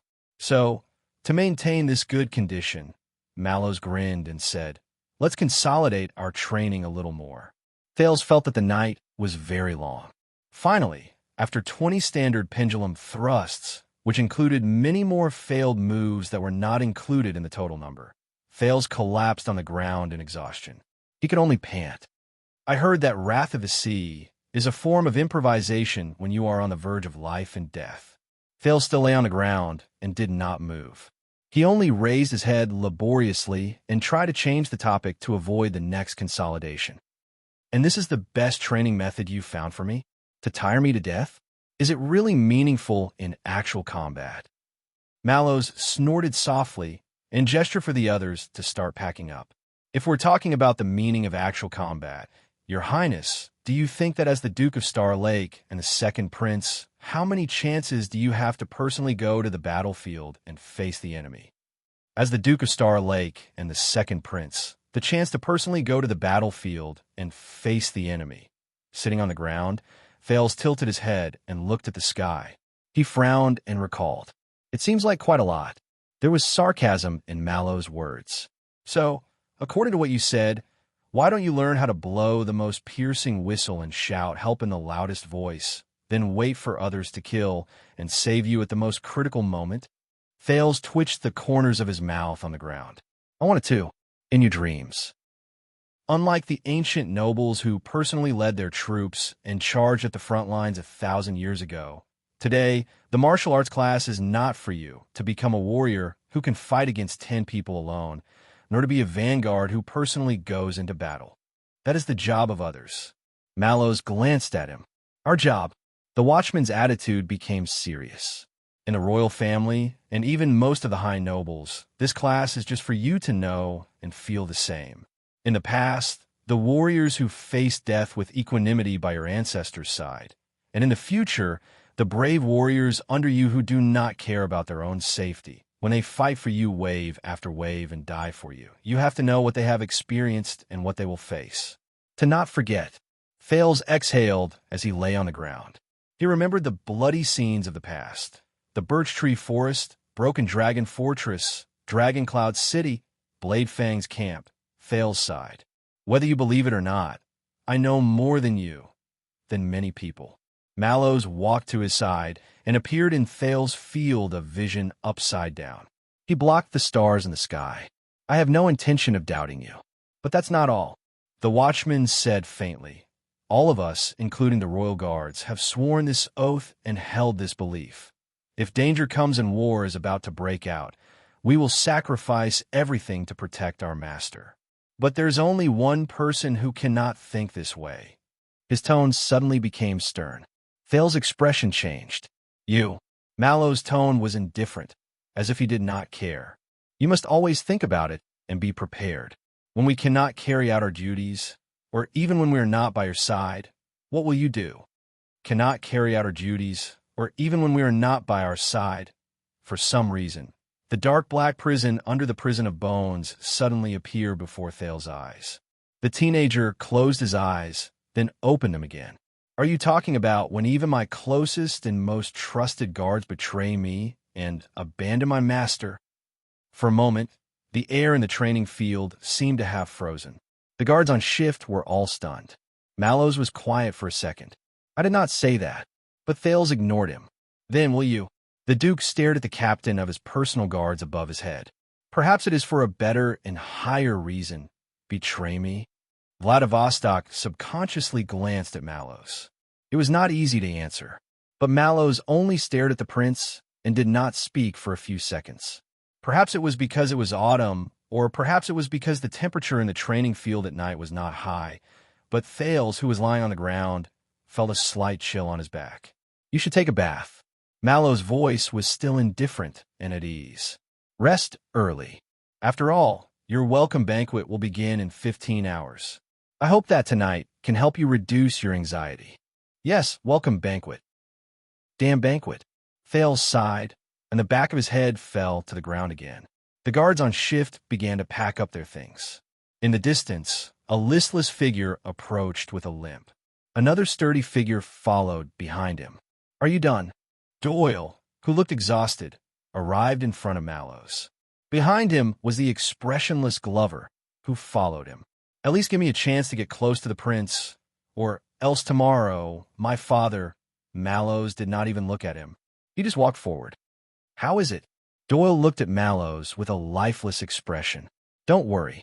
Over the past few days, I have been in the scullery, the warehouse, and the haunted rooms in Mindy's hall that have accumulated dust for hundreds of years. I have been following behind Stone, and I have never left his side. I have even built a good relationship with a group of maidservants, and understood the situation. At least no one can poison the prince and his guests at tomorrow's banquet. Of course, I don't know about the aphrodisiac. Mallows chuckled and ignored Doyle's tactful complaints. I have already finished coordinating with the police station, the regular soldiers of the royal family, and the guards of Renaissance Palace. There are no problems with the arrangement of personnel and posts, even after His Majesty leaves, Glover said coldly behind Doyle. No one can threaten him, much less assassinate him. Mallows was silent for a while. Poison? Assassination? The watchman turned around and looked at Thales, who was lying on the ground and watching the stars. His gaze froze. That's the least of my worries. Today was the 30th of October. It was the day of Holy Pursuit, which commemorated the first defeat of the orcs in human history. It was said that on this traditional festival, the entire world celebrated from Crystal Jade Island to Demon Sea, from Sighing Mountain to Flame Sea. Thales still remembered that this was the day of fat sheep that the child beggar spoke of. On this day, the citizens on the streets would celebrate and parade noisily, not caring about the location of their wallets. It was the cutest. Unfortunately, for Prince Thales, today was no longer the day of fat sheep. Instead, it was his damn welcome banquet for his return to his country. Since he was young, Thales had only attended one banquet, and the experience from that time could not be used as a reference. The dignified Duke of Starlake could not possibly roll up his sleeves, raise his wine glass, and roar at the guests in Mindy's hall. Eat, drink, fight, F***CK. Do whatever you want. But it had to be said that it was not until the next afternoon when Thales, as the host of the banquet, stood under the statues of the three Constellation Kings to welcome the guests, that he realized how difficult the job was. Look at you, what a man. Viscount Patterson looked old, and his body was even older. He was supported by two nephews to attend the banquet. His eyes were murky, but he had an important status. He was one of the distinguished guests that Thales needed to welcome personally. He ruled over the Ford Castle area, which was an important stronghold in the east of Central Territory. He was also a direct vassal of the royal family. He was one of the 7 Jade Star attendants. Among all the important VIPs, he was the first to arrive early. This made Thales, who was in the lounge getting dressed and reciting the banquet procedures and various etiquettes, flustered. He had no choice but to mess up his arrangements and rush out to welcome the Viscount. Viscount Patterson pushed away the two nephews who were supporting him with trembling hands, leaned forward, and held Thales' arm firmly. I still remember, 18 years ago, I sat in the Hall of Stars and watched your father be crowned king. Now, the old Viscount panted. Glover and Doyle stood nervously by the prince's side. Their knees were slightly bent, and their bodies were leaning forward, as if they were ready to pounce at any moment. But Thales felt that this was not to protect him. They were afraid that the old man, who could not even speak, would fall to the ground and die suddenly. The prince was ruthless and merciless at the banquet. As he chatted and laughed, the old vassal was reduced to ashes. Thales maintained a smile and followed the standard royal etiquette that Gines taught him. He held the old Viscount's hand, which was as thin as a chicken's skin, while maintaining his elegance and amiability. He paid attention to the Viscount's balance at all times and even asked about his health gently. The Viscount was a little hard of hearing, and his nephews had to repeat the prince's words loudly in his ears several times, just like how a standard Duke of Starlake should do. I know my own body. Your Highness, I will not be able to live for more than a few years. But it does not matter. At that moment, a glimmer of light flashed in Viscount Patterson's murky eyes. Because time flies, but Constellation remains the same. Thales felt his palm tighten. Viscount Patterson bent down, and with a lot of strength, he pressed his chin heavily against the prince's glove. The kingdom is young. The wrinkled, white-haired Viscount panted and gritted his teeth. It is time. Chapter 538. While Thales was shocked by Viscount Patterson's exaggerated actions and had yet to understand the meaning behind his words, Gilbert's voice traveled into his ears from behind him. "Your Grace, Viscount Patterson, a special seat has been prepared in the banquet hall. If you—" Gilbert had been receiving guests of a lower level on the other side. They ranged from the heads of important industries to the invited bureaucrats of the capital. It was obvious that they knew about the sudden situation and rushed over. "There is no need for that, Casso boy. I came for him." Patterson obviously did not hear Gilbert's words clearly, but it did not affect him from treating Gilbert coldly when he saw him. "Just for him." Viscount Patterson bowed to the prince again. His action was so great that it made everyone in the hall break into a cold sweat. He was then supported by someone to the banquet hall. Thales, Doyle, and Glover all sighed in relief. Gilbert looked at the Viscount's back and sighed softly. Patterson is one of the 7 Jadestar attendants with more of a personality. He disdains to attend many occasions, partly because he is old and has no scruples. But it is clear that it is time for him to think about his descendants. As he looked at Thales' puzzled gaze, Gilbert added, "One of his sons is in your guards." "One of his sons is in your guards, 2nd Penal Officer Gray Patterson." Thales understood what was going on. The guests arrived one after another. Although most of them were bureaucrats and nobles with lower statuses, and Thales did not need to personally welcome them, Mindy's hall was already extremely busy. Mallows and Gilbert were already having a hard time just coming out to receive the guests. Even Viscount Kenny and Count Godwin, who were invited to help and act as half-hosts, had to go back and forth. They did not have time to rest. But unexpectedly, Patterson was not the only one who came early. "Your Highness, the day of holy pursuit is blessed." The guests who came after Patterson did not give Thales the chance to return to the lounge. Viscount Adrian came with his wife, and Thales had no choice but to give up on his plan to rest. He readjusted himself to a radiant state. "You have grown up. You look very spirited and handsome. You have the elegance of King Kessel in the past." Adrian himself was only in his 30s, and he looked young and energetic. However, after cramming for the past few days, Thales learned that the Viscount's family ruled over the fertile and beautiful Swan County and its surrounding areas in Central Territory. He could be said to be the most important member of the 7 Jadestar attendants. Thales did not dare to be negligent in the slightest. He greeted and exchanged pleasantries with them in a pleasant manner. Viscount Adrian stared straight into Thales' eyes. His wife smiled without saying a word. She was quiet and beautiful.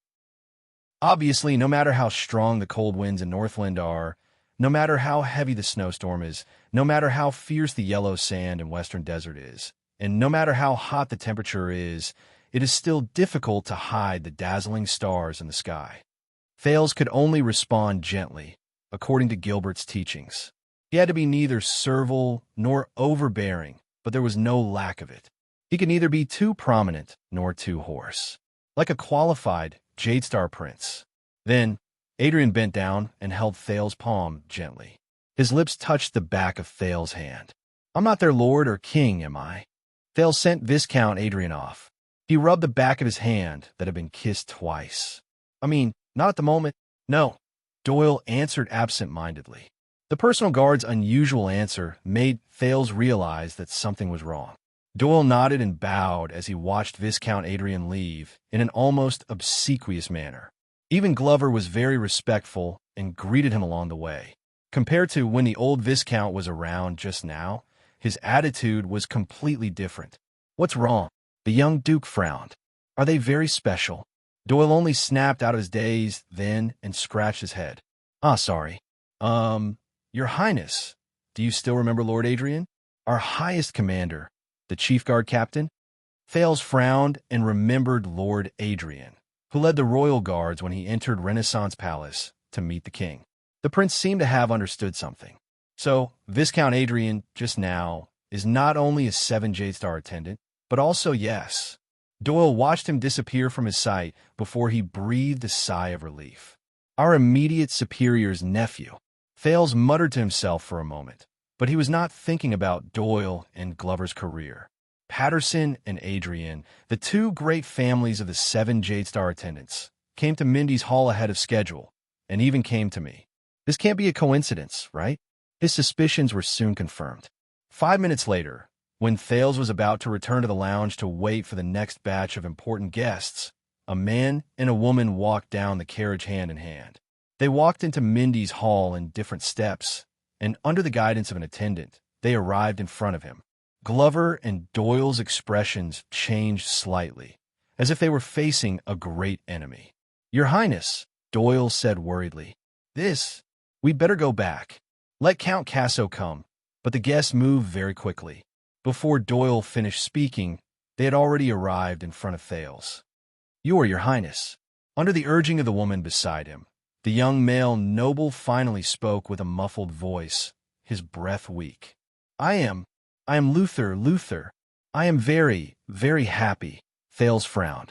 The man in front of him was very young, only 17 or 18 years old, but his entire body was awkward, his expression was tense, and his posture was bashful. What was even more outrageous was that he had his head lowered and only stared at the soles of his shoes. He did not even look at Thales, as if the floor tiles of Mindy's hall were more attractive.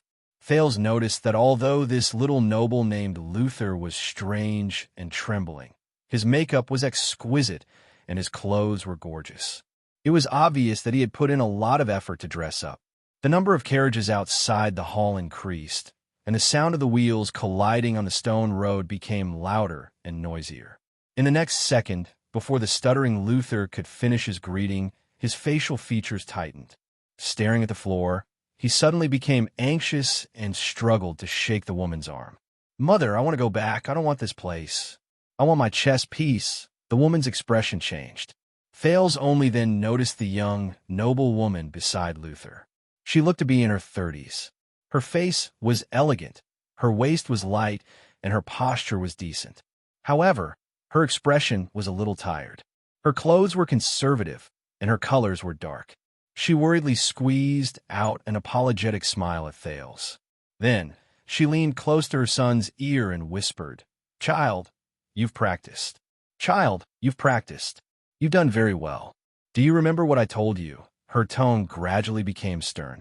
But Luther's voice became impatient, and his movements became more intense.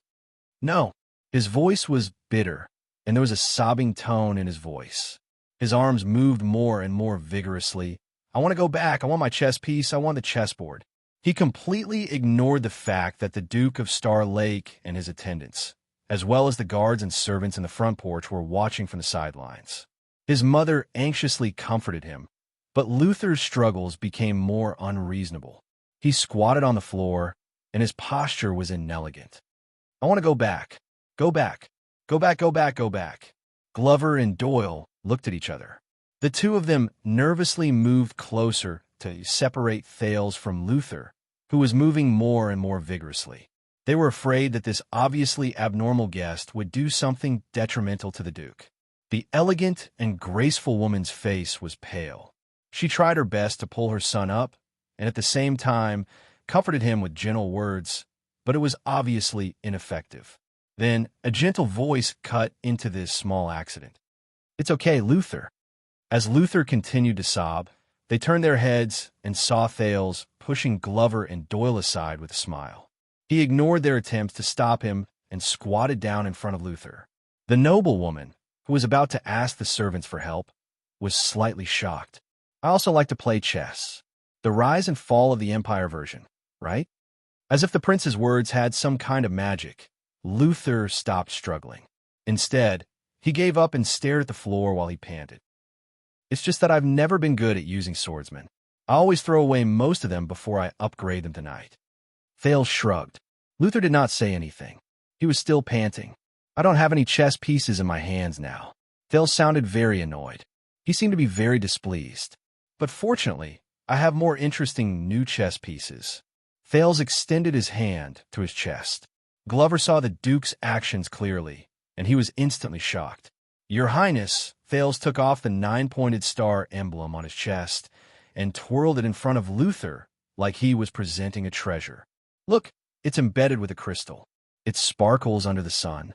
There's a wheel here. When you change the angle, it can reflect different colors. Count, How many colors are there? Luther looked up in a daze. The noblewoman stared at the prince's actions in a daze. She wanted to say something, but she did not. And there's a mechanism here. You can hide some letters or something. If you put on the chessboard, it might be able to replace a king. Ahem, replace a knight. Thales toyed with the emblem that represented his identity with great interest. He slowly stood up. Luther's gaze followed the prince's emblem as it slowly rose. He stood up subconsciously. Thales suddenly grinned. Do you like it? Take it. Luther stretched out his palm in a daze. But Thales' hand froze halfway. But today, you must listen to your mother, the prince said with a smile, or I will take it back. Luther only stared at the Jade Star emblem. He stared with a focused expression. Thales did not know how much he understood. Thales felt a little helpless, but he still placed the emblem in Glover's hand. The latter took the 9-pointed star emblem, lowered her head, and began to study the mechanism and the refraction of light inside. Thales breathed a sigh of relief and looked at the focused Luther with a smile. Glover and Doyle, who had been in a battle-ready state, looked at each other at a loss before they returned to their original positions. The young noblewoman inhaled gently and exhaled slowly. She first looked at her son, then at Thales. She smiled sincerely, and there was gratitude in her tone. Your Highness Thales, although I have long heard of you, compared to your intelligence and genius, your kindness and tolerance are more touching. As expected of the master of this hall, the young noblewoman elegantly lifted the hem of her skirt and tilted her head slightly. She looked graceful and charming. Eleanor Barney, greetings to you. Your suffering is over. May you overcome all obstacles and spread your wings to soar.